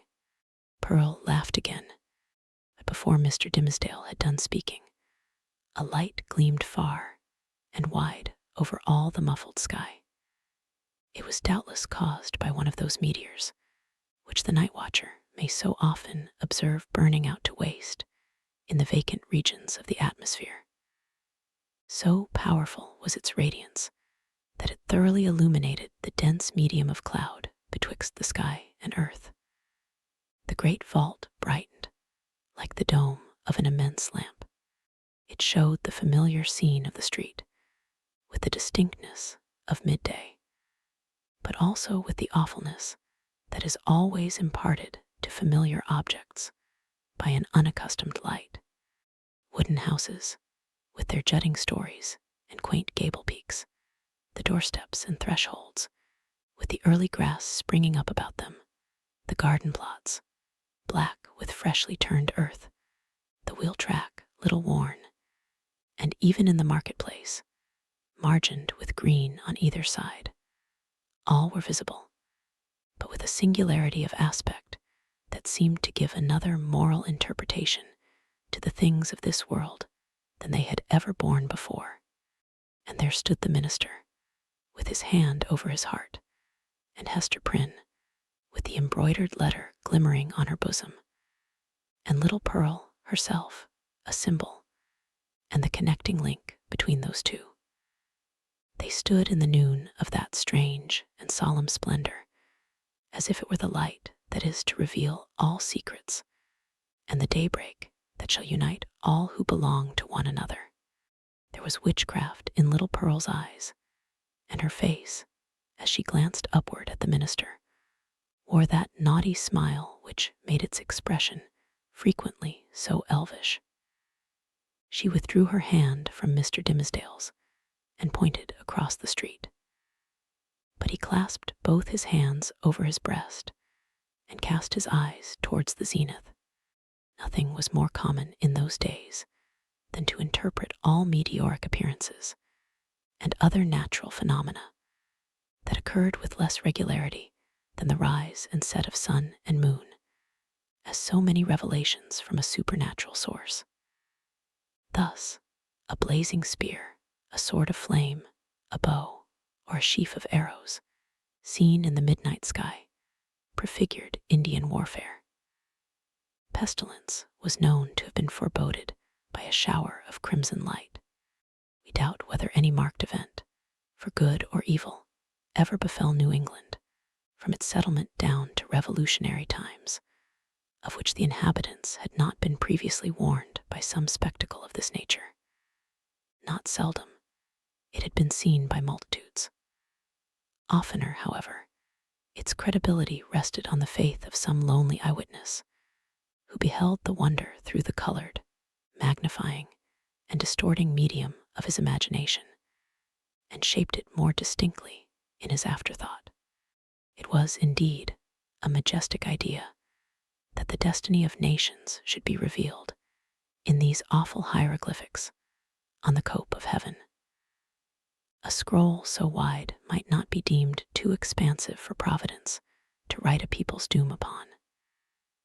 The belief was a favorite one with our forefathers, as betokening that their infant commonwealth was under a celestial guardianship of peculiar intimacy and strictness.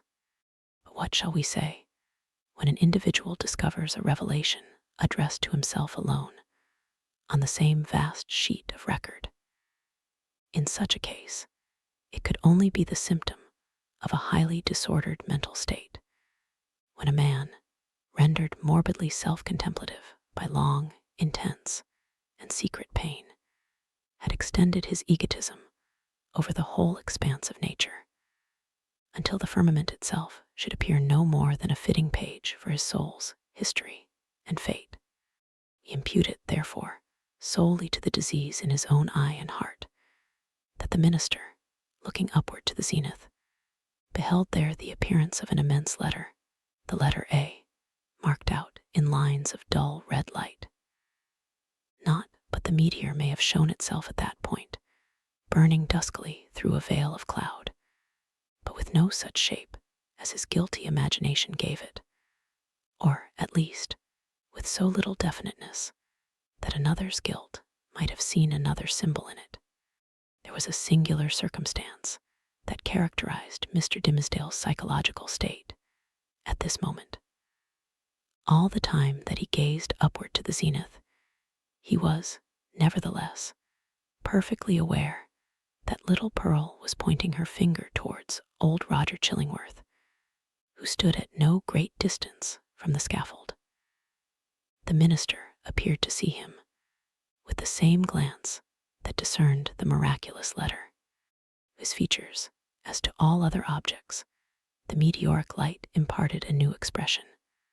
Or it might well be that the physician was not careful then, as at all other times, to hide the malevolence with which he looked upon his victim. Certainly, if the meteor kindled up the sky and disclosed the earth with an awfulness that admonished Hester Prynne and the clergyman of the Day of Judgment, then might Roger Chillingworth have passed with them for the archfiend, standing there with a smile and scowl to claim his own.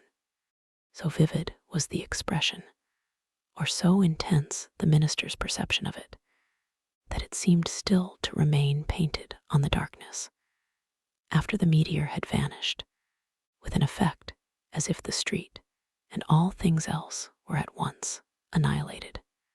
"Who is that man, Hester?" gasped Mr. Dimmesdale, overcome with terror. "I shiver at him. Dost thou know the man?" "I hate him, Hester." She remembered her oath and was silent. "I tell thee, my soul shivers at him," muttered the minister again. "Who is he? Who is he? Canst thou do nothing for me? I have a nameless horror of the man."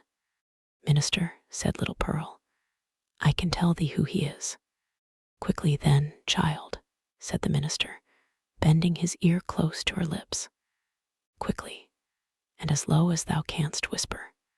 Pearl mumbled something into his ear that sounded, indeed, like human language, but was only such gibberish as children may be heard amusing themselves with by the hour together. At all events, if it involved any secret information in regard to old Roger Chillingworth, it was in a tongue unknown to the erudite clergyman, and did but increase the bewilderment of his mind. The elvish child then laughed aloud. "Dost thou mock me now?" said the minister. "Thou wast not bold. Thou wast not true," answered the child. "Thou wouldst not promise to take my hand and mother's hand tomorrow noontide." "Worthy sir," answered the physician, who had now advanced to the foot of the platform. "Pious Master Dimmesdale, can this be you? Well, well, indeed. We men of study, whose heads are in our books, have need to be straitly looked after. We dream in our waking moments, and walk in our sleep. Come, good sir, and my dear friend, I pray you, let me lead you home." "How knewest thou that I was here?" asked the minister, fearfully. "Verily, and in good faith," answered Roger Chillingworth, "I knew nothing of the matter. I had spent the better part of the night at the bedside of the worshipful Governor Winthrop, doing what my poor skill might to give him ease. He going home to a better world, I likewise was on my way homeward, when this strange light shone out. Come with me, I beseech you, reverend sir, else you will be poorly able to do Sabbath duty tomorrow. Aha, see now, how they trouble the brain, these books, these books. You should study less, good sir, and take a little pastime, or these night whimsies will grow upon you." "I will go home with you," said Mr. Dimmesdale, with a chill despondency, like one awaking, all nerveless, from an ugly dream. He yielded himself to the physician, and was led away. The next day, however, being the Sabbath, he preached a discourse which was held to be the richest and most powerful, and the most replete with heavenly influences that had ever proceeded from his lips.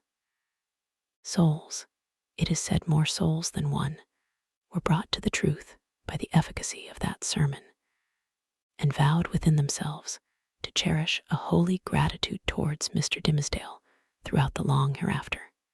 But as he came down the pulpit steps, the gray-bearded sexton met him, holding up a black glove, which the minister recognized as his own.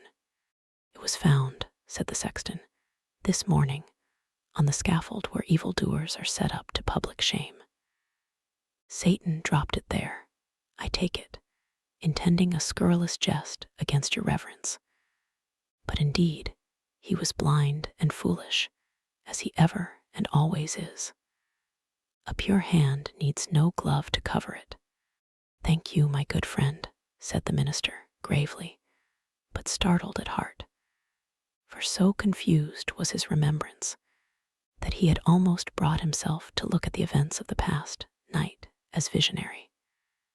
"Yes, it seems to be my glove, indeed, and since Satan saw fit to steal it, your reverence must needs handle him without gloves henceforward," remarked the old sexton, grimly smiling. "But did your reverence hear of the portent that was seen last night? A great red letter in the sky, the letter A, which we interpret to stand for angel. For, as our good Governor Winthrop was made an angel this past night, it was doubtless held fit that there should be some notice thereof." "No," answered the minister, "I had not heard of it." Chapter 13. another view of Hester. In her late singular interview with Mr. Dimmesdale, Hester Prynne was shocked at the condition to which she found the clergyman reduced. His nerve seemed absolutely destroyed. His moral force was abased into more than childish weakness. It groveled helpless on the ground, even while his intellectual faculties retained their pristine strength, or had perhaps acquired a morbid energy, which disease only could have given them. With her knowledge of a train of circumstances hidden from all others, she could readily infer that, besides the legitimate action of his own conscience, a terrible machinery had been brought to bear, and was still operating on Mr. Dimmesdale's well-being and repose. Knowing what this poor, fallen man had once been, her whole soul was moved by the shuddering terror with which he had appealed to her, the outcast woman, for support against his instinctively discovered enemy. She decided, moreover, that he had a right to her utmost aid. Little accustomed, in her long seclusion from society, to measure her ideas of right and wrong by any standard external to herself, Hester saw, or seemed to see, that there lay a responsibility upon her in reference to the clergyman, which she owed to no other, nor to the whole world besides. The links that united her to the rest of humankind, links of flowers, or silk, or gold, or whatever the material, had all been broken. Here was the iron link of mutual crime, which neither he nor she could break. Like all other ties, it brought along with it its obligations. Hester Prynne did not now occupy precisely the same position in which we beheld her during the earlier periods of her ignominy. Years had come and gone. Pearl was now 7 years old. Her mother, with the Scarlet Letter on her breast, glittering in its fantastic embroidery, had long been a familiar object to the townspeople, as is apt to be the case when a person stands out in any prominence before the community, and at the same time interferes neither with public nor individual interests and convenience. A species of general regard had ultimately grown up in reference to Hester Prynne. It is to the credit of human nature that, except where its selfishness is brought into play, it loves more readily than it hates. Hatred, by a gradual and quiet process, will even be transformed to love, unless the change be impeded by a continually new irritation of the original feeling of hostility. In this matter of Hester Prynne, there was neither irritation nor irksomeness. She never battled with the public, but submitted uncomplainingly to its worst usage. She made no claim upon it in requital for what she suffered. She did not weigh upon its sympathies. And also, the blameless purity of her life during all these years in which she had been set apart to infamy was reckoned largely in her favor.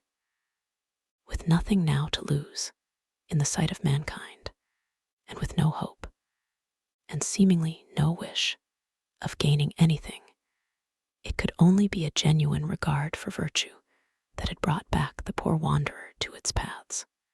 It was perceived, too, that while Hester never put forward even the humblest title to share in the world's privileges, further than to breathe the common air, and earn daily bread for little Pearl and herself by the faithful labor of her hands, she was quick to acknowledge her sisterhood with the race of man, whenever benefits were to be conferred, none so ready as she to give of her little substance to every demand of poverty, even though the bitter-hearted pauper threw back a jibe in requital of the food brought regularly to his door, or the garments wrought for him by the fingers that could have embroidered a monarch's robe. None so self-devoted as Hester when pestilence stalked through the town. In all seasons of calamity, indeed, whether general or of individuals, the outcast of society at once found her place. She came not as a guest, but as a rightful inmate, into the household that was darkened by trouble, as if its gloomy twilight were a medium in which she was entitled to hold intercourse with her fellow creatures. There glimmered the embroidered letter, with comfort in its unearthly ray. Elsewhere the token of sin, it was the taper of the sick chamber. It had even thrown its gleam, in the sufferer's hard extremity, across the verge of time. It had shown him where to set his foot, while the light of earth was fast becoming dim, and ere the light of futurity could reach him. In such emergencies, Hester's nature showed itself warm and rich, a wellspring of human tenderness, unfailing to every real demand, and inexhaustible by the largest. Her breast, with its badge of shame, was but the softer pillow for the head that needed one. She was self-ordained a sister of mercy, or we may rather say, the world's heavy hand had so ordained her, when neither the world nor she looked forward to this result. The letter was the symbol of her calling. Such helpfulness was found in her, so much power to do, and power to sympathize, that many people refused to interpret the Scarlet A by its original signification.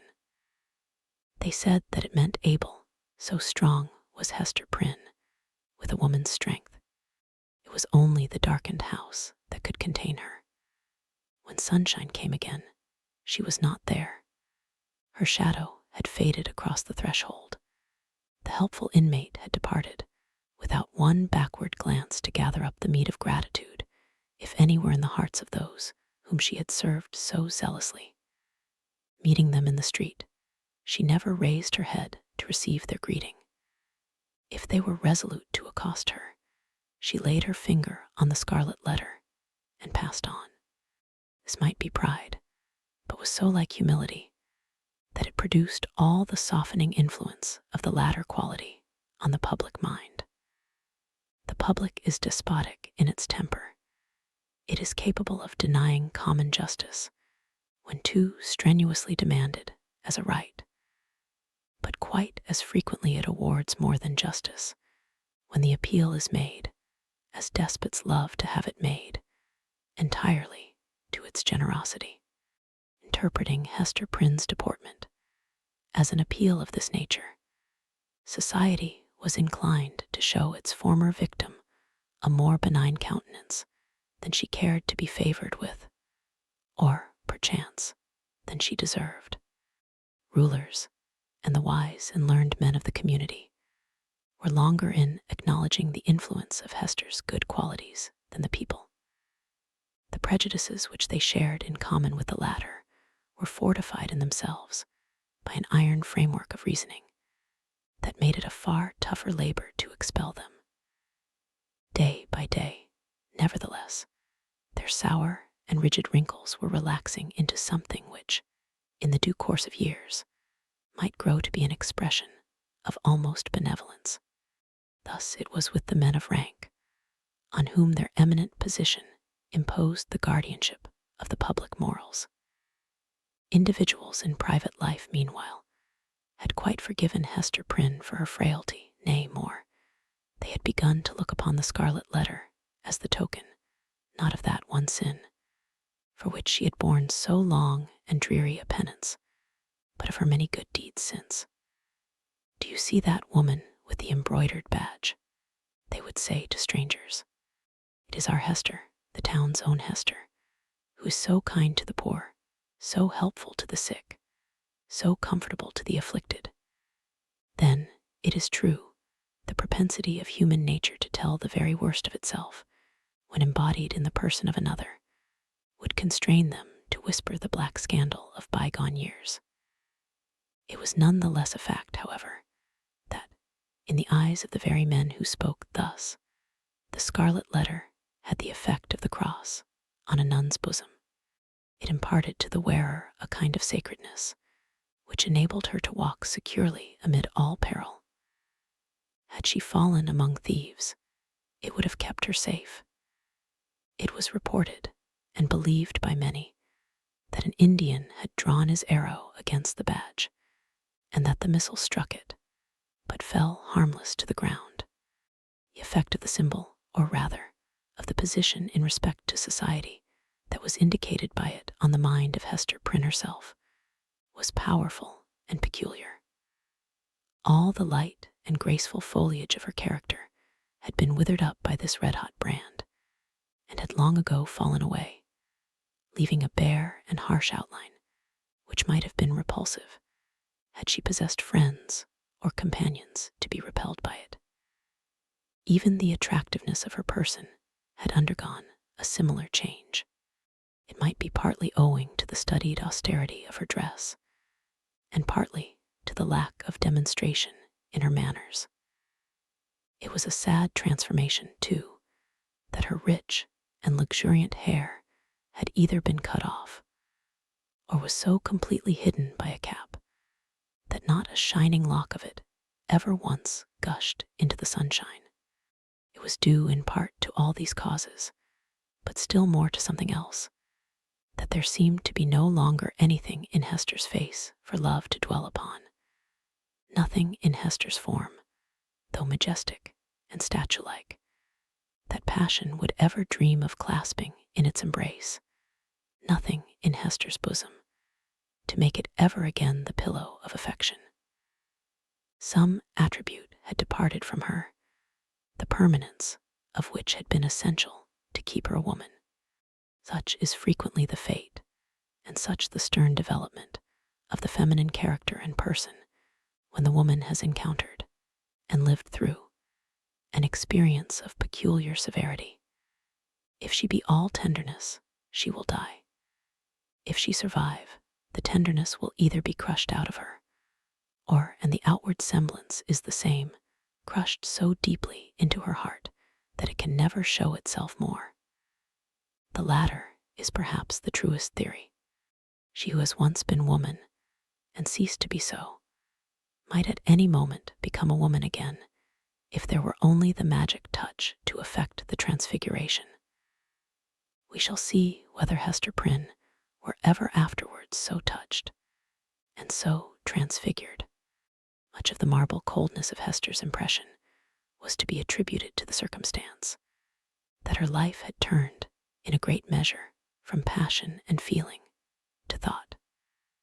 Standing alone in the world, alone as to any dependence on society, and with little Pearl to be guided and protected, alone, and hopeless of retrieving her position, even had she not scorned to consider it desirable, she cast away the fragments of a broken chain. The world's law was no law for her mind. It was an age in which the human intellect, newly emancipated, had taken a more active and a wider range than for many centuries before. Men of the sword had overthrown nobles and kings. Men bolder than these had overthrown and rearranged, not actually, but within the sphere of theory, which was their most real abode, the whole system of ancient prejudice, wherewith was linked much of ancient principle. Hester Prynne imbibed this spirit. She assumed a freedom of speculation, then common enough on the other side of the Atlantic, but which our forefathers, had they known it, would have held to be a deadlier crime than that stigmatized by the Scarlet Letter. In her lonesome cottage by the seashore, thoughts visited her, such as dared to enter no other dwelling in New England. Shadowy guests that would have been as perilous as demons to their entertainer, could they have been seen so much as knocking at her door. It is remarkable that persons who speculate the most boldly often conform with the most perfect quietude to the external regulations of society. The thought suffices them, without investing itself in the flesh and blood of action. So it seemed to be with Hester. Yet, had little Pearl never come to her from the spiritual world, it might have been far otherwise. Then she might have come down to us in history, hand in hand with Anne Hutchinson, as the foundress of a religious sect. She might, in one of her phases, have been a prophetess.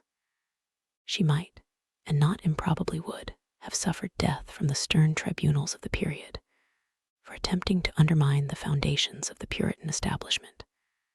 But in the education of her child, the mother's enthusiasm of thought had something to wreak itself upon. Providence, in the person of this little girl, had assigned to Hester's charge the germ and blossom of womanhood, to be cherished and developed amid a host of difficulties. Everything was against her. The world was hostile. The child's own nature had something wrong in it, which continually betokened that she had been born amiss. The effluence of her mother's lawless passion, and often impelled Hester to ask, in bitterness of heart, whether it were for ill or good that the poor little creature had been born at all. Indeed, the same dark question often rose into her mind, with reference to the whole race of womanhood. Was existence worth accepting, even to the happiest among them? As concerned her own individual existence, she had long ago decided in the negative, and dismissed the point as settled. A tendency to speculation, though it may keep woman quiet, as it does man, yet makes her sad. She discerns, it may be, such a hopeless task before her. As a first step, the whole system of society is to be torn down and built up anew. Then, the very nature of the opposite sex, or its long hereditary habit, which has become like nature, is to be essentially modified before woman can be allowed to assume what seems a fair and suitable position. Finally, all other difficulties being obviated, woman cannot take advantage of these preliminary reforms until she herself shall have undergone a still mightier change, in which, perhaps, the ethereal essence, wherein she has her truest life, will be found to have evaporated. A woman never overcomes these problems by any exercise of thought. They are not to be solved, or only in one way. If her heart chance to come uppermost, they vanish. Thus Hester Prynne, whose heart had lost its regular and healthy throb, wandered without a clue in the dark labyrinth of mind, now turned aside by an insurmountable precipice, now starting back from a deep chasm. There was wild and ghastly scenery all around her, and a home and comfort nowhere. At times, a fearful doubt strove to possess her soul, whether it were not better to send Pearl at once to heaven, and go herself to such futurity as eternal justice should provide. The Scarlet Letter had not done its office. Now, however, her interview with the Reverend Mr. Dimmesdale, on the night of his vigil, had given her a new theme of reflection, and held up to her an object that appeared worthy of any exertion and sacrifice for its attainment. She had witnessed the intense misery beneath which the minister struggled, or, to speak more accurately, had ceased to struggle. She saw that he stood on the verge of lunacy, if he had not already stepped across it. It was impossible to doubt that, whatever painful efficacy there might be in the secret sting of remorse, a deadlier venom had been infused into it by the hand that proffered relief. A secret enemy had been continually by his side, under the semblance of a friend and helper, and had availed himself of the opportunities thus afforded for tampering with the delicate springs of Mr. Dimmesdale's nature. Hester could not but ask herself whether there had not originally been a defect of truth, courage, and loyalty on her own part, in allowing the minister to be thrown into a position where so much evil was to be foreboded, and nothing auspicious to be hoped. Her only justification lay in the fact that she had been able to discern no method of rescuing him from a blacker ruin than had overwhelmed herself, except by acquiescing in Roger Chillingworth's scheme of disguise. Under that impulse, she had made her choice, and had chosen, as it now appeared, the more wretched alternative of the two. She determined to redeem her error, so far as it might yet be possible. Strengthened by years of hard and solemn trial, She felt herself no longer so inadequate to cope with Roger Chillingworth as on that night, abased by sin, and half maddened by the ignominy that was still new when they had talked together in the prison chamber. She had climbed her way since then to a higher point. The old man, on the other hand, had brought himself nearer to her level, or perhaps below it, by the revenge which he had stooped for. In fine, Hester Prynne resolved to meet her former husband and do what might be in her power for the rescue of the victim on whom he had so evidently set his gripe. The occasion was not long to seek.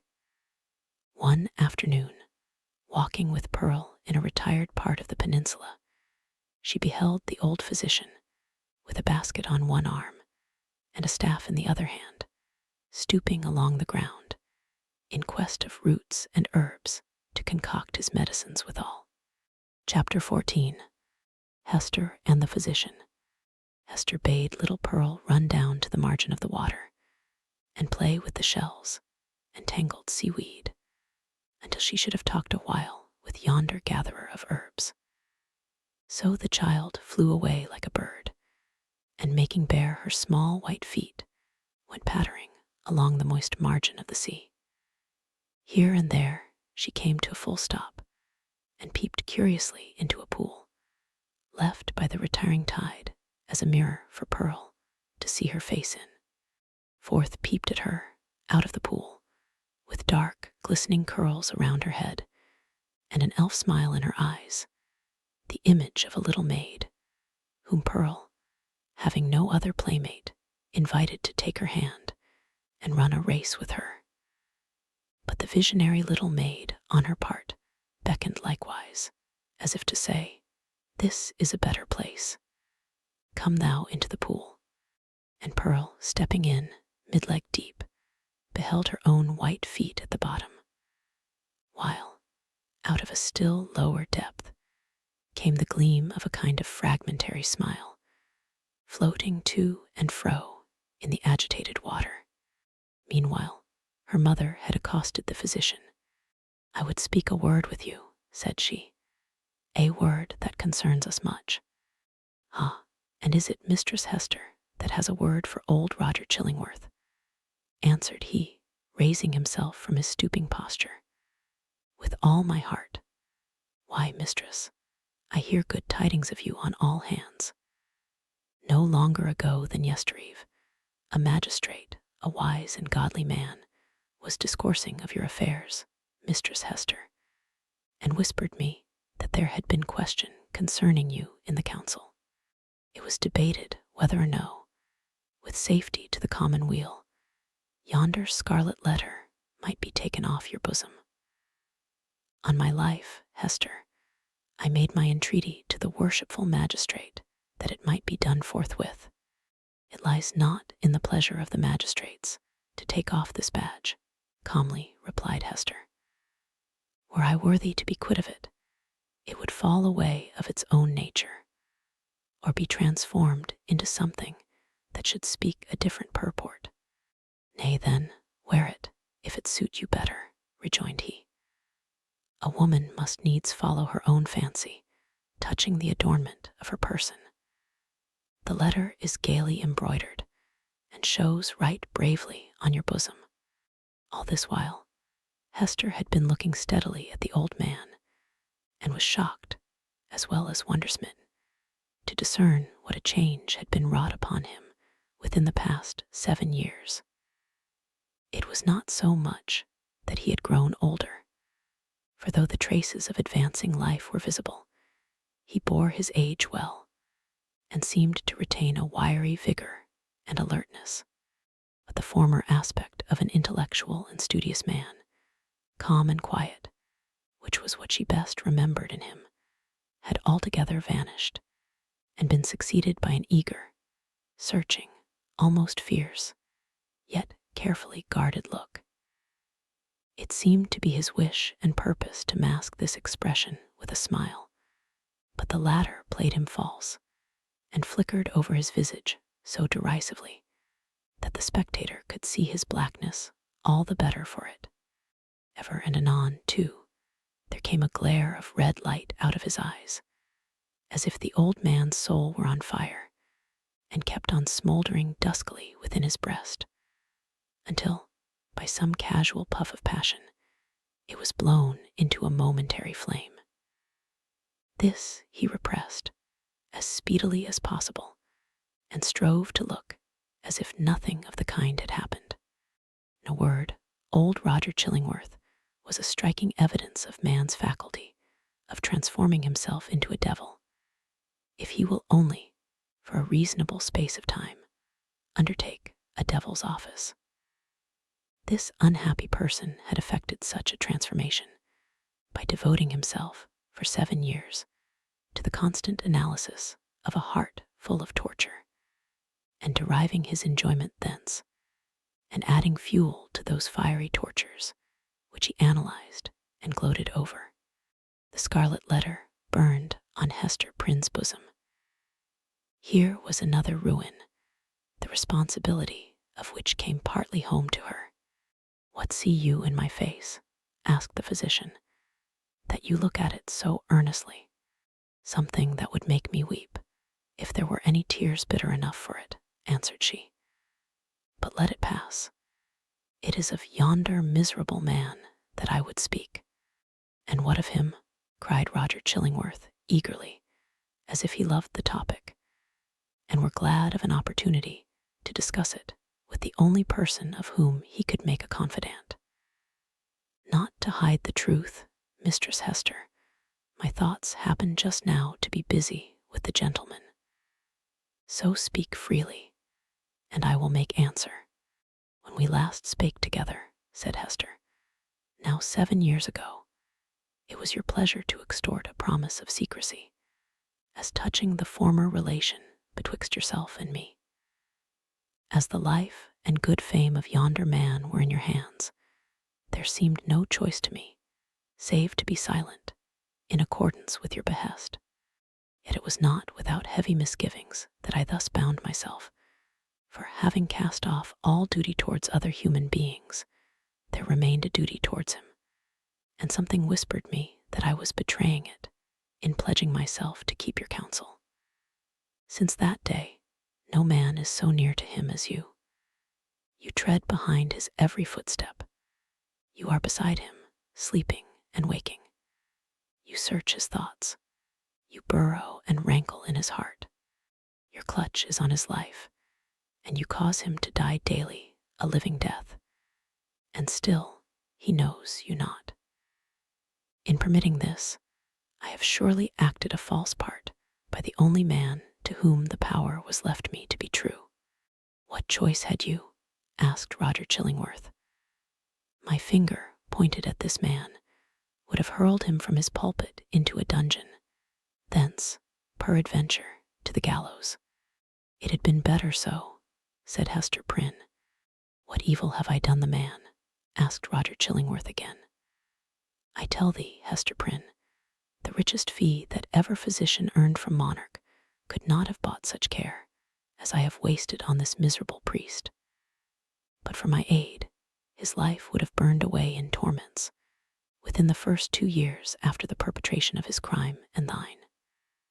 For, Hester, his spirit lacked the strength that could have borne up, as thine has, beneath a burden like thy Scarlet Letter. Oh, I could reveal a goodly secret, but enough. What art can do, I have exhausted on him. That he now breathes and creeps about on earth is owing all to me.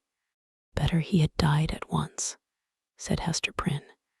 "Yea, woman, thou sayest truly," cried old Roger Chillingworth, letting the lurid fire of his heart blaze out before her eyes. "Better had he died at once. Never did mortal suffer what this man has suffered, and all, in the sight of his worst enemy. He has been conscious of me. He has felt an influence dwelling always upon him like a curse.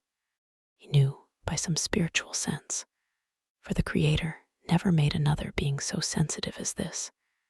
He knew that no friendly hand was pulling at his heartstrings, and that an eye was looking curiously into him, which sought only evil and found it.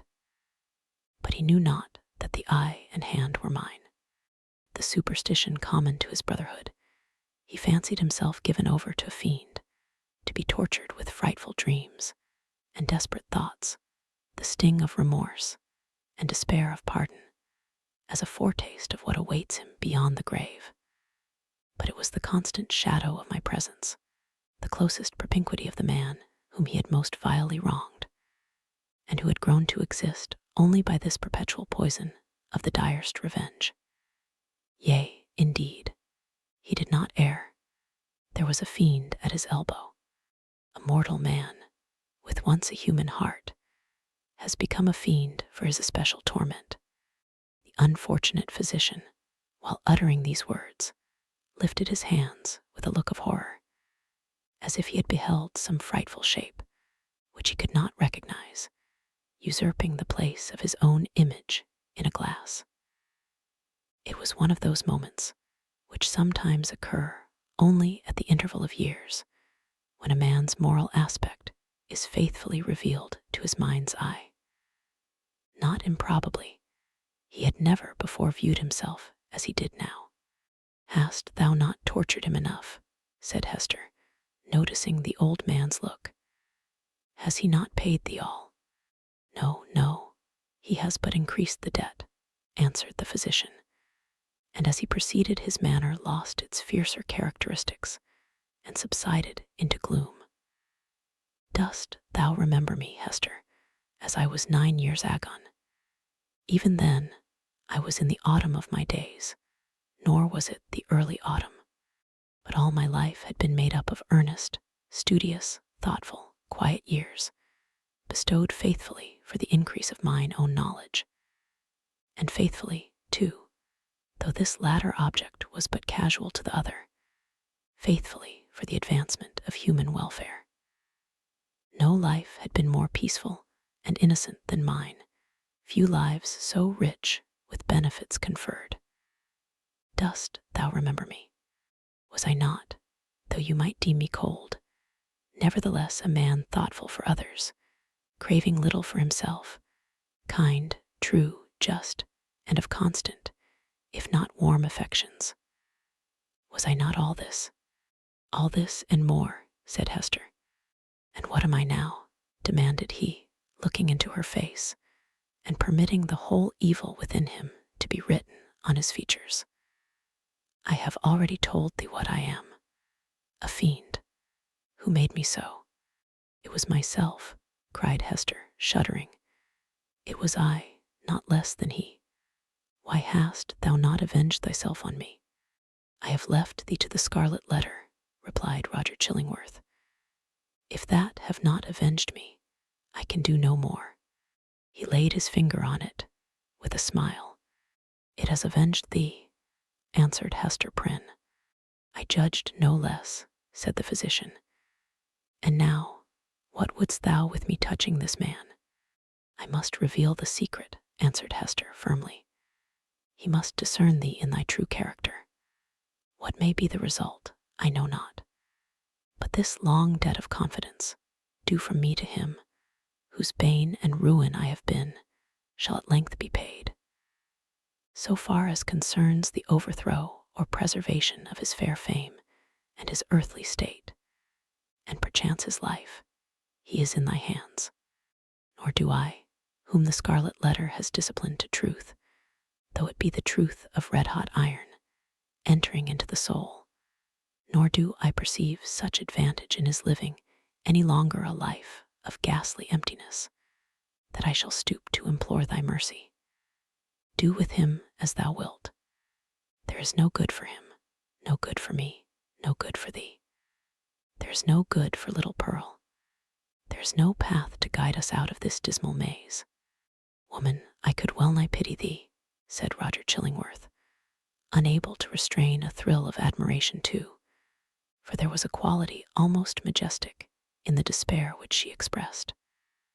Thou hadst great elements. Peradventure, hadst thou met earlier with a better love than mine, this evil had not been. I pity thee for the good that has been wasted in thy nature. And I thee, answered Hester Prynne, for the hatred that has transformed a wise and just man to a fiend. Wilt thou yet purge it out of thee, and be once more human? If not for his sake, then doubly for thine own. Forgive, and leave his further retribution to the power that claims it. I said, but now, that there could be no good event for him, or thee, or me, who are here wandering together in this gloomy maze of evil, and stumbling at every step over the guilt wherewith we have strewn our path. It is not so. There might be good for thee, and thee alone, since thou hast been deeply wronged, and hast it at thy will to pardon. Wilt thou give up that only privilege? Wilt thou reject that priceless benefit? Peace, Hester, peace, replied the old man with gloomy sternness. It is not granted me to pardon. I have no such power as thou tellest me of. My old faith, long forgotten, comes back to me and explains all that we do and all we suffer. By thy first step awry thou didst plant the germ of evil, but since that moment it has all been a dark necessity. Ye that have wronged me are not sinful, save in a kind of typical illusion. Neither am I fiend-like, who have snatched a fiend's office from his hands. It is our fate. Let the black flower blossom as it may. Now go thy ways, and deal as thou wilt with yonder man. He waved his hand, and betook himself again to his employment of gathering herbs. Chapter 15. Hester and Pearl. So Roger Chillingworth, a deformed old figure, with a face that haunted men's memories longer than they liked, took leave of Hester Prynne, and went stooping away along the earth. He gathered here and there an herb, or grubbed up a root, and put it into the basket on his arm. His gray beard almost touched the ground as he crept onward. Hester gazed after him a little while, looking with a half-fantastic curiosity to see whether the tender grass of early spring would not be blighted beneath him, and show the wavering track of his footsteps, sere and brown, across its cheerful verdure. She wondered what sort of herbs they were, which the old man was so sedulous to gather. Would not the earth, quickened to an evil purpose by the sympathy of his eye, greet him with poisonous shrubs, of species hitherto unknown, that would start up under his fingers? Or might it suffice him that every wholesome growth should be converted into something deleterious and malignant at his touch? Did the sun, which shone so brightly everywhere else, really fall upon him? Or was there, as it rather seemed, a circle of ominous shadow moving along with his deformity, whichever way he turned himself? And whither was he now going? Would he not suddenly sink into the earth, leaving a barren and blasted spot, where, in due course of time, would be seen deadly nightshade, dogwood, henbane, and whatever else of vegetable wickedness the climate could produce, all flourishing with hideous luxuriance? Or would he spread bat's wings and flee away, looking so much the uglier, the higher he rose towards heaven? Be it sin or no, said Hester Prynne, bitterly, as she still gazed after him, I hate the man. She upbraided herself for the sentiment, but could not overcome or lessen it. Attempting to do so, she thought of those long-past days in a distant land, when he used to emerge at eventide from the seclusion of his study and sit down in the firelight of their home, and in the light of her nuptial smile. He needed to bask himself in that smile, he said, in order that the chill of so many lonely hours among his books might be taken off the scholar's heart. Such scenes had once appeared not otherwise than happy, but now, as viewed through the dismal medium of her subsequent life, they classed themselves among her ugliest remembrances. She marveled how such scenes could have been. She marveled how she could ever have been wrought upon to marry him. She deemed it her crime most to be repented of, that she had ever endured and reciprocated the lukewarm grasp of his hand, and had suffered the smile of her lips and eyes to mingle and melt into his own. And it seemed a fouler offense committed by Roger Chillingworth than any which had since been done him, that, in the time when her heart knew no better, he had persuaded her to fancy herself happy by his side. "Yes, I hate him," repeated Hester, more bitterly than before. "He betrayed me. He has done me worse wrong than I did him. Let men tremble to win the hand of woman, unless they win along with it the utmost passion of her heart.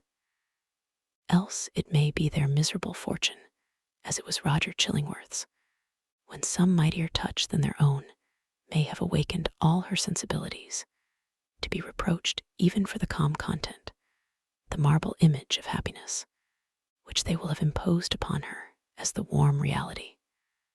But Hester ought long ago to have done with this injustice. What did it betoken? Had 7 long years, under the torture of the Scarlet Letter, inflicted so much of misery, and wrought out no repentance? The emotions of that brief space, while she stood gazing after the crooked figure of old Roger Chillingworth, threw a dark light on Hester's state of mind, revealing much that she might not otherwise have acknowledged to herself. He being gone, she summoned back her child.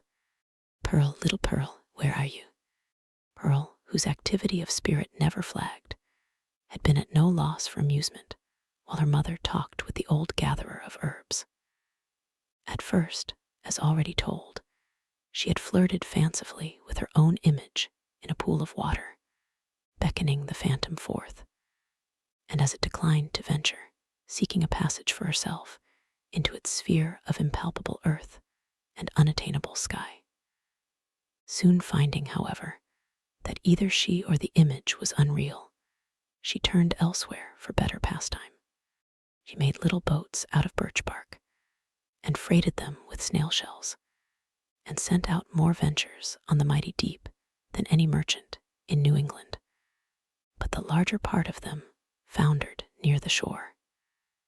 She seized a live horseshoe by the tail, and made prize of several 5 fingers, and laid out a jellyfish to melt in the warm sun.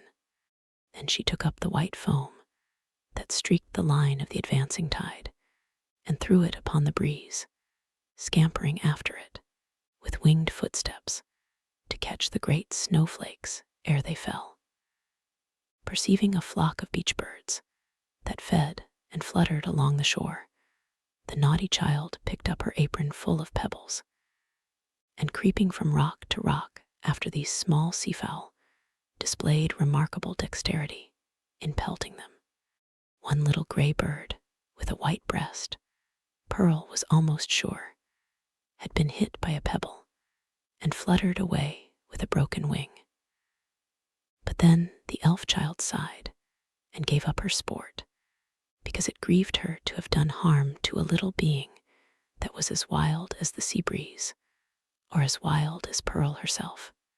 Her final employment was to gather seaweed of various kinds, and make herself a scarf or mantle and a headdress, and thus assume the aspect of a little mermaid. She inherited her mother's gift for devising drapery and costume. As the last touch to her mermaid's garb, Pearl took some eelgrass and imitated, as best she could, on her own bosom, the decoration with which she was so familiar on her mother's. A letter, the letter A, but freshly green instead of scarlet. The child bent her chin upon her breast and contemplated this device with strange interest, even as if the one only thing for which she had been sent into the world was to make out its hidden import. "I wonder if Mother will ask me what it means," thought Pearl. Just then she heard her mother's voice, and flitting along as lightly as one of the little seabirds, appeared before Hester Prynne, dancing, laughing, and pointing her finger to the ornament upon her bosom. "My little Pearl," said Hester, after a moment's silence, "the green letter, and on thy childish bosom has no purport. But dost thou know, my child, what this letter means which thy mother is doomed to wear? Yes, mother, said the child. It is the great letter A thou hast taught me in the hornbook. Hester looked steadily into her little face. But though there was that singular expression which she had so often remarked in her black eyes, she could not satisfy herself whether Pearl really attached any meaning to the symbol. She felt a morbid desire to ascertain the point. Dost thou know, child, wherefore thy mother wears this letter? Truly do I, answered Pearl, looking brightly into her mother's face. It is for the same reason that the minister keeps his hand over his heart. And what reason is that? Asked Hester, half smiling at the absurd incongruity of the child's observation, but on second thoughts, turning pale. What has the letter to do with any heart, save mine? Nay, mother, I have told all I know, said Pearl, more seriously than she was wont to speak. Ask yonder old man whom thou hast been talking with. It may be he can tell. But in good earnest now, mother dear, what does this scarlet letter mean? And why dost thou wear it on thy bosom? And why does the minister keep his hand over his heart? She took her mother's hand in both her own, and gazed into her eyes with an earnestness that was seldom seen in her wild and capricious character. The thought occurred to Hester that the child might really be seeking to approach her with childlike confidence, and doing what she could, and as intelligently as she knew how, to establish a meeting point of sympathy. It showed Pearl in an unwonted aspect. Heretofore, the mother, while loving her child with the intensity of a soul affection, had schooled herself to hope for little other return than the waywardness of an April breeze, which spends its time in airy sport, and has its gusts of inexplicable passion, and is petulant in its best of moods, and chills oftener than caresses you when you take it to your bosom, in requital of which misdemeanors it will sometimes, of its own vague purpose, kiss your cheek with a kind of doubtful tenderness, and play gently with your hair, and then be gone about its other idle business, leaving a dreamy pleasure at your heart. And this, moreover, was a mother's estimate of the child's disposition. Any other observer might have seen few but unamiable traits, and have given them a far darker coloring. But now the idea came strongly into Hester's mind that Pearl, with her remarkable precocity and acuteness, might already have approached the age when she could be made a friend, and entrusted with as much of her mother's sorrows as could be imparted, without irreverence either to the parent or the child. In the little chaos of Pearl's character, there might be seen emerging, and could have been, from the very first, the steadfast principles of an unflinching courage, an uncontrollable will, a sturdy pride, which might be disciplined into self-respect, and a bitter scorn of many things, which, when examined, might be found to have the taint of falsehood in them. She possessed affections, too, though hitherto acrid and disagreeable, as are the richest flavors of unripe fruit. With all these sterling attributes, thought Hester, the evil which she inherited from her mother must be great indeed, if a noble woman do not grow out of this elfish child. Pearl's inevitable tendency to hover about the enigma of the Scarlet Letter seemed an innate quality of her being. From the earliest epoch of her conscious life, she had entered upon this as her appointed mission.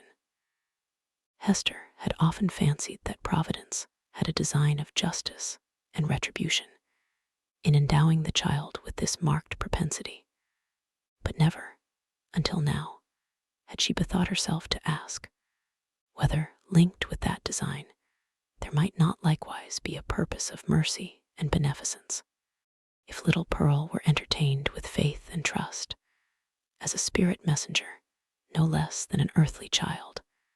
Might it not be her errand to soothe away the sorrow that lay cold in her mother's heart and converted it into a tomb, and to help her to overcome the passion, once so wild, and even yet neither dead nor asleep, but only imprisoned within the same tomb-like heart? Such were some of the thoughts that now stirred in Hester's mind, with as much vivacity of impression as if they had actually been whispered into her ear. And there was little Pearl, all this while, holding her mother's hand in both her own and turning her face upward, while she put these searching questions once and again, and still a third time. What does the letter mean, mother? And why dost thou wear it? And why does the minister keep his hand over his heart? What shall I say? Thought Hester to herself. No, if this be the price of the child's sympathy, I cannot pay it. Then she spoke aloud. Silly Pearl, said she, what questions are these? There are many things in this world that a child must not ask about.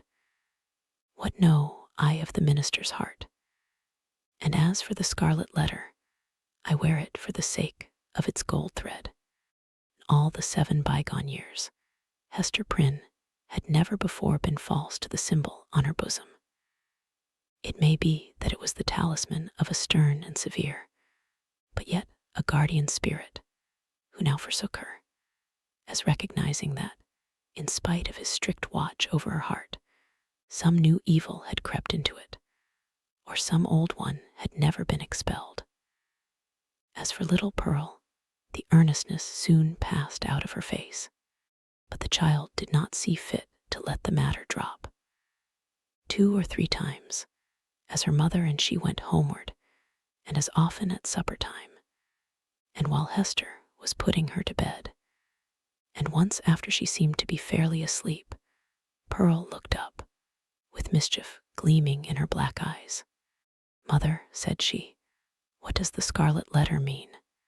And the next morning, the first indication the child gave of being awake was by popping up her head from the pillow and making that other inquiry, which she had so unaccountably connected with her investigations about the scarlet letter.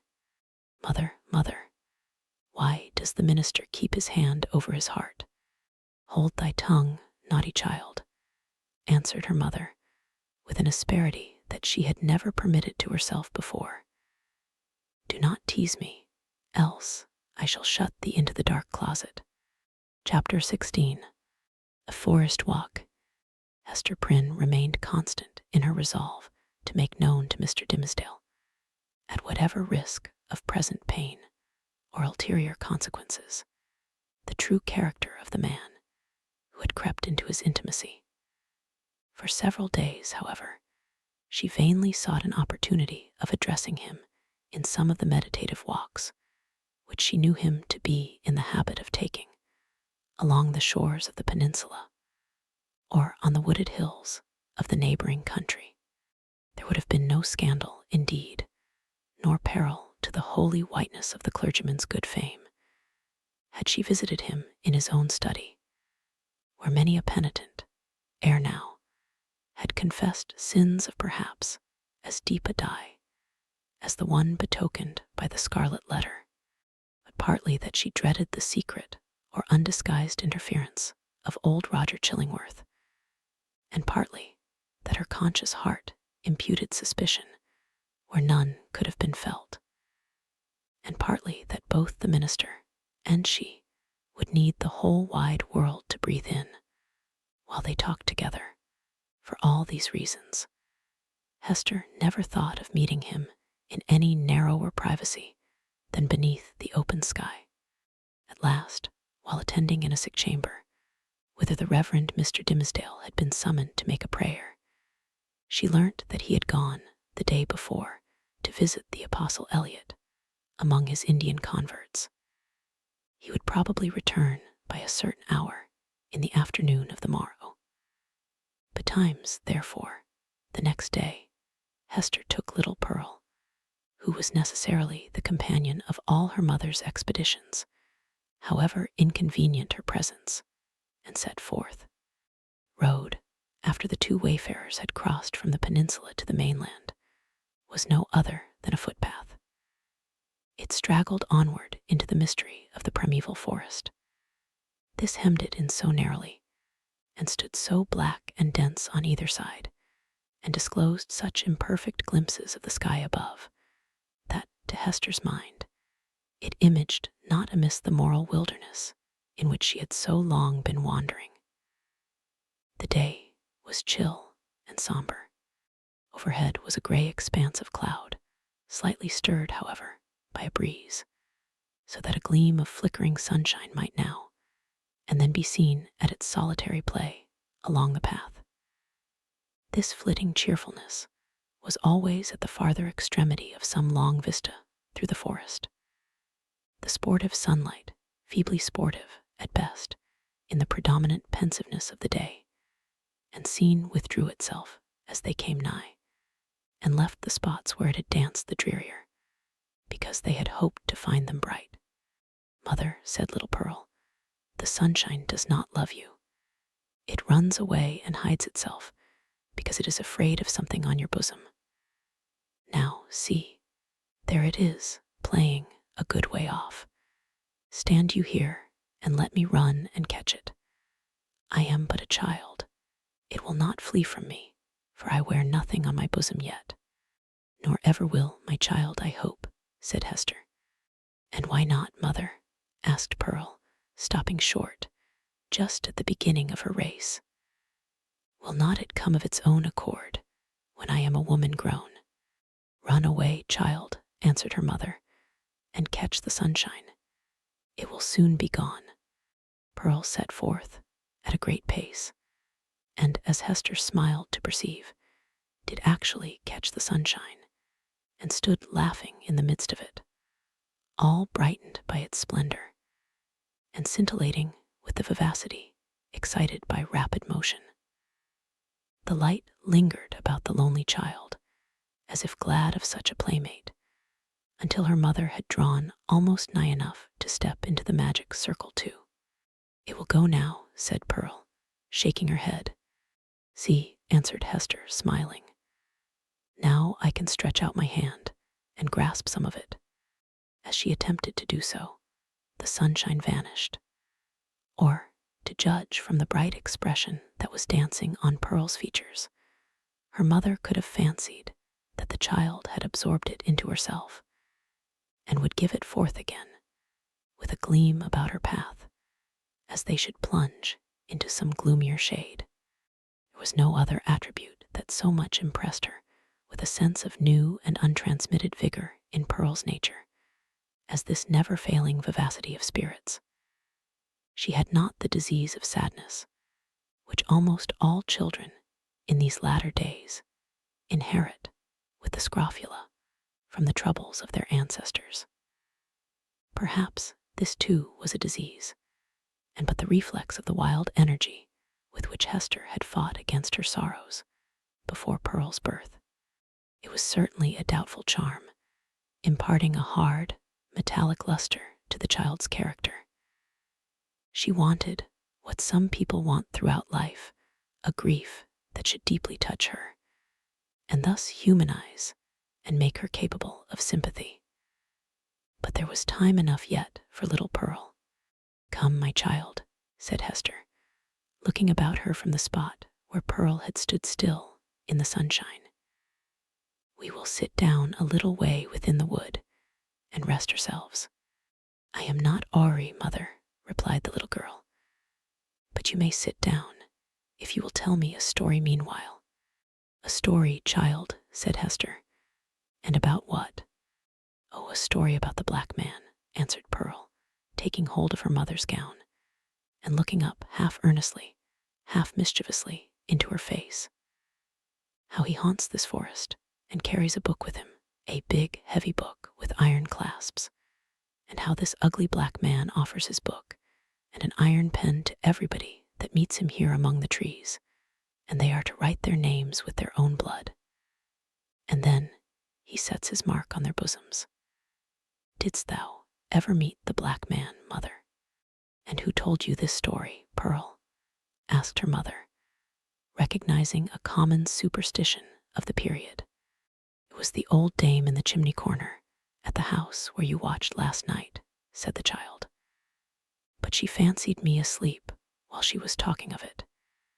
She said that 1,000 people had met him here and had written in his book and have his mark on them. And that ugly-tempered lady, old Mistress Hibbins, was one. And mother, the old dame said that this scarlet letter was the black man's mark on thee, and that it glows like a red flame when thou meetest him at midnight, here in the dark wood. Is it true, mother? And dost thou go to meet him in the night time? Didst thou ever awake and find thy mother gone? Asked Hester. Not that I remember, said the child. If thou fearest to leave me in our cottage, thou mightest take me along with thee. I would very gladly go. But mother, tell me now, is there such a black man? And didst thou ever meet him? And is this his mark? Wilt thou let me be at peace, if I once tell thee? Asked her mother. Yes, if thou tellest me all, answered Pearl. Once in my life I met the black man, said her mother. This scarlet letter is his mark. Thus conversing, they entered sufficiently deep into the wood to secure themselves from the observation of any casual passenger along the forest track.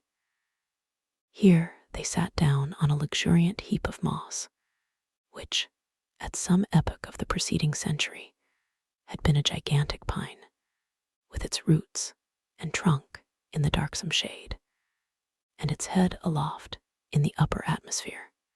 It was a little dell where they had seated themselves, with a leaf-strewn bank rising gently on either side, and a brook flowing through the midst, over a bed of fallen and drowned leaves. The trees impending over it had flung down great branches, from time to time, which choked up the current and compelled it to form eddies and black depths at some points, while, in its swifter and livelier passages, there appeared a channel-way of pebbles and brown, sparkling sand. Letting the eyes follow along the course of the stream, they could catch the reflected light from its water at some short distance within the forest, but soon lost all traces of it amid the bewilderment of tree trunks and underbrush. And here and there a huge rock covered over with gray lichens. All these giant trees and boulders of granite seemed intent on making a mystery of the course of this small brook, fearing, perhaps, that, with its never-ceasing loquacity, it should whisper tales out of the heart of the old forest whence it flowed, or mirror its revelations on the smooth surface of a pool. Continually, indeed, as it stole onward, the streamlet kept up a babble, kind, quiet, soothing, but melancholy, like the voice of a young child that was spending its infancy without playfulness, and knew not how to be merry among sad acquaintance and events of somber hue. O brook, O foolish and tiresome little brook, cried Pearl, after listening a while to its talk, why art thou so sad? Pluck up a spirit, and do not be all the time sighing and murmuring. But the brook, in the course of its little lifetime among the forest trees, had gone through so solemn an experience that it could not help talking about it, and seemed to have nothing else to say. Pearl resembled the brook, inasmuch as the current of her life gushed from a wellspring as mysterious, and had flowed through scenes shadowed as heavily with gloom. But unlike the little stream, she danced and sparkled, and prattled airily along her course. What does this sad little brook say, mother? Inquired she. If thou hadst a sorrow of thine own, the brook might tell thee of it, answered her mother, even as it is telling me of mine. But now, Pearl, I hear a footstep along the path, and the noise of one putting aside the branches. I would have thee betake thyself to play, and leave me to speak with him that comes yonder. Is it the black man? Asked Pearl. Wilt thou go and play, child? Repeated her mother. But do not stray far into the wood, and take heed that thou come at my first call. Yes, mother, answered Pearl. But if it be the black man, wilt thou not let me stay a moment and look at him with his big book under his arm? Go, silly child, said her mother impatiently. It is no black man. Thou canst see him now through the trees. It is the minister. And so it is, said the child. And mother, he has his hand over his heart. Is it because, when the minister wrote his name in the book, the black man set his mark in that place? But why does he not wear it outside his bosom, as thou dost, mother? Go now, child, and thou shalt tease me as thou wilt another time, cried Hester Prynne. But do not stray far. Keep where thou canst hear the babble of the brook. Child went singing away, following up the current of the brook, and striving to mingle a more lightsome cadence with its melancholy voice. But the little stream would not be comforted, and still kept telling its unintelligible secret of some very mournful mystery that had happened, or making a prophetic lamentation about something that was yet to happen within the verge of the dismal forest. So Pearl, who had enough of shadow in her own little life, chose to break off all acquaintance with this repining brook. She set herself, therefore, to gathering violets and wood anemones, and some scarlet columbines that she found growing in the crevices of a high rock. When her elf child had departed, Hester Prynne made a step or two towards the track that led through the forest, but still remained under the deep shadow of the trees. She beheld the minister advancing along the path, entirely alone, and leaning on a staff which he had cut by the wayside. He looked haggard and feeble, and betrayed a nerveless despondency in his air, which had never so remarkably characterized him in his walks about the settlement, nor in any other situation where he deemed himself liable to notice.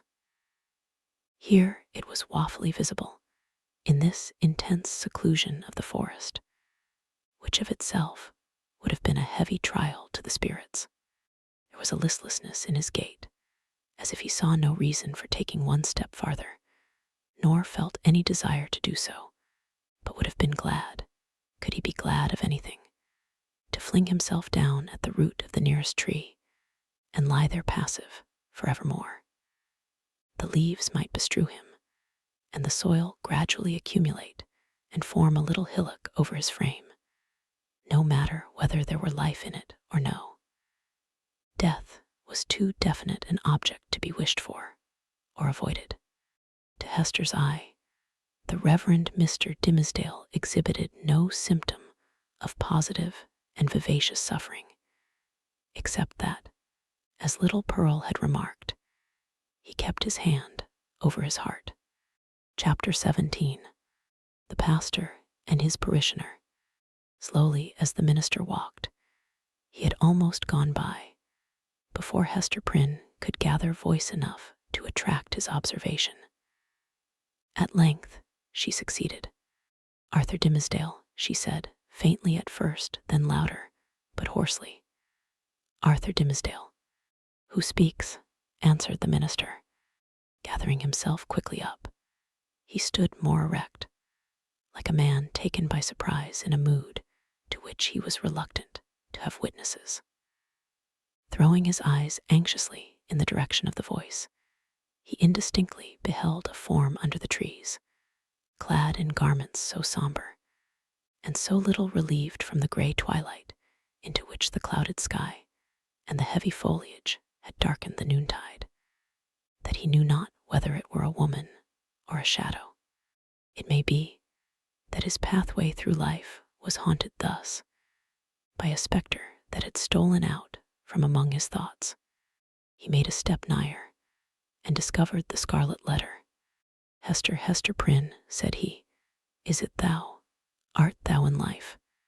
"Even so," she answered, "in such life as has been mine these 7 years past. And thou, Arthur Dimmesdale, dost thou yet live?" It was no wonder that they thus questioned one another's actual and bodily existence, and even doubted of their own.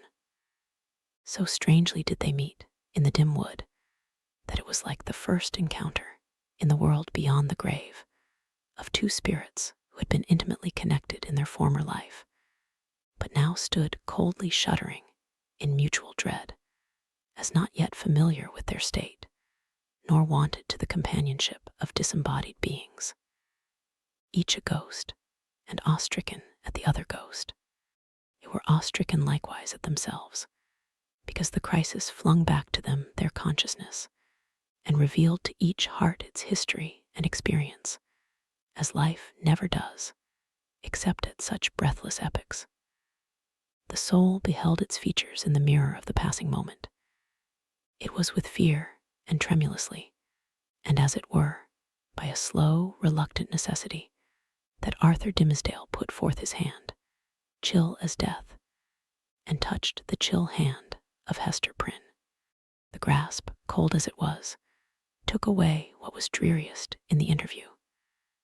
They now felt themselves, at least, inhabitants of the same sphere, without a word more spoken, neither he nor she assuming the guidance, but with an unexpressed consent, they glided back into the shadow of the woods, whence Hester had emerged, and sat down on the heap of moss where she and Pearl had before been sitting. When they found voice to speak, it was, at first, only to utter remarks and inquiries, such as any two acquaintance might have made about the gloomy sky, the threatening storm, and next, the health of each.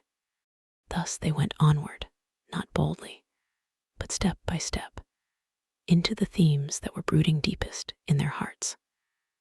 So long estranged by fate and circumstances, they needed something slight and casual to run before, and throw open the doors of intercourse, so that their real thoughts might be led across the threshold.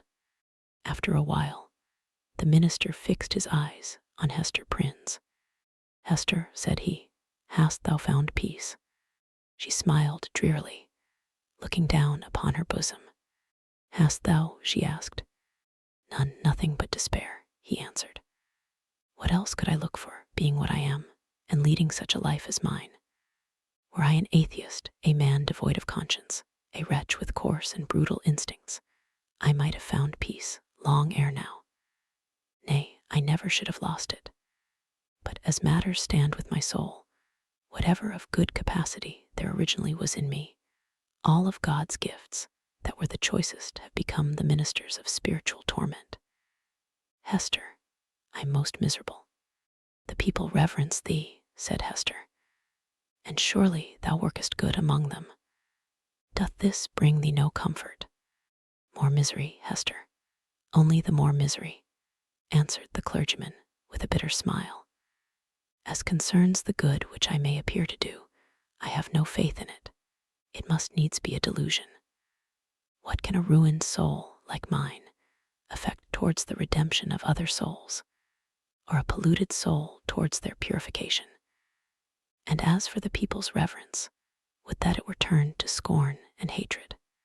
Canst thou deem it, Hester, a consolation, that I must stand up in my pulpit and meet so many eyes turned upward to my face, as if the light of heaven were beaming from it, must see my flock hungry for the truth, and listening to my words as if a tongue of Pentecost were speaking, and then look inward and discern the black reality of what they idolize? I have laughed in bitterness and agony of heart at the contrast between what I seem and what I am. And Satan laughs at it. "You wrong yourself in this," said Hester gently. "You have deeply and sorely repented. Your sin is left behind you in the days long past. Your present life is not less holy, in very truth, than it seems in people's eyes? Is there no reality in the penitence thus sealed and witnessed by good works? And wherefore should it not bring you peace? No, Hester, no, replied the clergyman. There is no substance in it. It is cold and dead, and can do nothing for me. Of penance I have had enough. Of penitence there has been none. Else I should long ago have thrown off these garments of mock holiness, and have shown myself to mankind as they will see me at the judgment seat. Happy are you, Hester, that wear the scarlet letter openly upon your bosom. Mine burns in secret. Little knowest what a relief it is, after the torment of a 7 years' cheat, to look into an eye that recognizes me for what I am.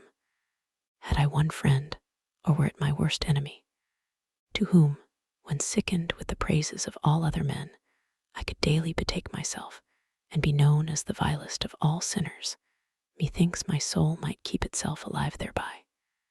Even thus much of truth would save me. But now it is all falsehood, all emptiness, all death. Hester Prynne looked into his face, but hesitated to speak. Yet, uttering his long-restrained emotions so vehemently as he did, his words here offered her the very point of circumstances in which to interpose what she came to say. She conquered her fears and spoke. Such a friend as thou hast even now wished for, said she, with whom to weep over thy sin, thou hast in me the partner of it. Again she hesitated, but brought out the words with an effort. Thou hast long had such an enemy, and dwellest with him under the same roof. The minister started to his feet, gasping for breath, and clutching at his heart, as if he would have torn it out of his bosom. Ah, what sayest thou? Cried he. An enemy, and under mine own roof. What mean you? Hester Prynne was now fully sensible of the deep injury for which she was responsible to this unhappy man, in permitting him to lie for so many years, or indeed, for a single moment, at the mercy of one whose purposes could not be other than malevolent. The very contiguity of his enemy, beneath whatever mask the latter might conceal himself, was enough to disturb the magnetic sphere of a being so sensitive as Arthur Dimmesdale. There had been a period when Hester was less alive to this consideration, or, perhaps, in the misanthropy of her own trouble, she left the minister to bear what she might picture to herself as a more tolerable doom. But of late, since the night of his vigil, all her sympathies towards him had been both softened and invigorated. She now read his heart more accurately. He doubted not that the continual presence of Roger Chillingworth, the secret poison of his malignity, infecting all the air about him, and his authorized interference as a physician with the minister's physical and spiritual infirmities, that these bad opportunities had been turned to a cruel purpose. By means of them, the sufferer's conscience had been kept in an irritated state, the tendency of which was not to cure by wholesome pain, but to disorganize and corrupt his spiritual being. Its result on earth could hardly fail to be insanity, and hereafter that eternal alienation from the good and true, of which madness is perhaps the earthly type. Such was the ruin to which she had brought the man once, nay, why should we not speak it, still so passionately loved. Hester felt that the sacrifice of the clergyman's good name and death itself, as she had already told Roger Chillingworth, would have been infinitely preferable to the alternative which she had taken upon herself to choose. And now, rather than have had this grievous wrong to confess, she would gladly have lain down on the forest leaves and died there at Arthur Dimmesdale's feet. "Oh, Arthur," cried she, "forgive me. In all things else I have striven to be true. Truth was the one virtue which I might have held fast, and did hold fast through all extremity, save when thy good, thy life, thy fame were put in question. Then I consented to a deception. But a lie is never good, even though death threaten on the other side. Dost thou not see what I would say? That old man, the physician, he whom they call Roger Chillingworth, he was my husband. The minister looked at her, for an instant, with all that violence of passion, which intermixed, in more shapes than one, with his higher, purer, softer qualities, was, in fact, the portion of him which the devil claimed, and through which he sought to win the rest. Never was there a blacker or a fiercer frown than Hester now encountered. For the brief space that it lasted, it was a dark transfiguration. But his character had been so much enfeebled by suffering that even its lower energies were incapable of more than a temporary struggle. He sank down on the ground and buried his face in his hands. I might have known it, murmured he. I did know it. Was not the secret told me in the natural recoil of my heart at the first sight of him, and as often as I have seen him since? Why did I not understand? O Hester Prynne, thou little knowest all the horror of this thing, and the shame, the indelicacy, the horrible ugliness of this exposure of a sick and guilty heart to the very eye that would gloat over it. Woman, thou art accountable for this. I cannot forgive thee. Thou shalt forgive me, cried Hester, flinging herself on the fallen leaves beside him. Let God punish. Thou shalt forgive. With sudden and desperate tenderness, she threw her arms around him and pressed his head against her bosom, little caring though his cheek rested on the scarlet letter. He would have released himself, but strove in vain to do so. Hester would not set him free, lest he should look her sternly in the face. All the world had frowned on her. For 7 long years had it frowned upon this lonely woman, and still she bore it all, nor ever once turned away her firm, sad eyes. Heaven likewise had frowned upon her, and she had not died. But the frown of this pale, weak, sinful, and sorrow-stricken man was what Hester could not bear and live. Wilt thou yet forgive me? She repeated over and over again. Wilt thou not frown? Wilt thou forgive? I do forgive you, Hester, replied the minister at length, with a deep utterance, out of an abyss of sadness, but no anger. I freely forgive you now. May God forgive us both. We are not, Hester, the worst sinners in the world. There is one worse than even the polluted priest. That old man's revenge has been blacker than my sin. He has violated, in cold blood, the sanctity of a human heart. Thou and I, Hester, never did so. Never, never, whispered she. What we did had a consecration of its own. We felt it so. We said so to each other. Hast thou forgotten it? Hush, Hester, said Arthur Dimmesdale, rising from the ground. No, I have not forgotten. They sat down again, side by side, and hand clasped in hand, on the mossy trunk of the fallen tree. Life had never brought them a gloomier hour. It was the point whither their pathway had so long been tending, and darkening ever as it stole along. And yet it enclosed a charm that made them linger upon it, and claim another, and after all, another moment. The forest was obscure around them, and creaked with a blast that was passing through it. The boughs were tossing heavily above their heads, while one solemn old tree groaned dolefully to another, as if telling the sad story of the pair that sat beneath, or constrained to forebode evil to come. And yet they lingered.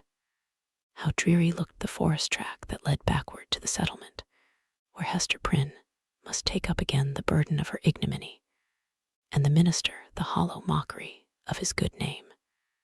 So they lingered an instant longer. No golden light had ever been so precious as the gloom of this dark forest. Here, seen only by his eyes, the scarlet letter need not burn into the bosom of the fallen woman. Here, seen only by her eyes, Arthur Dimmesdale, false to God and man, might be, for one moment, true. He started at a thought that suddenly occurred to him. "Hester," cried he, "here is a new horror. Roger Chillingworth knows your purpose to reveal his true character. Will he continue, then, to keep our secret? What will now be the course of his revenge?" "There is a strange secrecy in his nature," replied Hester, thoughtfully, "and it has grown upon him by the hidden practices of his revenge. I deem it not likely that he will betray the secret. He will doubtless seek other means of satiating his dark passion. And how am I to live longer, breathing the same air with this deadly enemy?" exclaimed Arthur Dimmesdale, shrinking within himself and pressing his hand nervously against his heart, a gesture that had grown involuntary with him. "Think for me, Hester. Thou art strong. Resolve for me. Thou must dwell no longer with this man," said Hester, slowly and firmly. "Thy heart must be no longer under his evil eye. It were far worse than death," replied the minister. "But how to avoid it? What choice remains to me? Shall I lie down again on these withered leaves, where I cast myself when thou didst tell me what he was? Must I sink down there and die at once? Alas, what a ruin has befallen thee," said Hester, with the tears gushing into her eyes. "Wilt thou die for very weakness? There is no other cause." "The judgment of God is on me," answered the conscience-stricken priest. "It is too mighty for me to struggle with." "Heaven would show mercy," rejoined Hester, "hadst thou but the strength to take advantage of it." "Be thou strong for me," answered he. "Advise me what to do." "Is the world, then, so narrow?" exclaimed Hester Prynne, fixing her deep eyes on the minister's, and instinctively exercising a magnetic power over a spirit so shattered and subdued that it could hardly hold itself erect. "Doth the universe lie within the compass of yonder town, which only a little time ago was but a leaf-strewn desert, as lonely as this around us? Whither leads yonder forest track? Backward to the settlement, thou sayest? Yes, but onward too. Deeper it goes, and deeper into the wilderness, less plainly to be seen at every step, until, some few miles hence, the yellow leaves will show no vestige of the white man's tread. There thou art free. So brief a journey would bring thee from a world where thou hast been most wretched, to one where thou mayest still be happy. Is there not shade enough in all this boundless forest to hide thy heart from the gaze of Roger Chillingworth? "Yes, Hester, but only under the fallen leaves," replied the minister with a sad smile. "Then there's the broad pathway of the sea," continued Hester. "It brought thee hither. If thou so choose, it will bear thee back again. In our native land, whether in some remote rural village or in vast London, or surely in Germany, in France, in pleasant Italy, thou wouldst be beyond his power and knowledge. And what hast thou to do with all these iron men and their opinions? They have kept thy better part in bondage too long already." "Cannot be," answered the minister, listening as if he were called upon to realize a dream. "I am powerless to go. Wretched and sinful as I am, I have had no other thought than to drag on my earthly existence in the sphere where Providence hath placed me. Lost as my own soul is, I would still do what I may for other human souls. I dare not quit my post, though an unfaithful sentinel, whose sure reward is death and dishonor, when his dreary watch shall come to an end." "Thou art crushed under this 7 years' weight of misery," replied Hester, fervently resolved to buoy him up with her own energy. "But thou shalt leave it all behind thee. It shall not cumber thy steps, as thou treadest along the forest path, neither shalt thou freight the ship with it, if thou prefer to cross the sea. Leave this wreck and ruin here where it hath happened. Meddle no more with it. begin all anew. Hast thou exhausted possibility in the failure of this one trial? Not so. The future is yet full of trial and success. There is happiness to be enjoyed. There is good to be done. Exchange this false life of thine for true one. Be, if thy spirit summon thee to such a mission, the teacher and apostle of the red men. Or, as is more thy nature, be a scholar and a sage among the wisest and the most renowned of the cultivated world. Preach, write, act, do anything, save to lie down and die. Give up this name of Arthur Dimmesdale, and make thyself another, and a high one, such as thou canst wear without fear or shame. Why shouldst thou tarry so much as one other day in the torments that have so gnawed into thy life, that have made thee feeble to will and to do, that will leave thee powerless even to repent? Up and away. O Hester, cried Arthur Dimmesdale, in whose eyes a fitful light, kindled by her enthusiasm, flashed up and died away. Thou tellest of running a race to a man whose knees are tottering beneath him. I must die here. There is not the strength or courage left me to venture into the wide, strange, difficult world alone. It was the last expression of the despondency of a broken spirit. He lacked energy to grasp the better fortune that seemed within his reach. He repeated the word, "Alone, Hester, thou shalt not go alone," answered she in a deep whisper. Then all was spoken. Chapter 18. A flood of sunshine. Arthur Dimmesdale gazed into Hester's face with a look in which hope and joy shone out indeed, but with fear betwixt them, and a kind of horror at her boldness, who had spoken what he vaguely hinted at, but dared not speak. But Hester Prynne, with a mind of native courage and activity, and for so long a period not merely estranged, but outlawed from society, had habituated herself to such latitude of speculation as was altogether foreign to the clergyman. She had wandered, without rule or guidance, in a moral wilderness, as vast, as intricate and shadowy as the untamed forest, amid the gloom of which they were now holding a colloquy that was to decide their fate. Her intellect and heart had their home, as it were, in desert places, where she roamed as freely as the wild Indian in his woods. For years past, she had looked from this estranged point of view at human institutions, and whatever priests or legislators had established, criticizing all with hardly more reverence than the Indian would feel for the clerical band, the judicial robe, the pillory, the gallows, the fireside, or the church. The tendency of her fate and fortunes had been to set her free.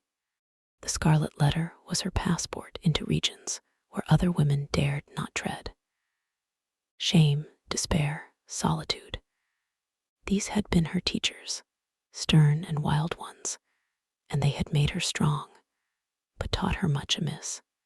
The minister, on the other hand, had never gone through an experience calculated to lead him beyond the scope of generally received laws, although, in a single instance, he had so fearfully transgressed one of the most sacred of them. But this had been a sin of passion, not of principle, nor even purpose. Since that wretched epoch, he had watched, with morbid zeal and minuteness, not his acts, for those it was easy to arrange, but each breath of emotion and his every thought. At the head of the social system, as the clergyman of that day stood, he was only the more trammeled by its regulations, its principles, and even its prejudices. As a priest, the framework of his order inevitably hemmed him in. As a man who had once sinned, but who kept his conscience all alive and painfully sensitive by the fretting of an unhealed wound, he might have been supposed safer within the line of virtue than if he had never sinned at all. Thus we seem to see that, as regarded Hester Prynne, the whole 7 years of outlaw and ignominy had been little other than a preparation for this very hour. But Arthur Dimmesdale, were such a man once more to fall, what plea could be urged in extenuation of his crime, unless it avail him somewhat that he was broken down by long and exquisite suffering, that his mind was darkened and confused by the very remorse which harrowed it, that, between fleeing as an avowed criminal and remaining as a hypocrite, conscience might find it hard to strike the balance, that it was human to avoid the peril of death and infamy, and the inscrutable machinations of an enemy, that finally to this poor pilgrim on his dreary and desert path, faint, sick, miserable, there appeared a glimpse of human affection and sympathy, a new life, and a true one, in exchange for the heavy doom which he was now expiating. And be the stern and sad truth spoken, that the breach which guilt has once made into the human soul is never, in this mortal state, repaired. It may be watched and guarded, so that the enemy shall not force his way again into the citadel, and might even, in his subsequent assaults, select some other avenue in preference to that where he had formerly succeeded. But there is still the ruined wall, and near it the stealthy tread of the foe that would win over again his unforgotten triumph. The struggle, if there were one, need not be described. Let it suffice that the clergyman resolved to flee, and not alone. If in all these past 7 years, thought he, I could recall one instant of peace or hope, I would yet endure, for the sake of that earnest of heaven's mercy. But now, since I am irrevocably doomed, wherefore should I not snatch the solace allowed to the condemned culprit before his execution?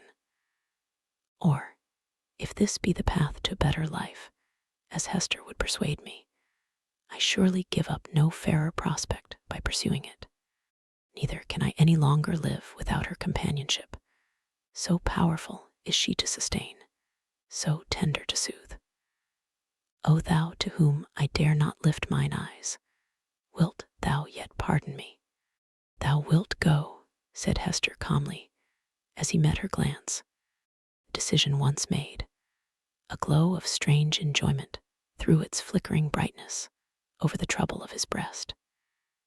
It was the exhilarating effect, upon a prisoner just escaped from the dungeon of his own heart, of breathing the wild, free atmosphere of an unredeemed, unchristianized, lawless region.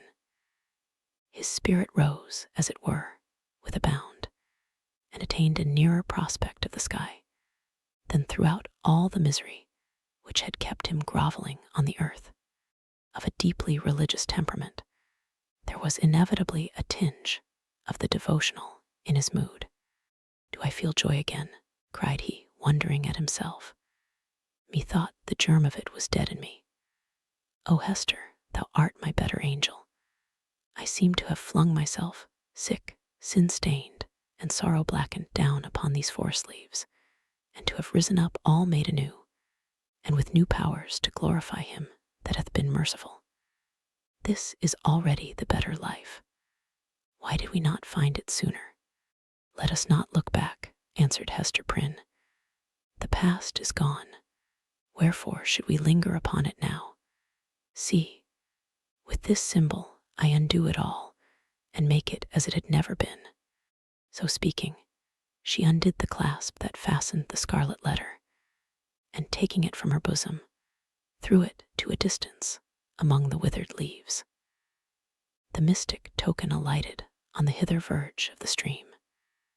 With a hand's breadth farther flight, it would have fallen into the water, and have given the little brook another woe to carry onward, besides the unintelligible tale which it still kept murmuring about. But there lay the embroidered letter, glittering like a lost jewel, which some ill-fated wanderer might pick up, and thenceforth be haunted by strange phantoms of guilt, sinkings of the heart, and unaccountable misfortune. The stigma gone, Hester heaved a long, deep sigh, in which the burden of shame and anguish departed from her spirit. Oh, exquisite relief! She had not known the weight until she felt the freedom. By another impulse, she took off the formal cap that confined her hair, and down it fell upon her shoulders, dark and rich, with at once a shadow and a light in its abundance, and imparting the charm of softness to her features.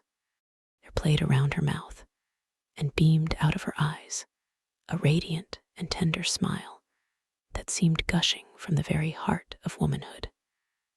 A crimson flush was glowing on her cheek that had been long so pale. Her sex, her youth, and the whole richness of her beauty came back from what men call the irrevocable past, and clustered themselves, with her maiden hope and a happiness before unknown, within the magic circle of this hour. And as if the gloom of the earth and sky had been but the effluence of these two mortal hearts, it vanished with their sorrow. All at once, as with a sudden smile of heaven, forth burst the sunshine, pouring a very flood into the obscure forest, gladdening each green leaf, transmuting the yellow fallen ones to gold, and gleaming adown the gray trunks of the solemn trees. The objects that had made a shadow hitherto embodied the brightness now. The course of the little brook might be traced by its merry gleam afar into the wood's heart of mystery, which had become a mystery of joy. Such was the sympathy of nature, that wild, heathen nature of the forest, never subjugated by human law, nor illumined by higher truth with the bliss of these two spirits. Love, whether newly born or aroused from a death-like slumber, must always create a sunshine, filling the heart so full of radiance that it overflows upon the outward world. Had the forest still kept its gloom, it would have been bright in Hester's eyes, and bright in Arthur Dimmesdale's. Hester looked at him with the thrill of another joy. "Thou must know Pearl," said she. "Our little Pearl. Thou hast seen her, yes, I know it. But thou wilt see her now with other eyes. She is a strange child. I hardly comprehend her. But thou wilt love her dearly, as I do, and wilt advise me how to deal with her. Dost thou think the child will be glad to know me?" asked the minister, somewhat uneasily. "I have long shrunk from children, because they often show a distrust, a backwardness to be familiar with me. I have even been afraid of little Pearl." "Ah, that was sad," answered the mother. "But she will love thee dearly, and thou her. She is not far off. I will call her. Pearl, Pearl." "I see the child," observed the minister. "Yonder she is, standing in a streak of sunshine, a good way off, on the other side of the brook. So thou thinkest the child will love me?" Hester smiled, and again called to Pearl, who was visible at some distance, as the minister had described her, like a bright apparelled vision in a sunbeam, which fell down upon her through an arch of boughs. The ray quivered to and fro, making her figure dim or distinct, now like a real child, now like a child's spirit, as the splendor went and came again. She heard her mother's voice and approached slowly through the forest. Pearl had not found the hour pass wearisomely, while her mother sat talking with the clergyman. The great black forest, stern as it showed itself to those who brought the guilt and troubles of the world into its bosom, became the playmate of the lonely infant, as well as it knew how. Somber as it was, it put on the kindest of its moods to welcome her. It offered her the partridge berries, the growth of the preceding autumn, but ripening only in the spring, and now red as drops of blood upon the withered leaves. These Pearl gathered, and was pleased with their wild flavor. The small denizens of the wilderness hardly took pains to move out of her path. A partridge, indeed, with a brood of 10 behind her, ran forward threateningly, but soon repented of her fierceness, and clucked to her young ones not to be afraid. A pigeon, alone on a low branch, allowed Pearl to come beneath, and uttered a sound as much of greeting as alarm. A squirrel from the lofty depths of his domestic tree chattered either in anger or merriment, for a squirrel is such a choleric and humorous little personage that it is hard to distinguish between his moods. So he chattered at the child and flung down a nut upon her head. It was a last year's nut, and already gnawed by his sharp tooth. Fox, startled from his sleep by her light footstep on the leaves, looked inquisitively at Pearl, as doubting whether it were better to steal off or renew his nap on the same spot. A wolf, it is said, but here the tale has surely lapsed into the improbable, came up and smelt of Pearl's robe and offered his savage head to be patted by her hand. The truth seems to be, however, that the mother forest and these wild things which it nourished all recognized a kindred wildness in the human child, and she was gentler here than in the grassy margin streets of the settlement or in her mother's cottage. The flowers appeared to know it, and one and another whispered as she passed, "Adorn thyself with me, thou beautiful child, adorn thyself with me." And to please them, Pearl gathered the violets and anemones and columbines and some twigs of the freshest green, which the old trees held down before her eyes. With these she decorated her hair and her young waist, and became a nymph child or an infant dryad, or whatever else was in closest sympathy with the antique wood. In such guise had Pearl adorned herself when she heard her mother's voice and came slowly back. Slowly, for she saw the clergyman. Chapter 19. The Child at the Brookside. "Thou wilt love her dearly," repeated Hester Prynne, as she and the minister sat watching little Pearl. "Dost thou not think her beautiful? And see with what natural skill she has made those simple flowers adorn her. Had she gathered pearls and diamonds and rubies in the wood, they could not have become her better. She is a splendid child, but I know whose brow she has." "Dost thou know, Hester," said Arthur Dimmesdale, with an unquiet smile, "that this dear child, tripping about always at thy side, hath caused me many an alarm? Methought, O Hester, what a thought is that, and how terrible to dread it, that my own features were partly repeated in her face, and so strikingly that the world might see them. But she is mostly thine." "No, no, not mostly," answered the mother, with a tender smile. "A little longer, and thou needest not to be afraid to trace whose child she is. But how strangely beautiful she looks, with those wild flowers in her hair. It is as if one of the fairies, whom we left in our dear old England, had decked her out to meet us." It was with a feeling which neither of them had ever before experienced that they sat and watched Pearl's slow advance. In her was visible the tie that united them. She had been offered to the world, these 7 years past, as the living hieroglyphic in which was revealed the secret they so darkly sought to hide, all written in the symbol, all plainly manifest, had there been a prophet or magician skilled to read the character of flame. And Pearl was the oneness of their being. Be the foregone evil what it might, how could they doubt that their earthly lives and future destinies were conjoined, when they beheld at once the material union and the spiritual idea in whom they met, and were to dwell immortally together?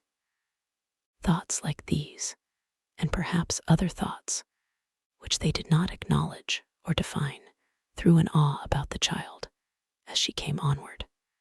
"Let her see nothing strange, no passion nor eagerness, in thy way of accosting her," whispered Hester. "Our Pearl is a fitful and fantastic little elf sometimes. Especially, she is seldom tolerant of emotion, when she does not fully comprehend the why and wherefore. But the child hath strong affections. She loves me, and will love thee. Thou canst not think, said the minister, glancing aside at Hester Prynne, how my heart dreads this interview and yearns for it. But in truth, as I already told thee, children are not readily won to be familiar with me. They will not climb my knee, nor prattle in my ear, nor answer to my smile, but stand apart and eye me strangely. Even little babes, when I take them in my arms, weep bitterly. Yet Pearl, twice in her little lifetime, hath been kind to me. The first time, thou knowest it well. The last was when thou ledst her with thee to the house of yonder stern old governor, and thou didst plead so bravely in her behalf and mine, answered the mother. I remember it, and so shall little Pearl. Fear nothing. She may be strange and shy at first, but will soon learn to love thee. By this time, Pearl had reached the margin of the brook, and stood on the farther side, gazing silently at Hester and the clergyman, who still sat together on the mossy tree trunk, waiting to receive her. Just where she had paused, the brook chanced to form a pool, so smooth and quiet that it reflected a perfect image of her little figure, with all the brilliant picturesqueness of her beauty, in its adornment of flowers and wreathed foliage, but more refined and spiritualized than the reality. This image, so nearly identical with the living Pearl, seemed to communicate somewhat of its own shadowy and intangible quality to the child herself. It was strange, the way in which Pearl stood, looking so steadfastly at them through the dim medium of the forest gloom, herself, meanwhile, all glorified with a ray of sunshine that was attracted thitherward as by a certain sympathy. In the brook beneath stood another child, another and the same, with likewise its ray of golden light. Hester felt herself, in some indistinct and tantalizing manner, estranged from Pearl, as if the child, in her lonely ramble through the forest, had strayed out of the sphere in which she and her mother dwelt together, and was now vainly seeking to return to it. There was both truth and error in the impression. The child and mother were estranged, but through Hester's fault, not Pearl's. Since the latter rambled from her side, another inmate had been admitted within the circle of the mother's feelings, and so modified the aspect of them all, that Pearl, the returning wanderer, could not find her wonted place, and hardly knew where she was. I have a strange fancy, observed the sensitive minister, that this brook is the boundary between two worlds, and that thou canst never meet thy Pearl again. Or is she an elfish spirit, who, as the legends of our childhood taught us, is forbidden to cross a running stream? Pray hasten her, for this delay has already imparted a tremor to my nerves. Come, dearest child, said Hester encouragingly, and stretching out both her arms. How slow thou art! When hast thou been so sluggish before now? Here is a friend of mine, who must be thy friend also. Thou wilt have twice as much love henceforward as thy mother alone could give thee. Leap across the brook and come to us. Thou canst leap like a young deer. Pearl, without responding in any manner to these honey-sweet expressions, remained on the other side of the brook. Now she fixed her bright, wild eyes on her mother, now on the minister, and now included them both in the same glance, as if to detect and explain to herself the relation which they bore to one another. For some unaccountable reason, as Arthur Dimmesdale felt the child's eyes upon himself, his hand, with that gesture so habitual as to have become involuntary, stole over his heart. At length, assuming a singular air of authority, Pearl stretched out her hand, with the small forefinger extended, and pointing evidently towards her mother's breast. And beneath, in the mirror of the brook, there was the flower-girdled and sunny image of little Pearl, pointing her small forefinger too. Thou strange child, why dost thou not come to me? exclaimed Hester. Pearl still pointed with her forefinger, and a frown gathered on her brow, the more impressive from the childish, the almost baby-like aspect of the features that conveyed it. As her mother still kept beckoning to her and arraying her face in a holiday suit of unaccustomed smiles, the child stamped her foot with a yet more imperious look and gesture. In the brook, again, was the fantastic beauty of the image, with its reflected frown, its pointed finger, and imperious gesture, giving emphasis to the aspect of little Pearl. "Hasten, Pearl, or I shall be angry with thee," cried Hester Prynne, who, however inured to such behavior on the elf-child's part at other seasons, was naturally anxious for a more seemly deportment now. "Leap across the brook, naughty child, and run hither, else I must come to thee." But Pearl, not a whit startled at her mother's threats, any more than mollified by her entreaties, now suddenly burst into a fit of passion, gesticulating violently, and throwing her small figure into the most extravagant contortions. She accompanied this wild outbreak with piercing shrieks, which the woods reverberated on all sides, so that, alone as she was in her childish and unreasonable wrath, it seemed as if a hidden multitude were lending her their sympathy and encouragement. Seen in the brook once more was the shadowy wrath of Pearl's image, crowned and girdled with flowers, but stamping its foot, wildly gesticulating, and in the midst of all, still pointing its small forefinger at Hester's bosom. "I see what ails the child," whispered Hester to the clergyman, and turning pale, in spite of a strong effort to conceal her trouble and annoyance.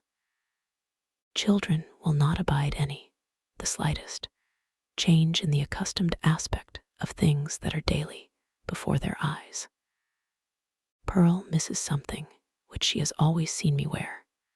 "I pray you," answered the minister, "if thou hast any means of pacifying the child, do it forthwith. Save it were the cankered wrath of an old witch, like Mistress Hibbins," added he, attempting to smile. "I know nothing that I would not sooner encounter than this passion in a child. In Pearl's young beauty, as in the wrinkled witch, it has a preternatural effect. Pacify her, if thou lovest me."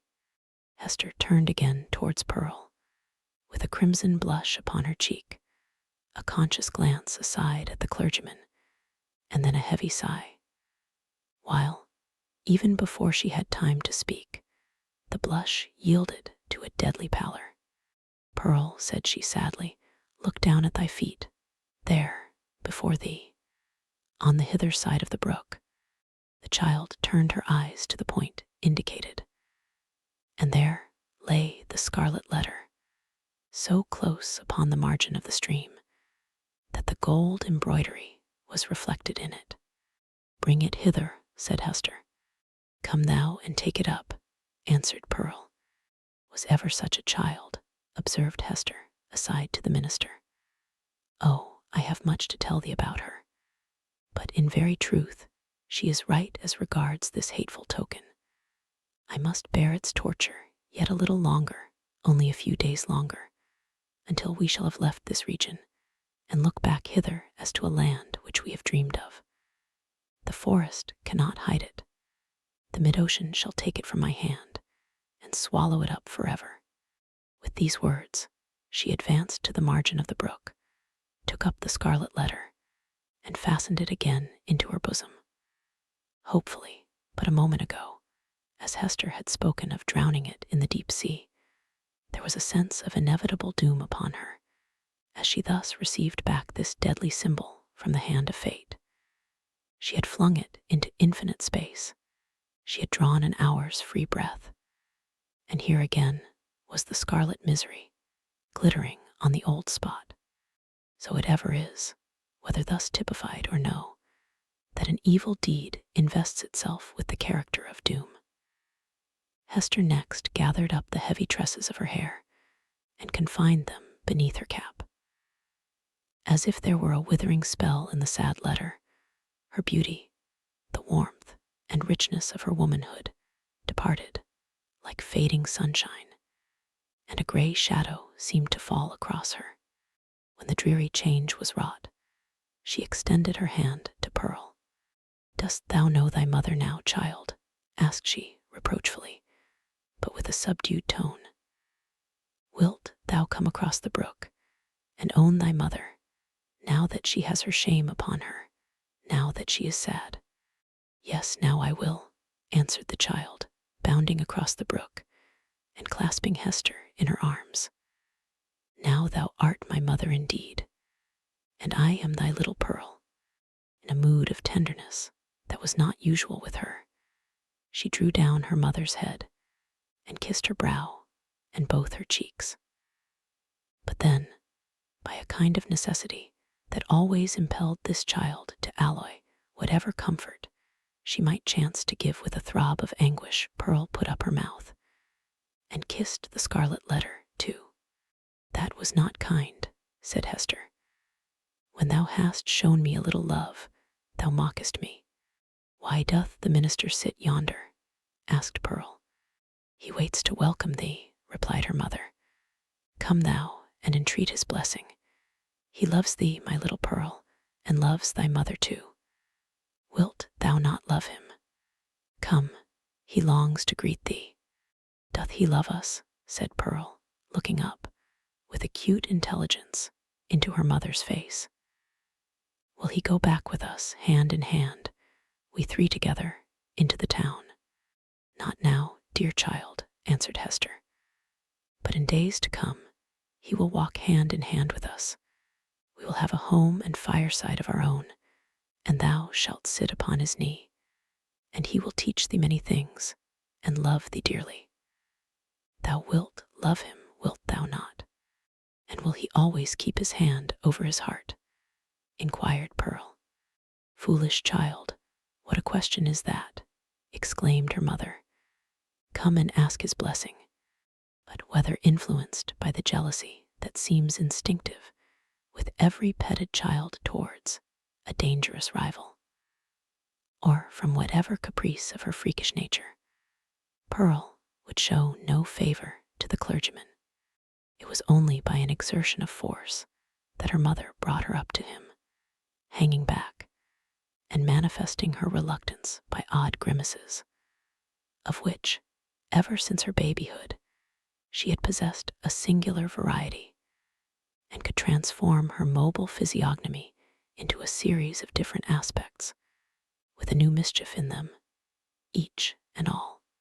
The minister, painfully embarrassed, but hoping that a kiss might prove a talisman to admit him into the child's kindlier regards, bent forward and impressed one on her brow.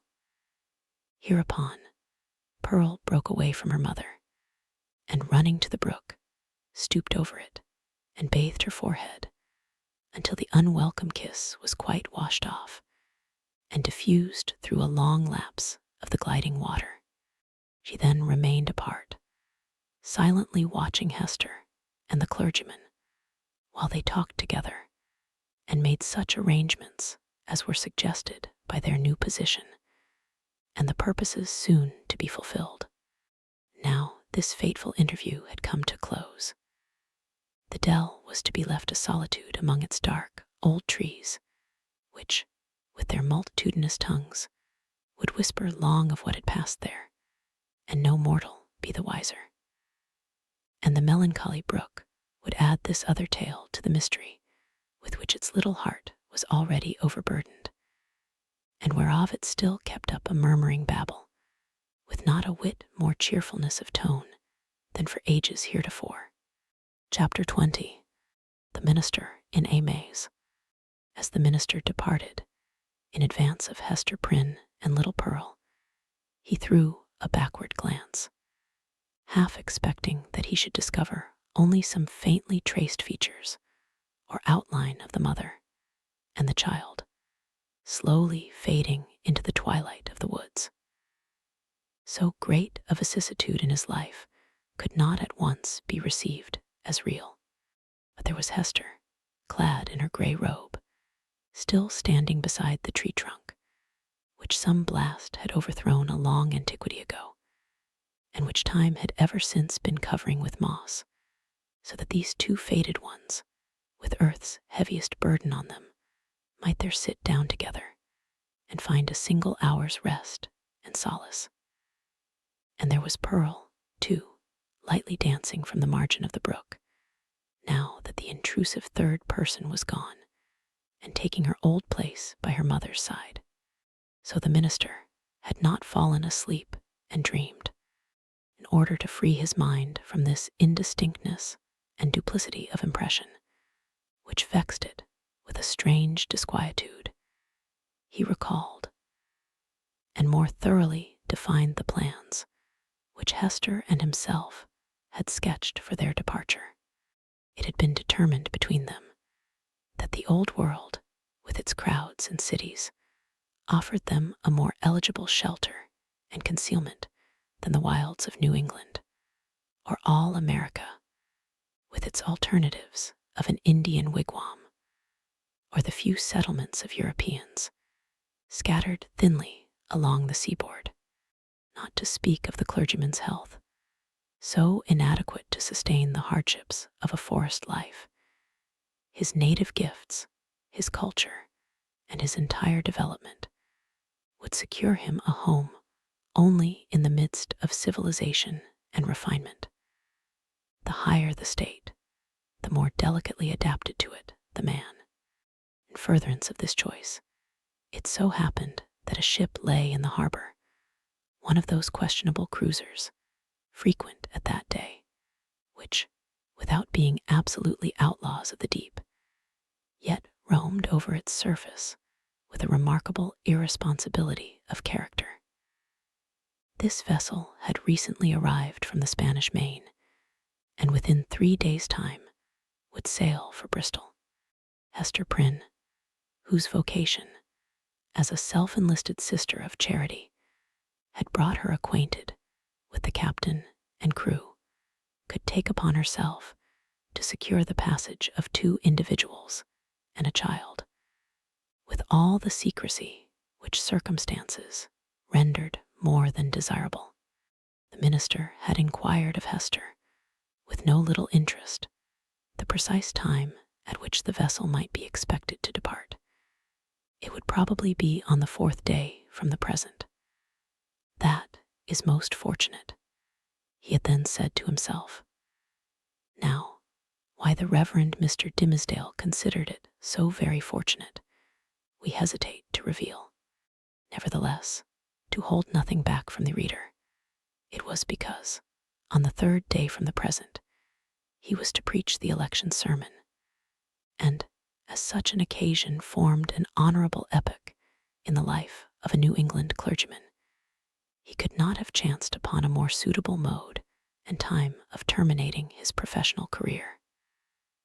At least, they shall say of me, thought this exemplary man, that I leave no public duty unperformed, nor ill performed. Sad, indeed, that an introspection so profound and acute as this poor minister's should be so miserably deceived. We have had, and may still have, worse things to tell of him, but none, we apprehend, so pitiably weak. No evidence, at once so slight and irrefragable, of a subtle disease that had long since begun to eat into the real substance of his character. No man, for any considerable period, can wear one face to himself and another to the multitude without finally getting bewildered as to which may be the true. The excitement of Mr. Dimmesdale's feelings, as he returned from his interview with Hester, lent him unaccustomed physical energy and hurried him townward at a rapid pace. The pathway among the woods seemed wilder, more uncouth with its rude natural obstacles, and less trodden by the foot of man than he remembered it on his outward journey.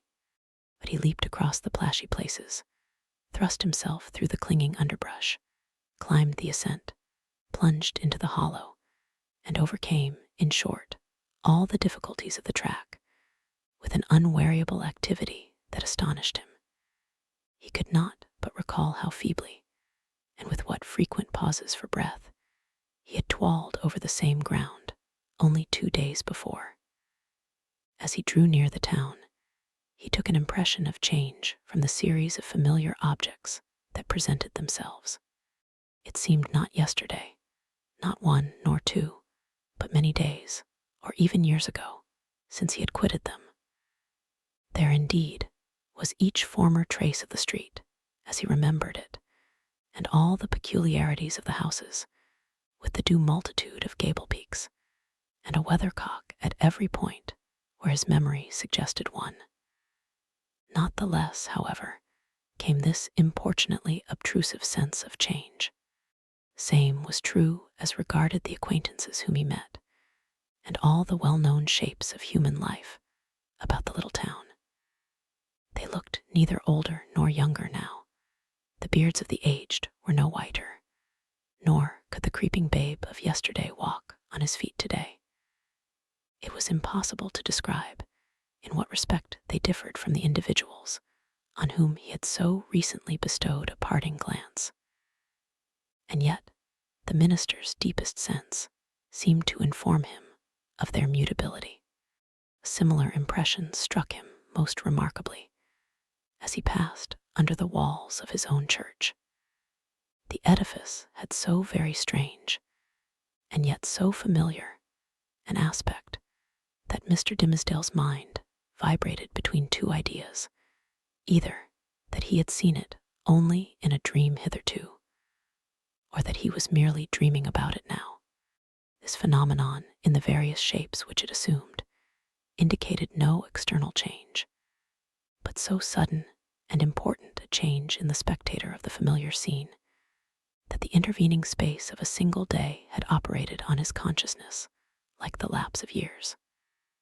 The minister's own will, and Hester's will, and the fate that grew between them, had wrought this transformation. It was the same town as heretofore, but the same minister returned not from the forest. I'd have said to the friends who greeted him, "I am not the man for whom you take me. I left him yonder in the forest, withdrawn into a secret dell by a mossy tree trunk and near a melancholy brook. Go, seek your minister, and see if his emaciated figure, his thin cheek, his white, heavy, pain-wrinkled brow be not flung down there like a cast-off garment. His friends, no doubt, would still have insisted with him, 'Thou art thyself the man.' But the error would have been their own, not his." Before Mr. Dimmesdale reached home, his inner man gave him other evidences of a revolution in the sphere of thought and feeling. In truth, nothing short of a total change of dynasty and moral code in that interior kingdom was adequate to account for the impulses now communicated to the unfortunate and startled minister. At every step he was incited to do some strange, wild, wicked thing or other, with a sense that it would be at once involuntary and intentional, in spite of himself, yet growing out of a profounder self than that which opposed the impulse. For instance, he met one of his own deacons. The good old man addressed him with the paternal affection and patriarchal privilege which his venerable age, his upright and holy character, and his station in the church entitled him to use. And conjoined with this, the deep, almost worshipping respect which the minister's professional and private claims alike demanded. Never was there a more beautiful example of how the majesty of age and wisdom may comport with the obeisance and respect enjoined upon it, as from a lower social rank and inferior order of endowment towards a higher. Now, during a conversation of some 2 or 3 moments between the Reverend Mr. Dimmesdale and this excellent and hoary-bearded deacon, it was only by the most careful self-control that the former could refrain from uttering certain blasphemous suggestions that rose into his mind. Respecting the communion supper, he absolutely trembled and turned pale as ashes, lest his tongue should wag itself in utterance of these horrible matters, and plead his own consent for so doing, without his having fairly given it. And, even with this terror in his heart, he could hardly avoid laughing, to imagine how the sanctified old patriarchal deacon would have been petrified by his minister's impiety. Again, another incident of the same nature. Hurrying along the street, the Reverend Mr. Dimmesdale encountered the eldest female member of his church, a most pious and exemplary old dame, poor, widowed, lonely, and with a heart as full of reminiscences about her dead husband and children, and her dead friends of long ago, as a burial ground is full of storied gravestones. Yet all this, which would else have been such heavy sorrow, was made almost a solemn joy to her devout old soul by religious consolations and the truths of Scripture, wherewith she had fed herself continually for more than 30 years. And since Mr. Dimmesdale had taken her in charge, the good grandam's chief earthly comfort, which, unless it had been likewise a heavenly comfort, could have been none at all, was to meet her pastor, whether casually or of set purpose, and be refreshed with a word of warm, fragrant, heaven-breathing gospel truth from his beloved lips into her dulled but rapturously attentive ear. But on this occasion, up to the moment of putting his lips to the old woman's ear, Mr. Dimmesdale, as the great enemy of souls would have it, could recall no text of Scripture, nor aught else, except a brief, pithy, and, as it then appeared to him, unanswerable argument against the immortality of the human soul. The instillment thereof into her mind would probably have caused this aged sister to drop down dead at once, as by the effect of an intensely poisonous infusion. What he really did whisper, the minister could never afterwards recollect. There was, perhaps, a fortunate disorder in his utterance, which failed to impart any distinct idea to the good widow's comprehension, or which Providence interpreted after a method of its own. Assuredly, as the minister looked back, he beheld an expression of divine gratitude and ecstasy that seemed like the shine of the celestial city on her face, so wrinkled and ashy pale. Again, a third instance. After parting from the old church member, he met the youngest sister of them all. It was a maiden newly won, and won by the Reverend Mr. Dimmesdale's own sermon, on the Sabbath after his vigil, to barter the transitory pleasures of the world for the heavenly hope that was to assume brighter substance as life grew dark around her, and which would gild the utter gloom with final glory. She was fair and pure as a lily that had bloomed in paradise. The minister knew well that he was himself enshrined within the stainless sanctity of her heart, which hung its snowy curtains about his image, imparting to religion the warmth of love, and to love a religious purity. Satan, that afternoon, had surely led the poor young girl away from her mother's side, and thrown her into the pathway of this sorely tempted, or shall we not rather say, this lost and desperate man. As she drew nigh, the archfiend whispered him to condense into small compass, and drop into her tender bosom a germ of evil that would be sure to blossom darkly soon, and bear black fruit betimes. Such was his sense of power over this virgin soul, trusting him as she did, that the minister felt potent to blight all the field of innocence with but one wicked look, and develop all its opposite with but a word. Though with a mightier struggle than he had yet sustained, he held his Geneva cloak before his face, and hurried onward, making no sign of recognition, and leaving the young sister to digest his rudeness as she might. She ransacked her conscience, which was full of harmless little matters like her pocket or her work bag, and took herself to task, poor thing, for 1,000 imaginary faults, and went about her household duties with swollen eyelids the next morning. Before the minister had time to celebrate his victory over this last temptation, he was conscious of another impulse, more ludicrous and almost as horrible. It was, we blush to tell it, it was to stop short in the road and teach some very wicked words to a knot of little Puritan children who were playing there and had but just begun to talk. Denying himself this freak as unworthy of his cloth, he met a drunken seaman, one of the ship's crew from the Spanish Main. And here, since he had so valiantly forborne all other wickedness, poor Mr. Dimmesdale longed, at least, to shake hands with the tarry blackguard and recreate himself with a few improper jests, such as dissolute sailors so abound with, and a volley of good, round, solid, satisfactory, and heaven-defying oaths.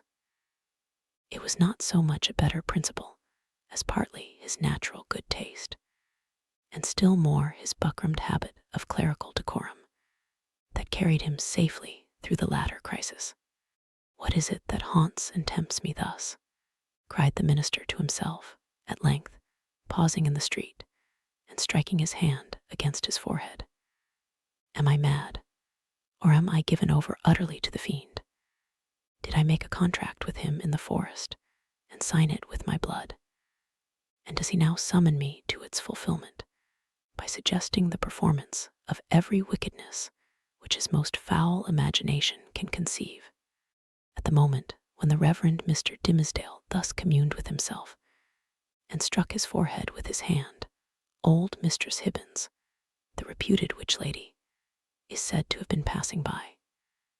She made a very grand appearance, having on a high headdress, a rich gown of velvet, and a ruff done up with the famous yellow starch, of which Anne Turner, her special friend, had taught her the secret before this last good lady had been hanged for Sir Thomas Overbury's murder. Whether the witch had read the minister's thoughts, or no, she came to a full stop, looked shrewdly into his face, smiled craftily, and though little given to converse with clergymen, began a conversation. "So, reverend sir, you have made a visit into the forest," observed the witch lady, nodding her high head-dress at him. "The next time, I pray you to allow me only a fair warning, and I shall be proud to bear you company. Without taking overmuch upon myself, my good word will go far towards gaining any strange gentleman a fair reception from yonder potentate you wot of." "I profess, madam," answered the clergyman, with a grave obeisance, such as the lady's rank demanded, and his own good breeding made imperative, "I profess, on my conscience and character, that I am utterly bewildered as touching the purport of your words.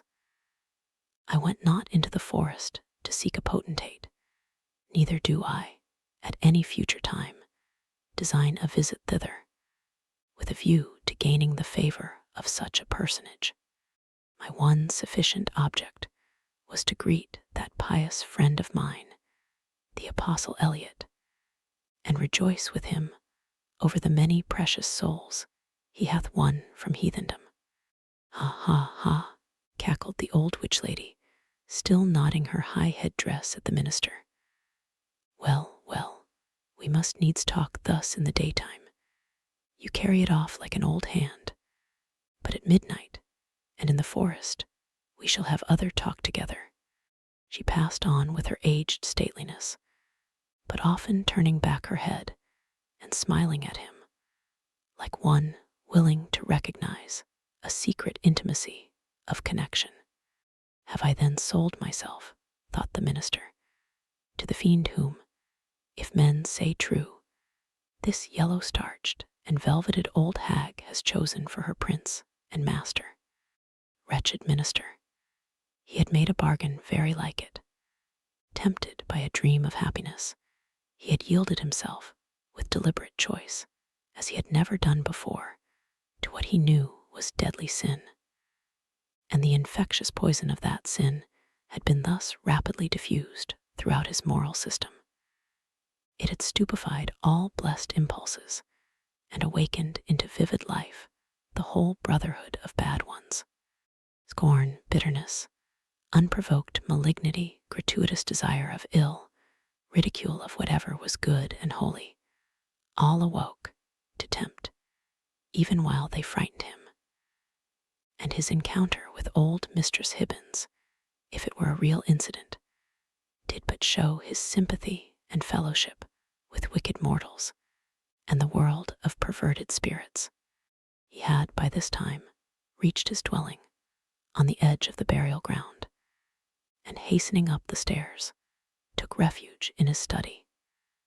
The minister was glad to have reached this shelter, without first betraying himself to the world by any of those strange and wicked eccentricities to which he had been continually impelled while passing through the streets.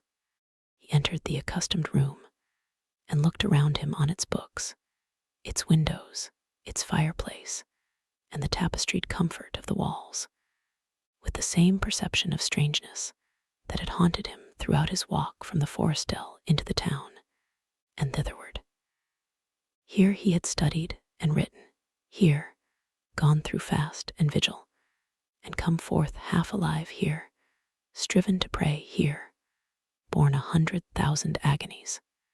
There was the Bible in its rich old Hebrew, with Moses and the prophets speaking to him, and God's voice through all. There, on the table, with the inky pen beside it, was an unfinished sermon, with a sentence broken in the midst, where his thoughts had ceased to gush out upon the page 2 days before. He knew that it was himself, the thin and white-cheeked minister, who had done and suffered these things, and written thus far into the election sermon. But he seemed to stand apart, and eye this former self with scornful, pitying, but half-envious curiosity. That self was gone. Another man had returned out of the forest, a wiser one, with a knowledge of hidden mysteries which the simplicity of the former never could have reached.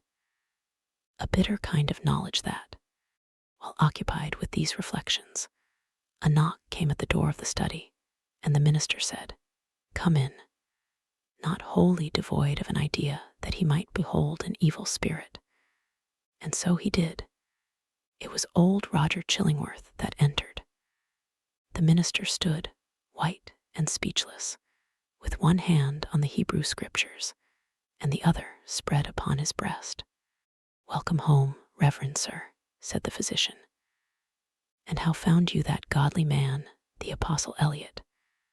But methinks, dear sir, you look pale, as if the travel through the wilderness had been too sore for you. Will not my aid be requisite to put you in heart and strength to preach your election sermon?"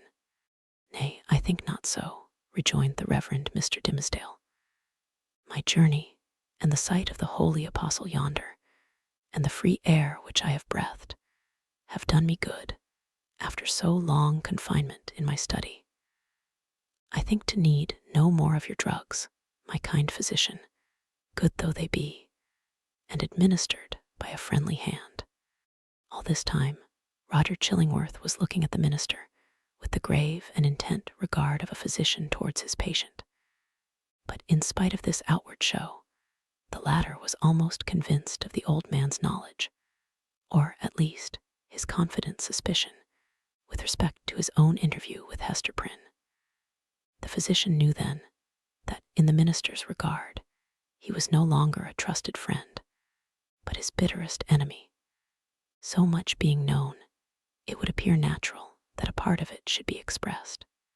It is singular, however, how long a time often passes before words embody things, and with what security two persons, who choose to avoid a certain subject, may approach its very verge, and retire without disturbing it. Thus, the The minister felt no apprehension that Roger Chillingworth would touch, in express words, upon the real position which they sustained towards one another. Yet did the physician, in his dark way, creep frightfully near the secret. "Were it not better," said he, "that you use my poor skill tonight? Verily, dear sir, we must take pains to make you strong and vigorous for this occasion of the election discourse. The people look for great things from you, apprehending that another year may come about and find their pastor gone." "Yea, to another world," replied the minister, with pious resignation. "Heaven grant it be a better one, for, in good sooth, I hardly think to tarry with my flock through the flitting seasons of another year. But touching your medicine, kind sir, in my present frame of body, I need it not." "I joy to hear it," answered the physician.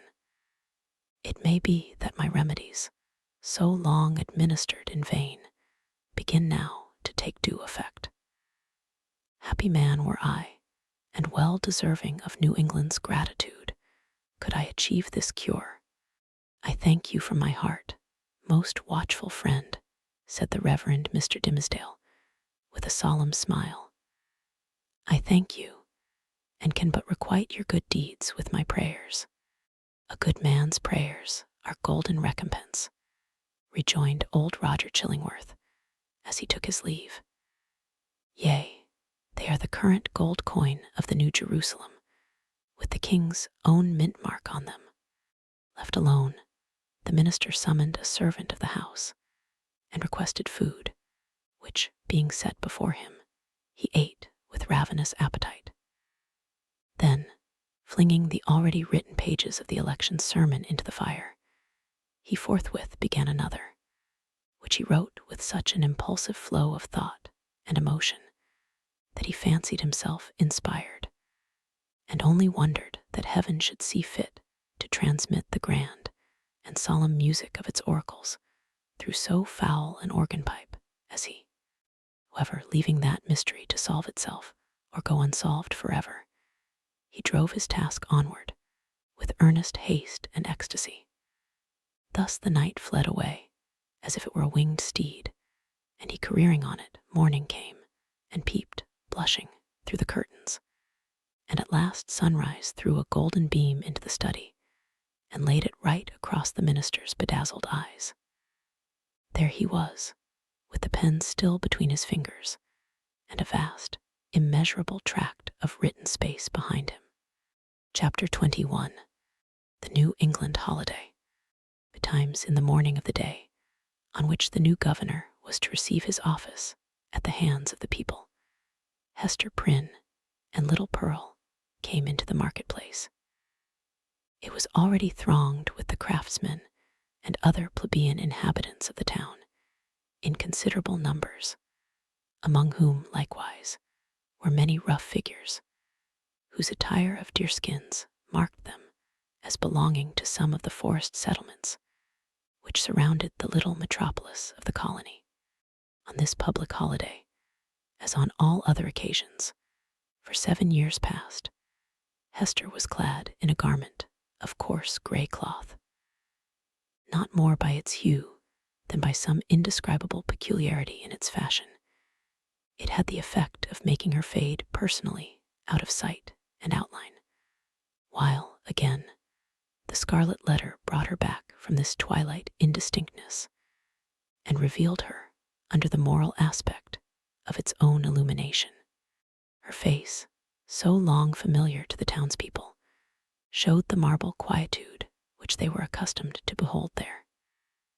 It was like a mask, or rather, like the frozen calmness of a dead woman's features, owing this dreary resemblance to the fact that Hester was actually dead, in respect to any claim of sympathy, and had departed out of the world with which she still seemed to mingle. It might be, on this one day, that there was an expression unseen before, nor, indeed, vivid enough to be detected now, unless some preternaturally gifted observer should have first read the heart, and have afterwards sought a corresponding development in the countenance and mien. Such a spiritual seer might have conceived that, after sustaining the gaze of the multitude through 7 miserable years as a necessity, a penance, and something which it was a stern religion to endure, she now, for one last time more, encountered it freely and voluntarily, in order to convert what had so long been agony into a kind of triumph. Look your last on the Scarlet Letter and its wearer, the people's victim and lifelong bondslave, as they fancied her, might say to them. Yet a little while, and she will be beyond your reach. A few hours longer, and the deep, mysterious ocean will quench and hide forever the symbol which ye have caused to burn upon her bosom. Nor were it an inconsistency too improbable to be assigned to human nature, should we suppose a feeling of regret in Hester's mind, at the moment when she was about to win her freedom from the pain which had been thus deeply incorporated with her being. Might there not be an irresistible desire to quaff a last, long, breathless draught of the cup of wormwood and aloes, with which nearly all her years of womanhood had been perpetually flavored? The wine of life, henceforth to be presented to her lips, must be indeed rich, delicious, and exhilarating in its chaste and golden beaker, or else leave an inevitable and weary languor, after the lees of bitterness wherewith she had been drugged, as with a cordial of intensest potency. Pearl was decked out with airy gaiety. It would have been impossible to guess that this bright and sunny apparition owed its existence to the shape of gloomy gray, or that a fancy, at once so gorgeous and so delicate as must have been requisite to contrive the child's apparel, was the same that had achieved a task perhaps more difficult, in imparting so distinct a peculiarity to Hester's simple robe. The dress, so proper was it to little Pearl, seemed an effluence, or inevitable development and outward manifestation of her character, no more to be separated from her than the many-hued brilliancy from a butterfly's wing, or the painted glory from the leaf of a bright flower. As with these, so with the child her garb was all of one idea with her nature. On this eventful day, moreover, there was a certain singular inquietude and excitement in her mood, resembling nothing so much as the shimmer of a diamond that sparkles and flashes with the varied throbbings of the breast on which it is displayed. Children have always a sympathy in the agitations of those connected with them, always, especially, a sense of any trouble or impending revolution, of whatever kind, in domestic circumstances. And therefore Pearl, who was the gem on her mother's unquiet bosom, betrayed, by the very dance of her spirits, the emotions which none could detect in the marble passiveness of Hester's brow. This effervescence made her flit with a bird-like movement, rather than walk by her mother's side. She broke continually into shouts of a wild, inarticulate, and sometimes piercing music. When they reached the marketplace, she became still more restless, on perceiving the stir and bustle that enlivened the spot, for it was usually more like the broad and lonesome green before a village meeting-house than the center of a town's business. "Why, what is this, mother?" cried she. "Wherefore have all the people left their work today? Is it a play day for the whole world? See, there is the blacksmith. He has washed his sooty face and put on his Sabbath-day clothes, and looks as if he would gladly be merry if any kind body would only teach him how. And there is Master Brackett, the old jailer, nodding and smiling at me. Why does he do so, mother?" "He remembers thee a little babe, my child," answered Hester. "He should not nod and smile at me for all that, the black, grim, ugly-eyed old man," said Pearl. "He may nod at thee, if he will, for thou art clad in gray, and wearest the Scarlet Letter. But see, mother, how many faces of strange people, and Indians among them, and sailors. What have they all come to do here in the marketplace? They wait to see the procession pass, said Hester. For the governor and the magistrates are to go by, and the ministers, and all the great people and good people, with the music and the soldiers marching before them. And will the minister be there? Asked Pearl. And will he hold out both his hands to me, as when thou ledst me to him from the brookside? He will be there, child, answered her mother. But he will not greet thee today, nor must thou greet him. What a strange, sad man is he, said the child, as if speaking partly to herself. In the dark night time he calls us to him, and holds thy hand and mine, as when we stood with him on the scaffold yonder. And in the deep forest, where only the old trees can hear, and the strip of sky see it, he talks with thee, sitting on a heap of moss. And he kisses my forehead too, so that the little brook would hardly wash it off.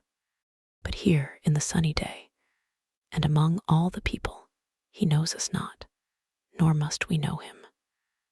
A strange, sad man is he, with his hand always over his heart. Be quiet, Pearl. Thou understandest not these things, said her mother. Think not now of the minister, but look about thee, and see how cheery is everybody's face today. The children have come from their schools, and the grown people from their workshops and their fields, on purpose to be happy. For today, a new man is beginning to rule over them. And so, as has been the custom of mankind, ever since a nation was first gathered, they make merry and rejoice, as if a good and golden year were at length to pass over the poor old world. It was as Hester said, in regard to the unwonted jollity that brightened the faces of the people.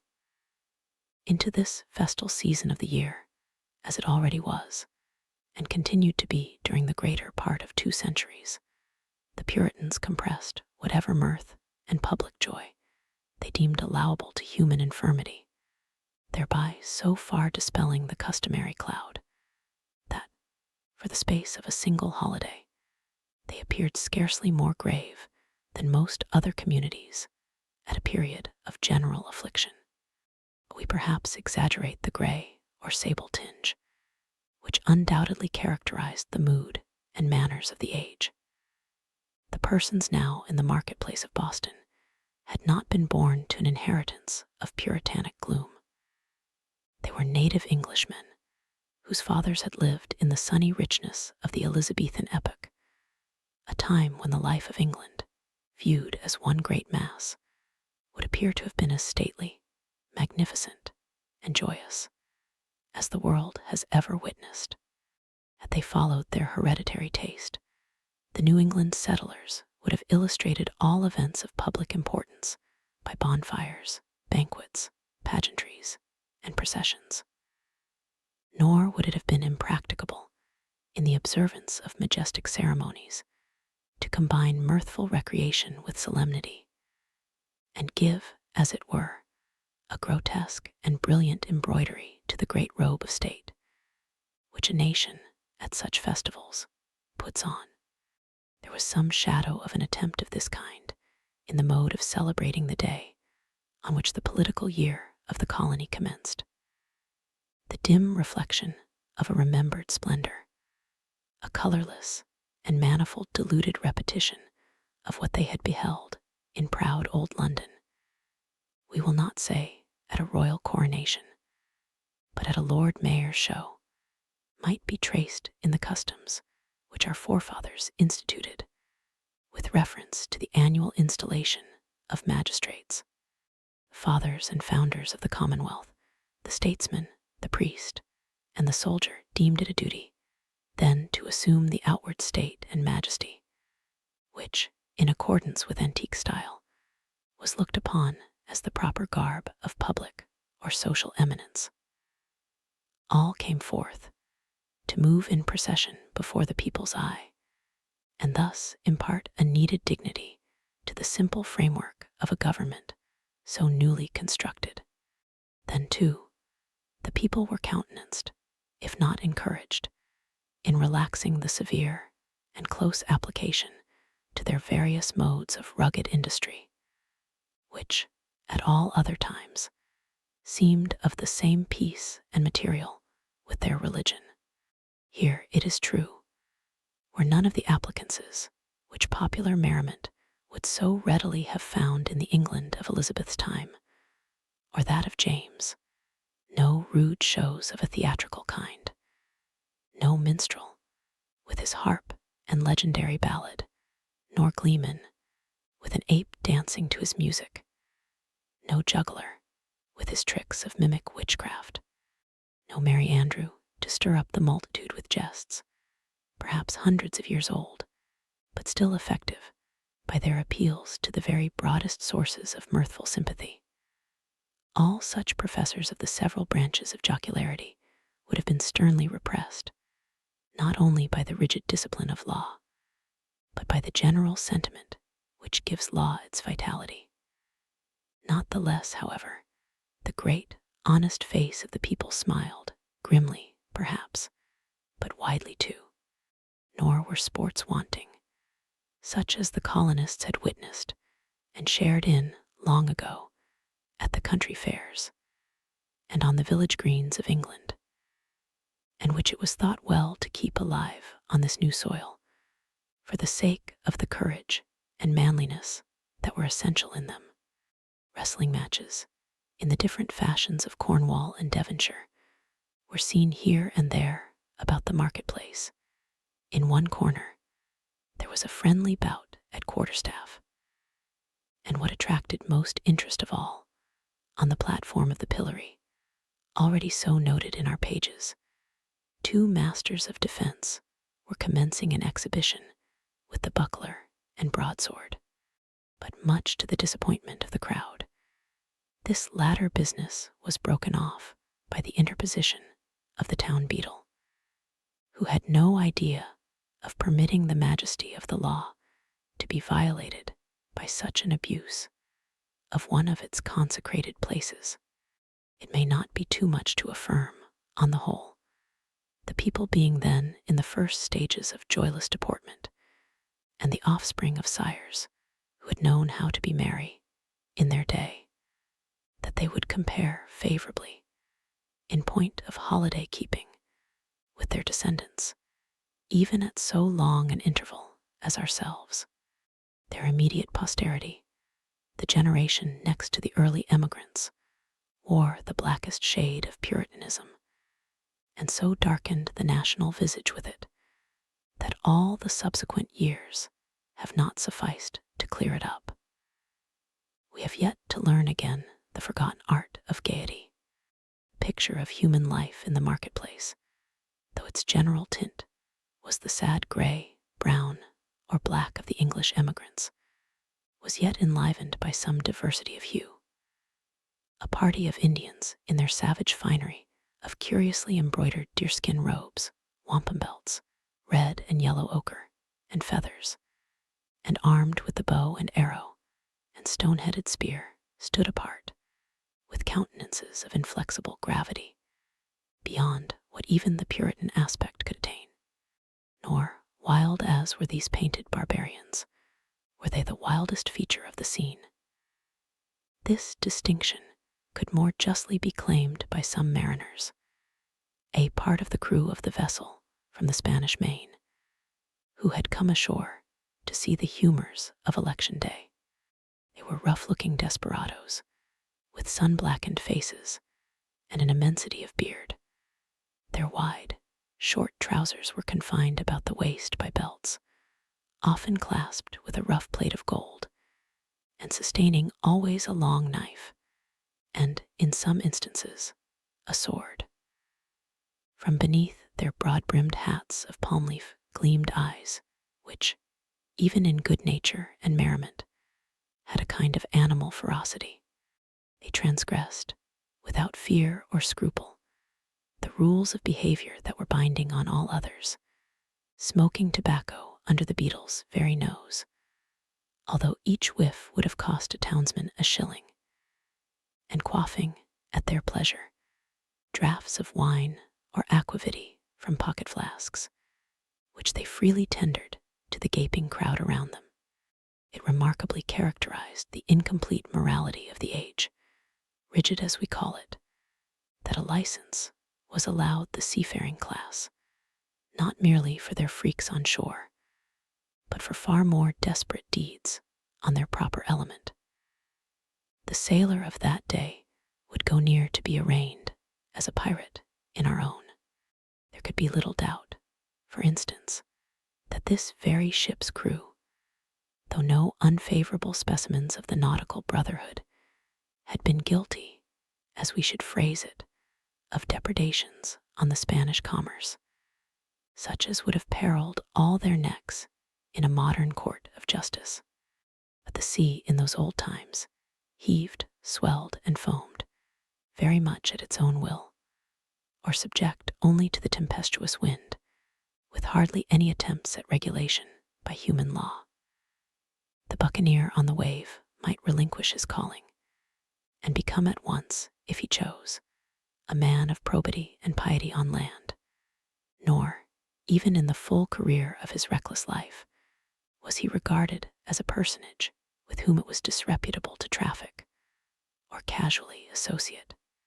Thus, the Puritan elders, in their black cloaks, starched bands, and steeple-crowned hats, smiled not unbenignantly at the clamor and rude deportment of these jolly seafaring men, and it excited neither surprise nor animadversion when so reputable a citizen as old Roger Chillingworth, the physician, was seen to enter the marketplace in close and familiar talk with the commander of the questionable vessel. The latter was by far the most showy and gallant figure, so far as apparel went, anywhere to be seen among the multitude. He wore a profusion of ribbons on his garment and gold lace on his hat, which was also encircled by a gold chain and surmounted with a feather. There was a sword at his side and a sword cut on his forehead, which, by the arrangement of his hair, he seemed anxious rather to display than hide. Landsmen could hardly have worn this garb and shown this face, and worn and shown them both with such a galliard air, without undergoing stern question before a magistrate, and probably incurring fine or imprisonment, or perhaps an exhibition in the stocks. As regarded the shipmaster, however, all was looked upon as pertaining to the character, as to fish his glistening scales. After parting from the physician, the commander of the Bristol ship strolled idly through the marketplace, until, happening to approach the spot where Hester Prynne was standing, he appeared to recognize, and did not hesitate to address her. As was usually the case wherever Hester stood, a small vacant area, a sort of magic circle, had formed itself about her, into which, though the people were elbowing one another at a little distance, none ventured or felt disposed to intrude. It was a forcible type of the moral solitude in which the Scarlet Letter enveloped its faded wearer, partly by her own reserve, and partly by the instinctive, though no longer so unkindly, withdrawal of her fellow creatures. Now, if never before, it answered a good purpose by enabling Hester and the seamen to speak together without risk of being overheard. And so changed was Hester Prynne's repute before the public, that the matron in town, most eminent for rigid morality, could not have held such intercourse with less result of scandal than herself. "So, mistress," said the mariner, "I must bid the steward make ready one more berth than you bargained for. No fear of scurvy or ship fever this voyage. What with the ship's surgeon and this other doctor, our only danger will be from drug or pill, more by token, as there is a lot of apothecaries' stuff aboard, which I traded for with a Spanish vessel." "What mean you?" inquired Hester, startled more than she permitted to appear. "Have you another passenger?" "Why, know you not," cried the shipmaster, "that this physician here, Chillingworth, he calls himself, is minded to try my cabin fare with you?"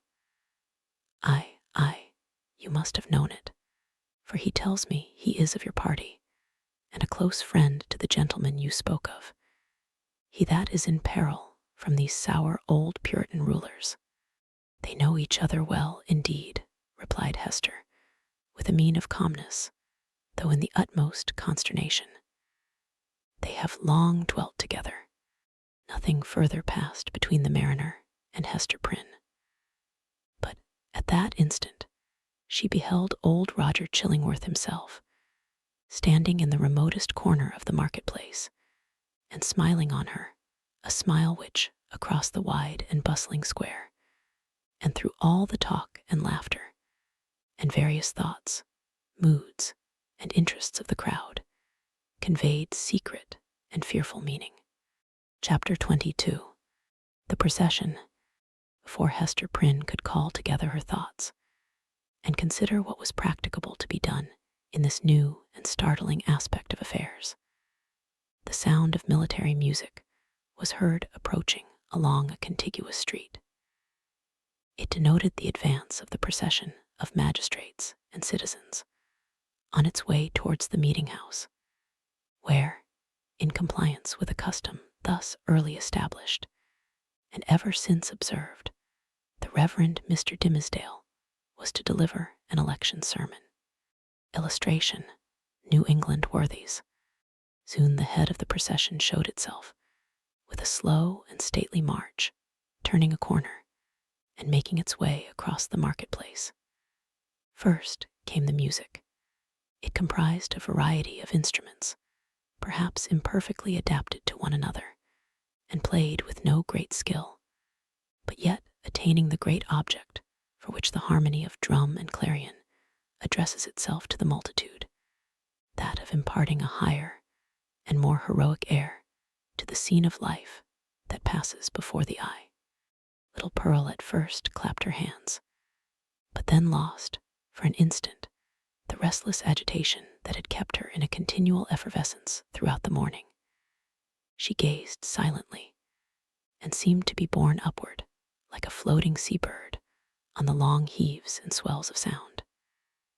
But she was brought back to her former mood by the shimmer of the sunshine on the weapons and bright armor of the military company, which followed after the music, and formed the honorary escort of the procession.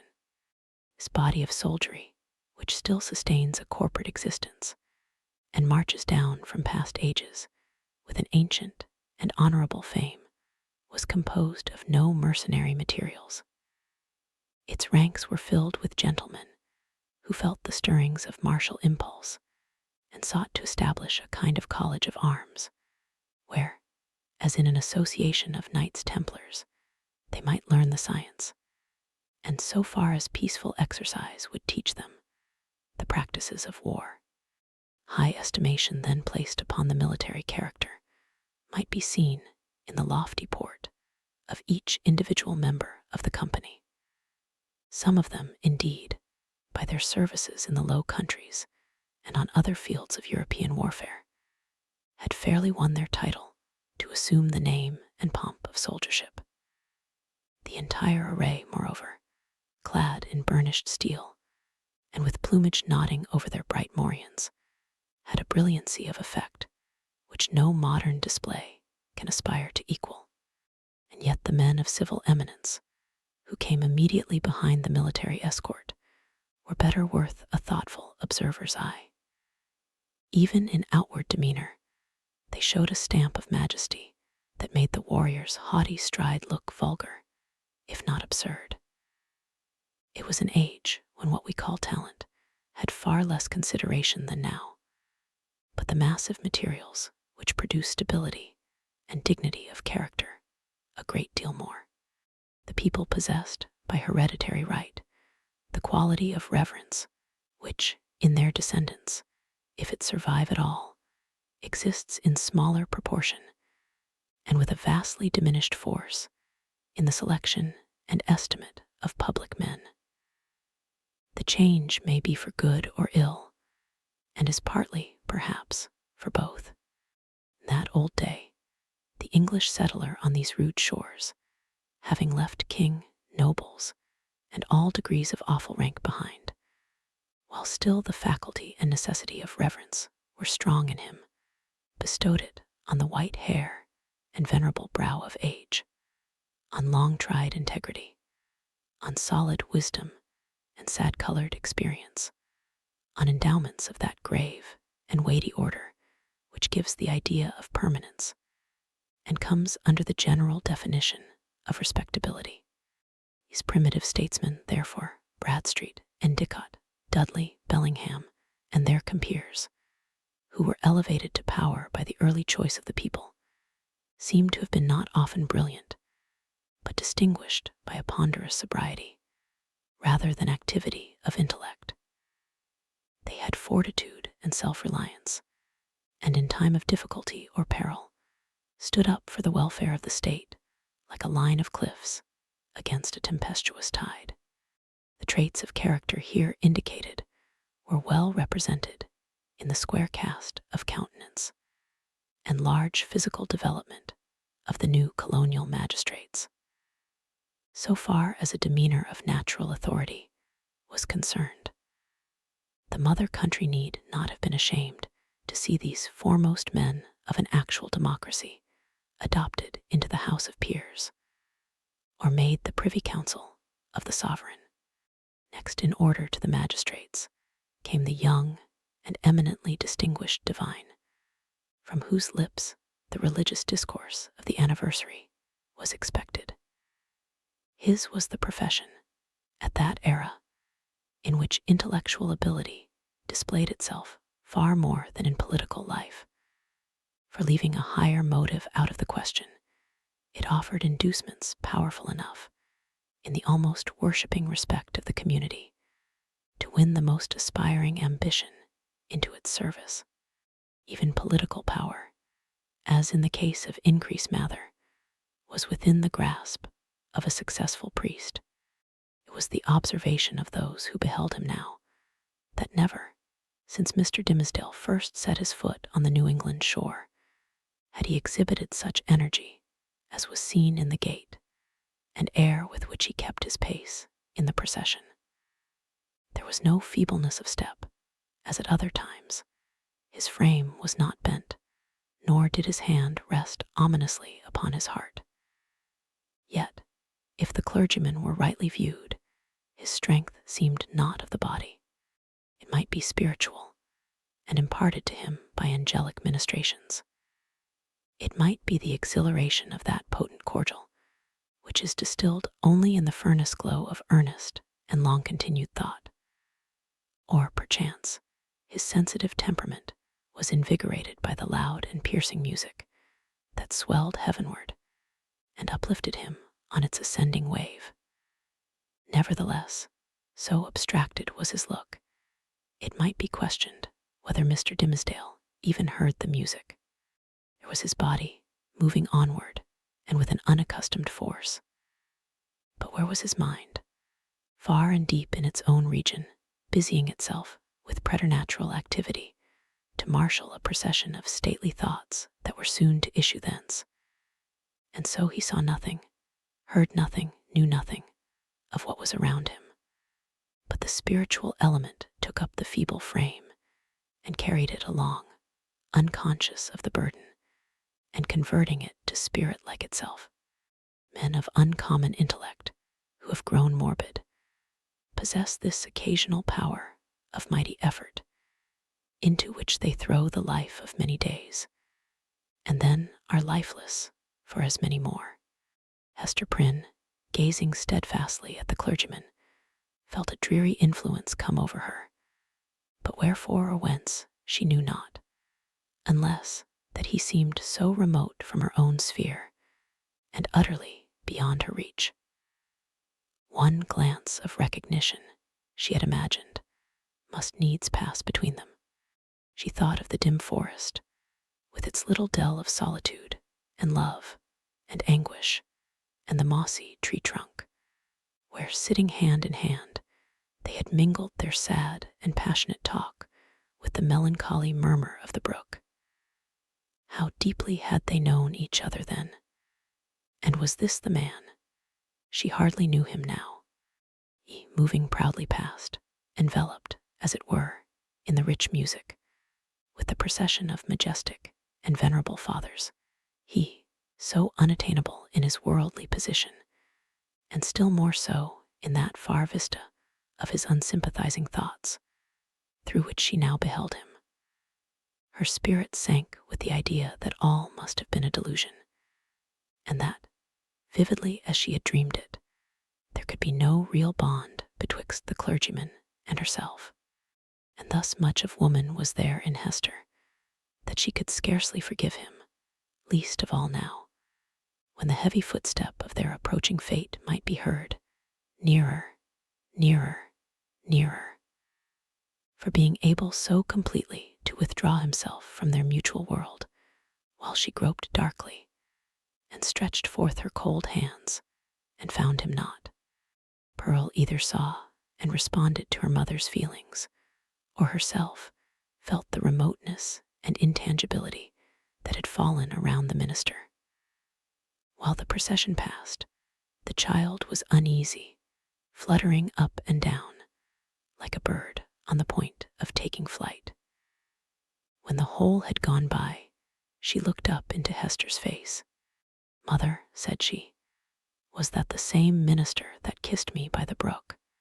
"Hold thy peace, dear little Pearl," whispered her mother. "We must not always talk in the marketplace of what happens to us in the forest." "I could not be sure that it was he, so strange he looked," continued the child. "Else I would have run to him and bid him kiss me now before all the people, even as he did yonder among the dark old trees." What would the minister have said, mother? Would he have clapped his hand over his heart and scowled on me and bid me be gone? "What should he say, Pearl?" answered Hester, "save that it was no time to kiss, and that kisses are not to be given in the marketplace. Well for thee, foolish child, that thou didst not speak to him." Another shade of the same sentiment, in reference to Mr. Dimmesdale, was expressed by a person whose eccentricities, or insanity, as we should term it, led her to do what few of the townspeople would have ventured on, to begin a conversation with the wearer of the Scarlet Letter in public. It was Mistress Hibbins, who, arrayed in great magnificence, with a triple ruff, a broidered stomacher, a gown of rich velvet, and a gold-headed cane, had come forth to see the procession. As this ancient lady had the renown, which subsequently cost her no less a price than her life, of being a principal actor in all the works of necromancy that were continually going forward, the crowd gave way before her, and seemed to fear the touch of her garment, as if it carried the plague among its gorgeous folds. Seen in conjunction with Hester Prynne, kindly as so many now felt towards the latter, the dread inspired by Mistress Hibbins was doubled, and caused a general movement from that part of the marketplace in which the two women stood. "Now what mortal imagination could conceive it?" whispered the old lady confidentially to Hester. "Yonder divine man, that saint on earth as the people uphold him to be, and as I must needs say he really looks. Who now that saw him pass in the procession would think how little while it is since he went forth out of his study, chewing a Hebrew text of scripture in his mouth, I warrant, to take an airing in the forest? Aha, we know what that means, Hester Prynne. But truly, forsooth, I find it hard to believe him the same man. Many a church member saw I, walking behind the music, that has danced in the same measure with me, when somebody was fiddler, and it might be an Indian powwow or a Lapland wizard changing hands with us. That is but a trifle when a woman knows the world. But this minister, couldst thou surely tell, Hester, whether he was the same man that encountered thee on the forest path. Madam, I know not of what you speak, answered Hester Prynne, feeling Mistress Hibbins to be of infirm mind, yet strangely startled and awe-stricken by the confidence with which she affirmed a personal connection between so many persons, herself among them, and the evil one. It is not for me to talk lightly of a learned and pious minister of the word, like the Reverend Mr. Dimmesdale. Fie, woman, fie, cried the old lady, shaking her finger at Hester. Dost thou think I have been to the forest so many times, and have yet no skill to judge who else has been there? Yea, though no leaf of the wild garlands, which they wore while they danced, be left in their hair. I know thee, Hester, for I behold the token. We may all see it in the sunshine, and it glows like a red flame in the dark. Thou wearest it openly, so there need be no question about that. But this minister, let me tell thee in thine ear, when the black man sees one of his own servants, signed and sealed, so shy of owning to the bond as is the Reverend Mr. Dimmesdale, he hath a way of ordering matters so that the mark shall be disclosed in open daylight to the eyes of all the world. What is it that the minister seeks to hide, with his hand always over his heart? Ha, Hester Prynne, what is it, good Mistress Hibbins? Eagerly asked little Pearl. Hast thou seen it? No matter, darling, responded Mistress Hibbins, making Pearl a profound reverence. Thou thyself wilt see it, one time or another. They say, child, thou art of the lineage of the Prince of the Air. Wilt thou ride with me some fine night to see thy father? Then thou shalt know wherefore the minister keeps his hand over his heart. Laughing so shrilly that all the marketplace could hear her, the weird old gentlewoman took her departure. By this time, the preliminary prayer had been offered in the meeting-house, and the accents of the Reverend Mr. Dimmesdale were heard commencing his discourse. An irresistible feeling kept Hester near the spot. As the sacred edifice was too much thronged to admit another auditor, she took up her position close beside the scaffold of the pillory.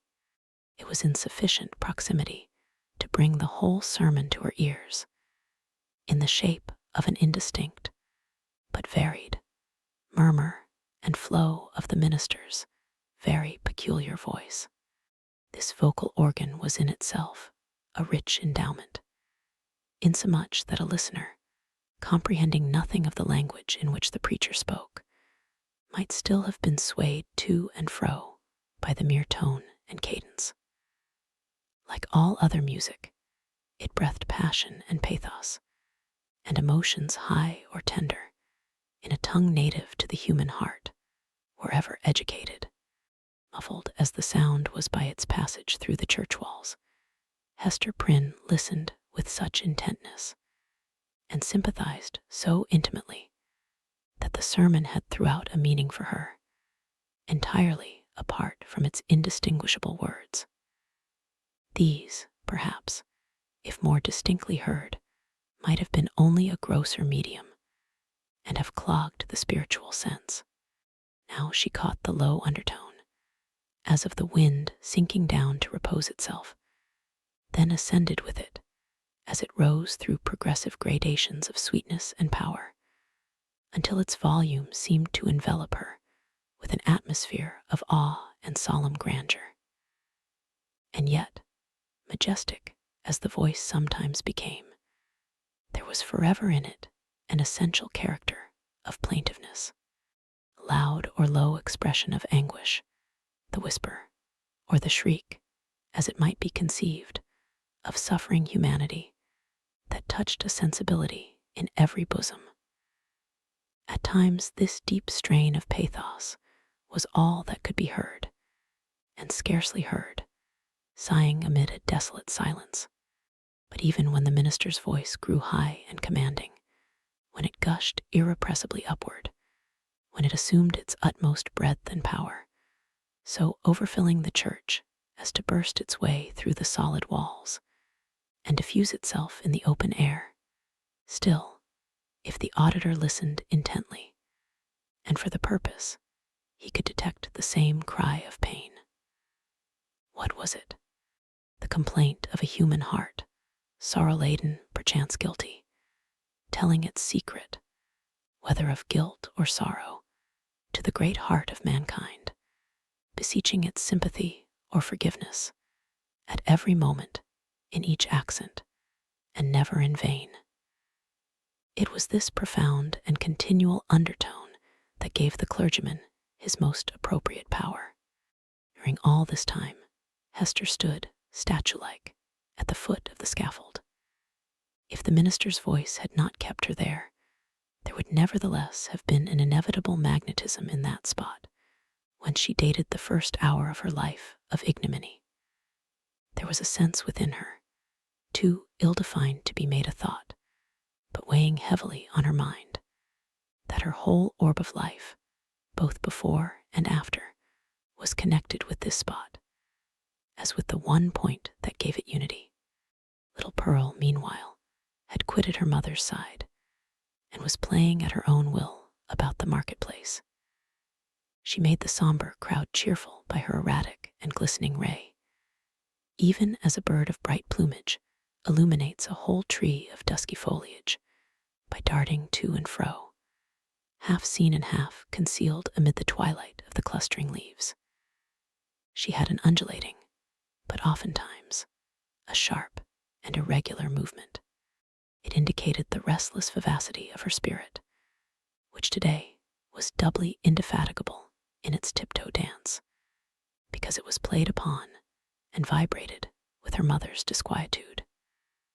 Whenever Pearl saw anything to excite her ever-active and wandering curiosity, she flew thitherward, and, as we might say, seized upon that man or thing as her own property, so far as she desired it, but without yielding the minutest degree of control over her motions in requital.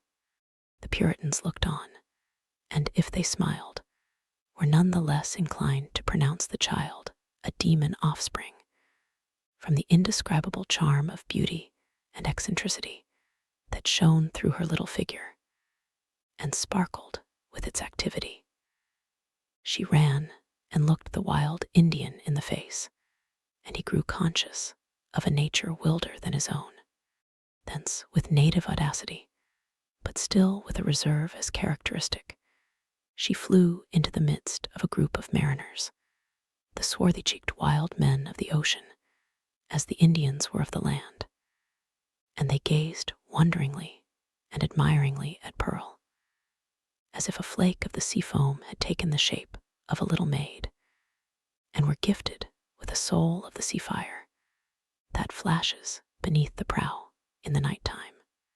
One of these seafaring men, the shipmaster, indeed, who had spoken to Hester Prynne, was so smitten with Pearl's aspect that he attempted to lay hands upon her, with purpose to snatch a kiss. Finding it as impossible to touch her as to catch a hummingbird in the air, he took from his hat the gold chain that was twisted about it, and threw it to the child.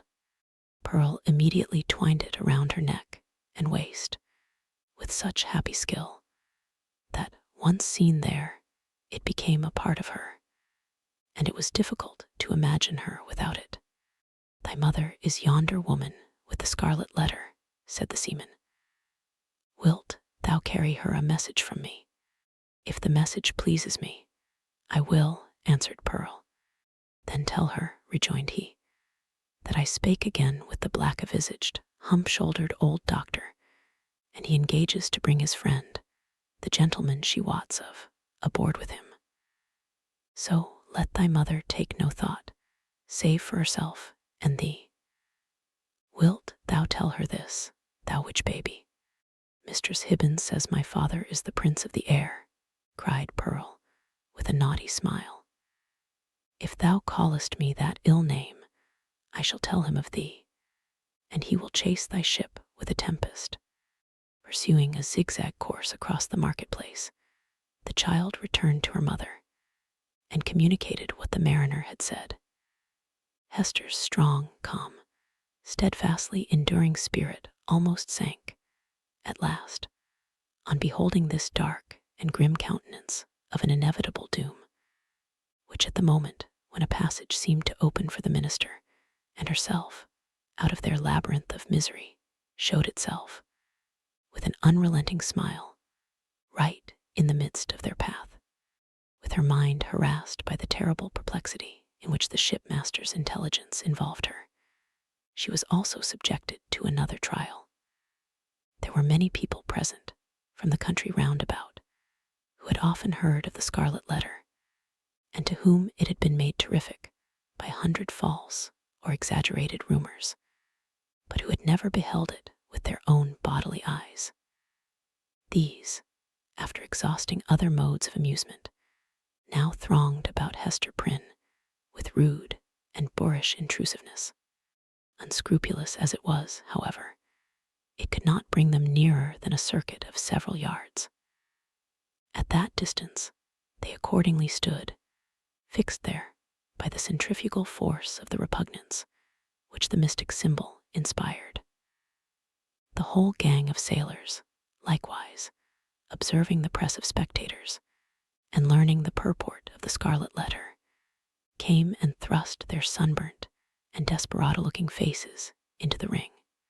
Even the Indians were affected by a sort of cold shadow of the white man's curiosity, and gliding through the crowd, fastened their snake-like black eyes on Hester's bosom, conceiving, perhaps, that the wearer of this brilliantly embroidered badge must needs be a personage of high dignity among her people. Lastly, the inhabitants of the town, their own interest in this worn-out subject languidly reviving itself, by sympathy with what they saw others feel, lounged idly to the same quarter, and tormented Hester Prynne, perhaps more than all the rest, with their cool, well-acquainted gaze at her familiar shame. Hester saw and recognized the self-same faces of that group of matrons who had awaited her forthcoming from the prison door 7 years ago, all save one, the youngest and only compassionate among them, whose burial robe she had since made. At the final hour, when she was so soon to fling aside the burning letter, it had strangely become the center of more remark and excitement, and was thus made to sear her breast more painfully than at any time since the first day she put it on. While Hester stood in that magic circle of ignominy, where the cunning cruelty of her sentence seemed to have fixed her forever, the admirable preacher was looking down from the sacred pulpit upon an audience whose very inmost spirits had yielded to his control. The sainted minister in the church, the woman of the Scarlet Letter in the marketplace. What imagination would have been irreverent enough to surmise that the same scorching stigma was on them both? Chapter 23. The Revelation of the Scarlet Letter. The eloquent voice, on which the souls of the listening audience had been borne aloft, as on the swelling waves of the sea, at length came to pause. There was a momentary silence, profound as what should follow the utterance of oracles. Then ensued a murmur and half-hushed tumult, as if the auditors, released from the high spell that had transported them into the region of another's mind, were returning into themselves, with all their awe and wonder still heavy on them. In a moment more, the crowd began to gush forth from the doors of the church. Now that there was an end, they needed other breath, more fit to support the gross and earthly life into which they relapsed, than that atmosphere which the preacher had converted into words of flame, and had burdened with the rich fragrance of his thought. In the open air their rapture broke into speech. The street and the marketplace absolutely babbled from side to side with applauses of the minister. His hearers could not rest until they had told one another of what each knew better than he could tell or hear.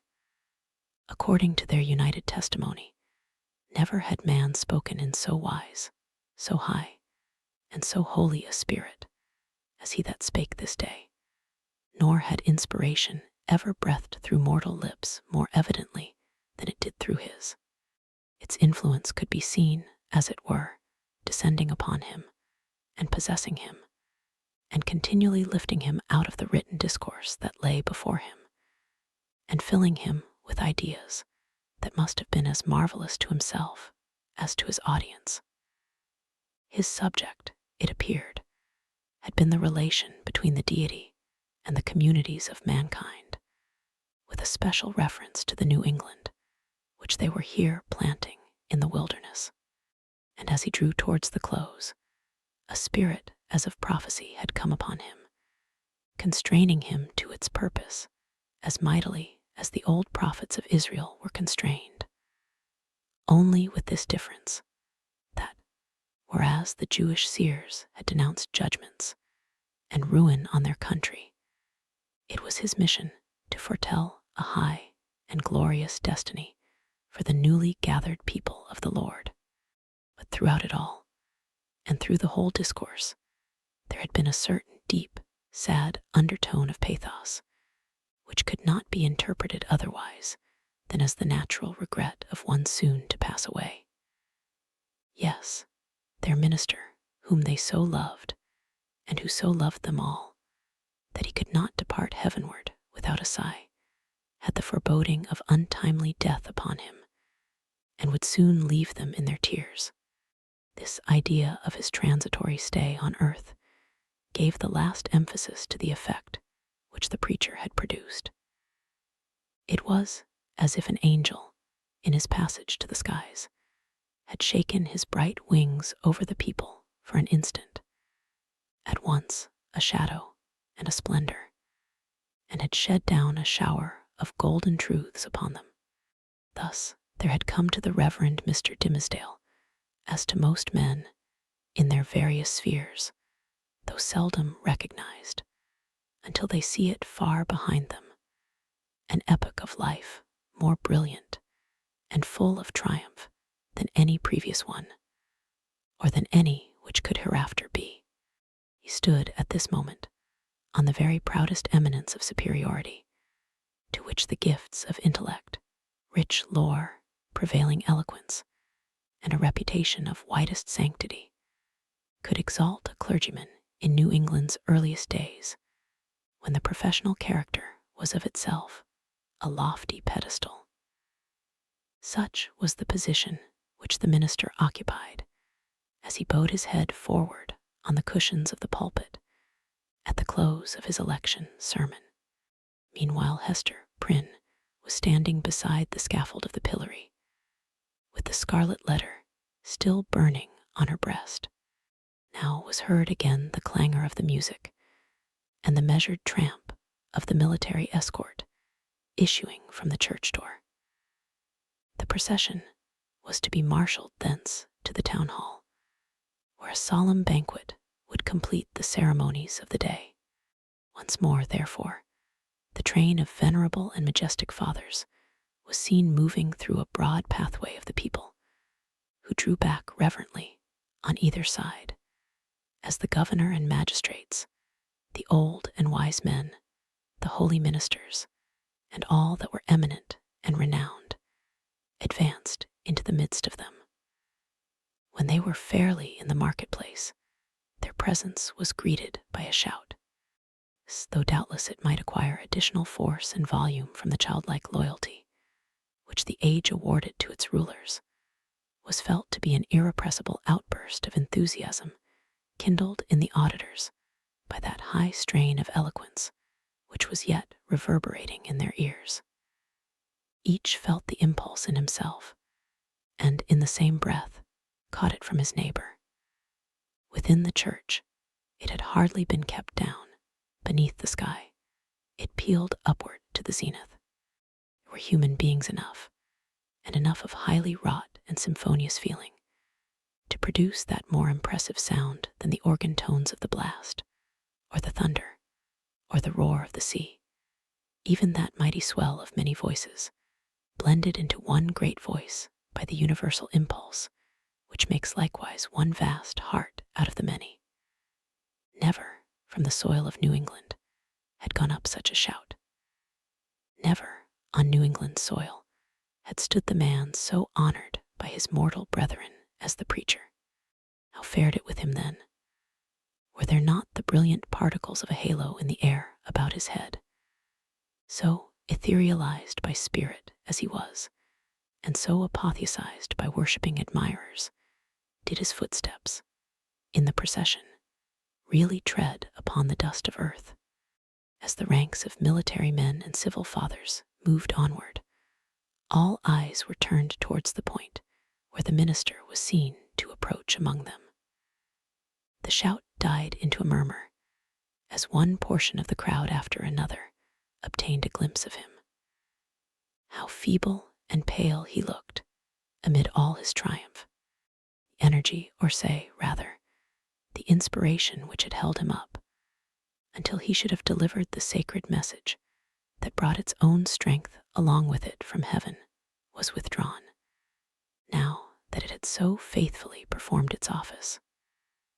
The glow, which they had just before beheld burning on his cheek, was extinguished, like a flame that sinks down hopelessly among the late decaying embers. It seemed hardly the face of a man alive, with such a death-like hue. It was hardly a man with life in him that tottered on his path so nervelessly, yet tottered and did not fall. One of his clerical brethren, it was the venerable John Wilson, observing the state in which Mr. Dimmesdale was left by the retiring wave of intellect and sensibility, stepped forward hastily to offer his support. The minister tremulously, but decidedly, repelled the old man's arm. He still walked onward, if that movement could be so described, which rather resembled the wavering effort of an infant with its mother's arms in view, outstretched to tempt him forward. Now, almost imperceptible as were the latter steps of his progress, he had come opposite the well-remembered and weather-darkened scaffold, where long since, with all that dreary lapse of time between, Hester Prynne had encountered the world's ignominious stare. There stood Hester, holding little Pearl by the hand, and there was the scarlet letter on her breast. The minister here made a pause, although the music still played the stately and rejoicing march to which the procession moved. It summoned him onward to the festival. But here he made a pause. Bellingham, for the last few moments, had kept an anxious eye upon him. He now left his own place in the procession and advanced to give assistance, judging, from Mr. Dimmesdale's aspect, that he must otherwise inevitably fall. But there was something in the latter's expression that warned back the magistrate, although a man not readily obeying the vague intimations that pass from one spirit to another. The crowd, meanwhile, looked on with awe and wonder. This earthly faintness was, in their view, only another phase of the minister's celestial strength. Nor would it have seemed a miracle too high to be wrought for one so holy, had he ascended before their eyes, waxing dimmer and brighter, and fading at last into the light of heaven. He turned towards the scaffold and stretched forth his arms. "Hester," said he, "come hither. Come, my little Pearl." It was a ghastly look with which he regarded them, but there was something at once tender and strangely triumphant in it. The child, with the bird-like motion which was one of her characteristics, flew to him and clasped her arms about his knees. Hester Prynne slowly, as if impelled by inevitable fate, and against her strongest will, likewise drew near, but paused before she reached him. At this instant, old Roger Chillingworth thrust himself through the crowd, or perhaps, so dark, disturbed, and evil was his look, he rose up out of some nether region to snatch back his victim from what he sought to do. Be that as it might, The old man rushed forward and caught the minister by the arm. "Madman, hold. What is your purpose?" whispered he. "Wave back that woman. Cast off this child. All shall be well. Do not blacken your fame and perish in dishonor. I can yet save you. Would you bring infamy on your sacred profession?" "Ah, tempter, methinks thou art too late," answered the minister, encountering his eye fearfully, but firmly. "Thy power is not what it was. With God's help, I shall escape thee now." He again extended his hand to the woman of the Scarlet Letter. "Mr. Prynne," cried he, with a piercing earnestness, "in the name of him, so terrible and so merciful, who gives me grace at this last moment to do what, for my own heavy sin and miserable agony, I withheld myself from doing 7 years ago, come hither now, and twine thy strength about me.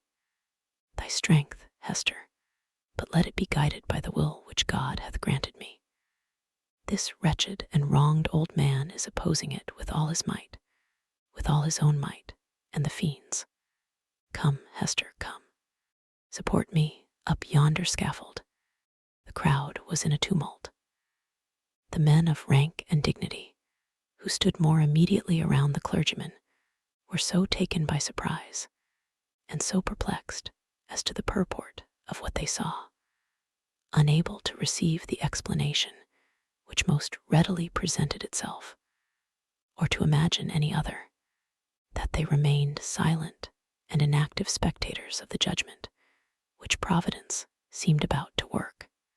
They beheld the minister, leaning on Hester's shoulder and supported by her arm around him, approach the scaffold and ascend its steps, while still the little hand of the sin-born child was clasped in his. Old Roger Chillingworth followed, as one intimately connected with the drama of guilt and sorrow in which they had all been actors, and well entitled, therefore, to be present at its closing scene. "Hadst thou sought the whole earth over," said he, looking darkly at the clergyman, "there was no one place so secret, no high place nor lowly place, where thou couldst have escaped me, save on this very scaffold. Thanks be to him who hath led me hither," answered the minister. Yet he trembled and turned to Hester with an expression of doubt and anxiety in his eyes, not the less evidently betrayed that there was a feeble smile upon his lips. "Is not this better," murmured he, "than what we dreamed of in the forest?" I know not," she hurriedly replied. "Better, yea, so we may both die, and little Pearl die with us. For thee and Pearl be it as God shall order," said the minister, "and God is merciful. Let me now do the will which he hath made plain before my sight. For, Hester, I am a dying man, so let me make haste to take my shame upon me." Partly supported by Hester Prynne, and holding one hand of little Pearl's, the Reverend Mr. Dimmesdale turned to the dignified and venerable rulers, to the holy ministers, who were his brethren, to the people, whose great heart was thoroughly appalled, yet overflowing with tearful sympathy, as knowing that some deep life matter which, if full of sin, was full of anguish and repentance likewise, was now to be laid open to them. The sun, but little past its meridian, shone down upon the clergyman and gave a distinctness to his figure as he stood out from all the earth to put in his plea of guilty at the bar of eternal justice. "People of New England," cried he, with a voice that rose over them, high, solemn, and majestic, yet had always a tremor through it, and sometimes a shriek, struggling up out of a fathomless depth of remorse and woe, "ye that have loved me, ye that have deemed me holy, behold me here, the one sinner of the world. At last, I stand upon the spot where 7 years since I should have stood here with this woman whose arm, more than the little strength wherewith I have crept hitherward, sustains me at this dreadful moment from groveling down upon my face. Lo, the scarlet letter which Hester wears. Ye have all shuddered at it. Wherever her walk hath been, wherever, so miserably burdened, she may have hoped to find repose, it hath cast a lurid gleam of awe and horrible repugnance round about her. But there stood one in the midst of you, at whose brand of sin and infamy ye have not shuddered. It seemed, at this point, as if the minister must leave the remainder of his secret undisclosed. But he fought back the bodily weakness, and, still more, the faintness of heart that was striving for the mastery with him. He threw off all assistance and stepped passionately forward a pace before the woman and the child. It was on him, he continued, with a kind of fierceness, so determined was he to speak out the whole. God's eye beheld it. The angels were forever pointing at it. The devil knew it well, and fretted it continually with the touch of his burning finger. But he hid it cunningly from men, and walked among you with the mien of a spirit mournful, because so pure in a sinful world, and sad, because he missed his heavenly kindred. Now, at the death hour, he stands up before you. He bids you look again at Hester's scarlet letter. He tells you that, with all its mysterious horror, it is but the shadow of what he bears on his own breast, and that even this, his own red stigma, is no more than the type of what has seared his inmost heart. Stand any here that question God's judgment on a sinner. Behold a dreadful witness of it. With a convulsive motion, he tore away the ministerial band from before his breast. It was revealed, but it were irreverent to describe that revelation. For an instant, the gaze of the horror-stricken multitude was concentrated on the ghastly miracle, while the minister stood, with a flush of triumph in his face, as one who, in the crisis of acutest pain, had won a victory. Then, down he sank upon the scaffold. Hester partly raised him, and supported his head against her bosom. Old Roger Chillingworth knelt down beside him, with a blank, dull countenance, out of which the life seemed to have departed.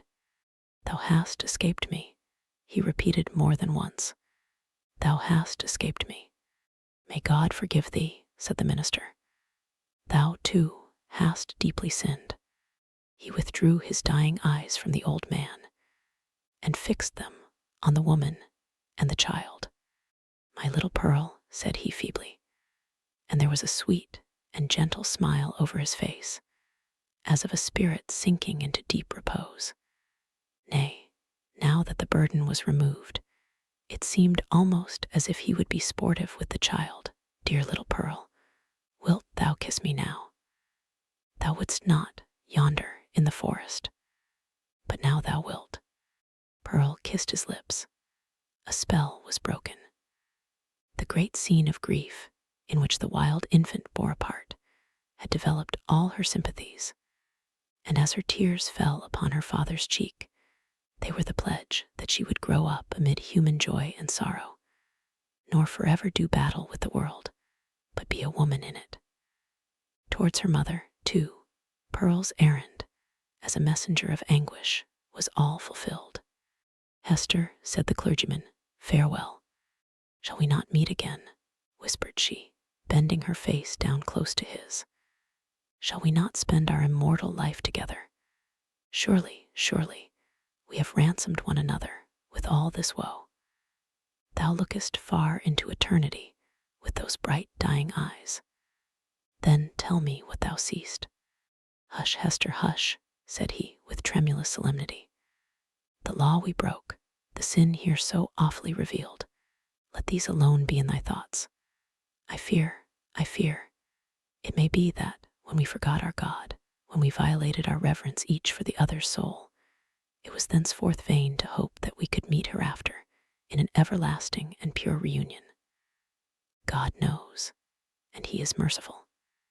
He hath proved his mercy, most of all, in my afflictions, by giving me this burning torture to bear upon my breast, by sending yonder dark and terrible old man to keep the torture always at red heat, by bringing me hither to die this death of triumphant ignominy before the people. Had either of these agonies been wanting, I had been lost forever. Praised be his name. His will be done. Farewell. That final word came forth with the minister's expiring breath. The multitude, silent till then, broke out in a strange, deep voice of awe and wonder, which could not as yet find utterance, save in this murmur that rolled so heavily after the departed spirit. Chapter 24. Conclusion. After many days, when time sufficed for the people to arrange their thoughts in reference to the foregoing scene, there was more than one account of what had been witnessed on the scaffold. Most of the spectators testified to having seen, on the breast of the unhappy minister, a scarlet letter, the very semblance of that worn by Hester Prynne, imprinted in the flesh. As regarded its origin, there were various explanations, all of which must necessarily have been conjectural.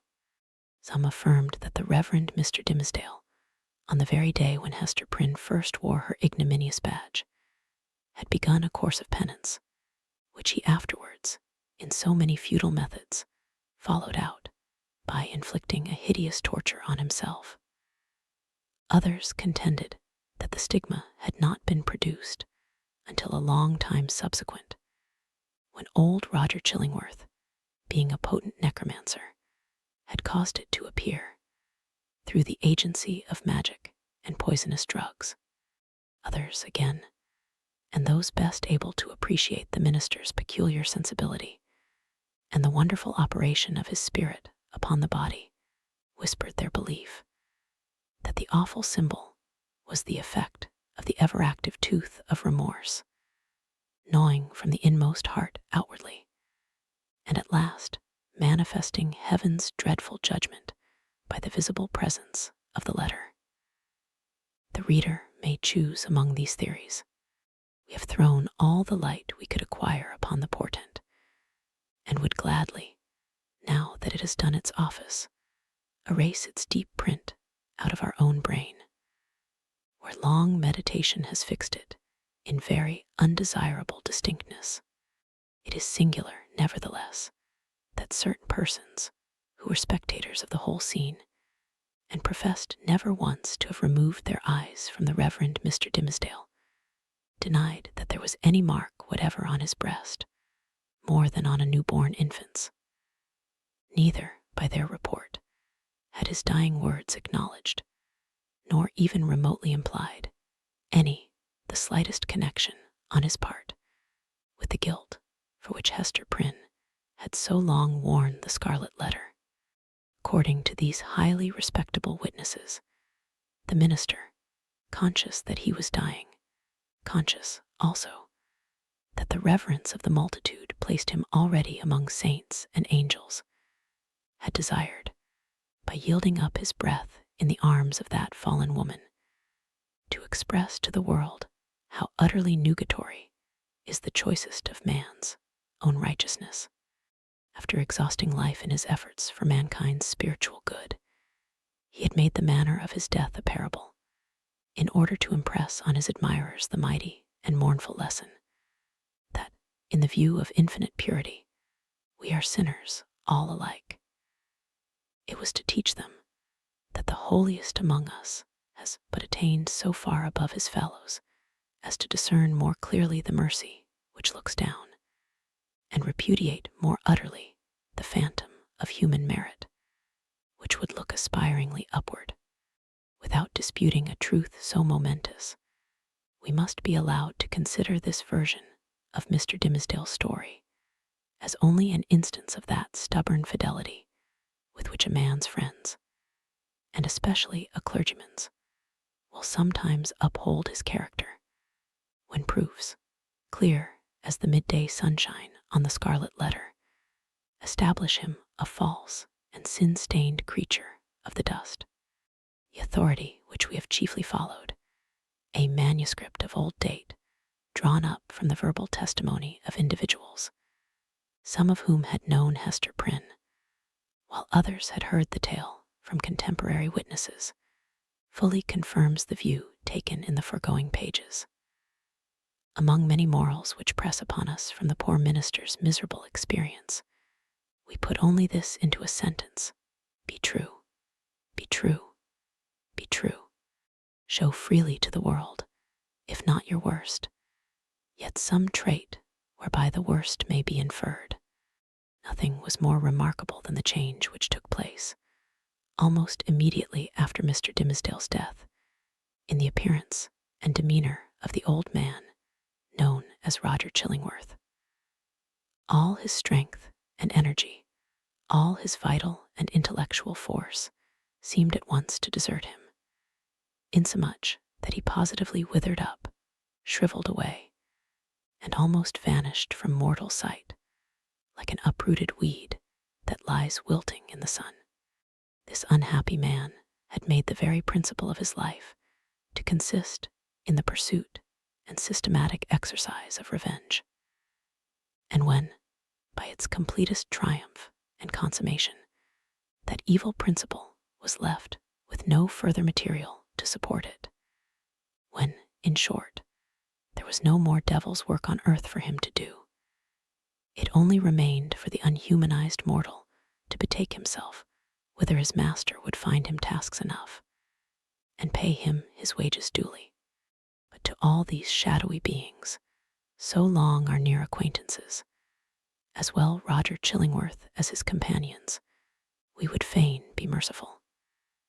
It is a curious subject of observation and inquiry, whether hatred and love be not the same thing at bottom. Each, in its utmost development, supposes a high degree of intimacy and heart knowledge. Each renders one individual dependent for the food of his affections and spiritual life upon another. Each leaves the passionate lover, or the no less passionate hater, forlorn and desolate by the withdrawal of his subject. Philosophically considered, therefore, the two passions seem essentially the same, except that one happens to be seen in a celestial radiance, and the other in a dusky and lurid glow. In the spiritual world, the old physician and the minister, mutual victims as they have been, may, unawares, have found their earthly stock of hatred and antipathy transmuted into golden love. Leaving this discussion apart, we have a matter of business to communicate to the reader. At old Roger Chillingworth's decease, which took place within the year, and by his last will and testament, of which Governor Bellingham and the Reverend Mr. Wilson were executors, he bequeathed a very considerable amount of property, both here and in England, to little Pearl, the daughter of Hester Prynne. So Pearl, the elf child, the demon offspring, as some people, up to that epoch, persisted in considering her, became the richest heiress of her day in the New World. Not improbably, this circumstance wrought a very material change in the public estimation, and had the mother and child remained here, little Pearl, at a marriageable period of life, might have mingled her wild blood with the lineage of the devoutest Puritan among them all. But in no long time after the physician's death, the wearer of the Scarlet Letter disappeared, and Pearl along with her. For many years, though a vague report would now and then find its way across the sea, like a shapeless piece of driftwood tossed ashore, with the initials of a name upon it, yet no tidings of them, unquestionably authentic, were received. The story of the Scarlet Letter grew into a legend. Its spell, however, was still potent, and kept the scaffold awful where the poor minister had died, and likewise the cottage by the seashore where Hester Prynne had dwelt. Near this latter spot, one afternoon, some children were at play, when they beheld a tall woman in a grey robe approach the cottage door. In all those years, it had never once been opened, but either she unlocked it, or or the decaying wood and iron yielded to her hand, or she glided shadow-like through these impediments, and at all events went in. On the threshold she paused, turned partly round, for, perchance, the idea of entering all alone, and all so changed, the home of so intense a former life, was more dreary and desolate than even she could bear. But her hesitation was only for an instant, though long enough to display a scarlet letter on her breast, and Hester Prynne had returned and taken up her long-forsaken shame. But where was little Pearl? If still alive, she must now have been in the flush and bloom of early womanhood. None knew nor ever learned, with the fullness of perfect certainty, whether the elf-child had gone thus untimely to a maiden grave, or whether her wild, rich nature had been softened and subdued, and made capable of a woman's gentle happiness. Through the remainder of Hester's life, there were indications that the recluse of the Scarlet Letter was the object of love and interest with some inhabitant of another land. Letters came, with armorial seals upon them, though of bearings unknown to English heraldry. In the cottage, there were articles of comfort and luxury, such as Hester never cared to use, but which only wealth could have purchased, and affection have imagined for her. There were trifles, too, little ornaments, beautiful tokens of a continual remembrance, that must have been wrought by delicate fingers, at the impulse of a fond heart. And once, Hester was seen embroidering a baby garment, with such a lavish richness of golden fancy as would have raised a public tumult, had any infant, thus apparelled, been shown to our sober-hued community. In fine, the gossips of that day believed, and Mr. Surveyor Pugh, who made investigations a century later, believed, and one of his recent successors in office, moreover, faithfully believes, that Pearl was not only alive, but married and happy and mindful of her mother, and that she would most joyfully have entertained that sad and lonely mother at her fireside.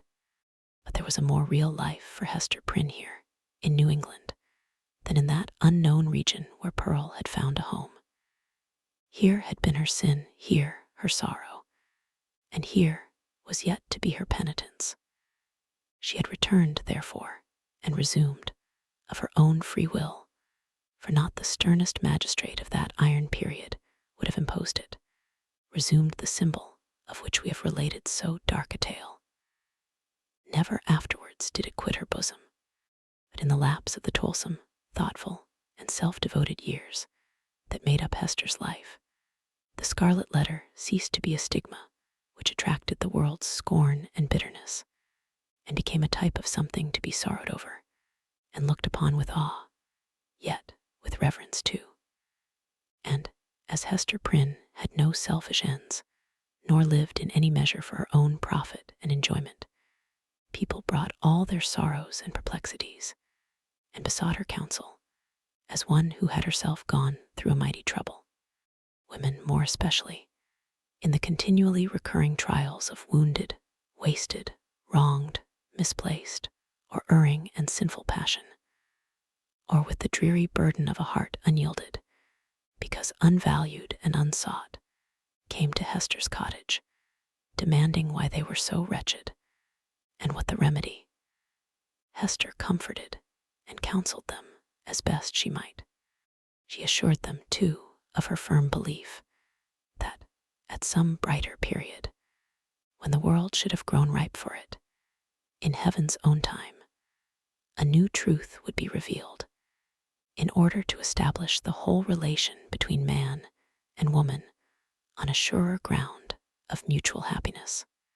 Earlier in life, Hester had vainly imagined that she herself might be the destined prophetess, but had long since recognized the impossibility that any mission of divine and mysterious truth should be confided to a woman stained with sin, bowed down with shame, or even burdened with a lifelong sorrow. The angel and apostle of the coming revelation must be a woman indeed, but lofty, pure, and beautiful, and wise, moreover, not through dusky grief, but the ethereal medium of joy, and showing how sacred love should make us happy by the truest test of a life successful to such an end. So said Hester Prynne, and glanced her sad eyes downward at the Scarlet Letter. And after many, many years, a new grave was delved near an old and sunken one, in that burial ground beside which King's Chapel has since been built. It was near that old and sunken grave, yet with a space between, as if the dust of the two sleepers had no right to mingle. Yet one tombstone served for both. All around, there were monuments carved with armorial bearings, and on this simple slab of slate, as the curious investigator may still discern, and perplex himself with the purport, there appeared the semblance of an engraved escutcheon. It bore a device, a herald's wording of which might serve for a motto and brief description of our now concluded legend. So somber is it, and relieved only by one ever-glowing point of light gloomier than the shadow.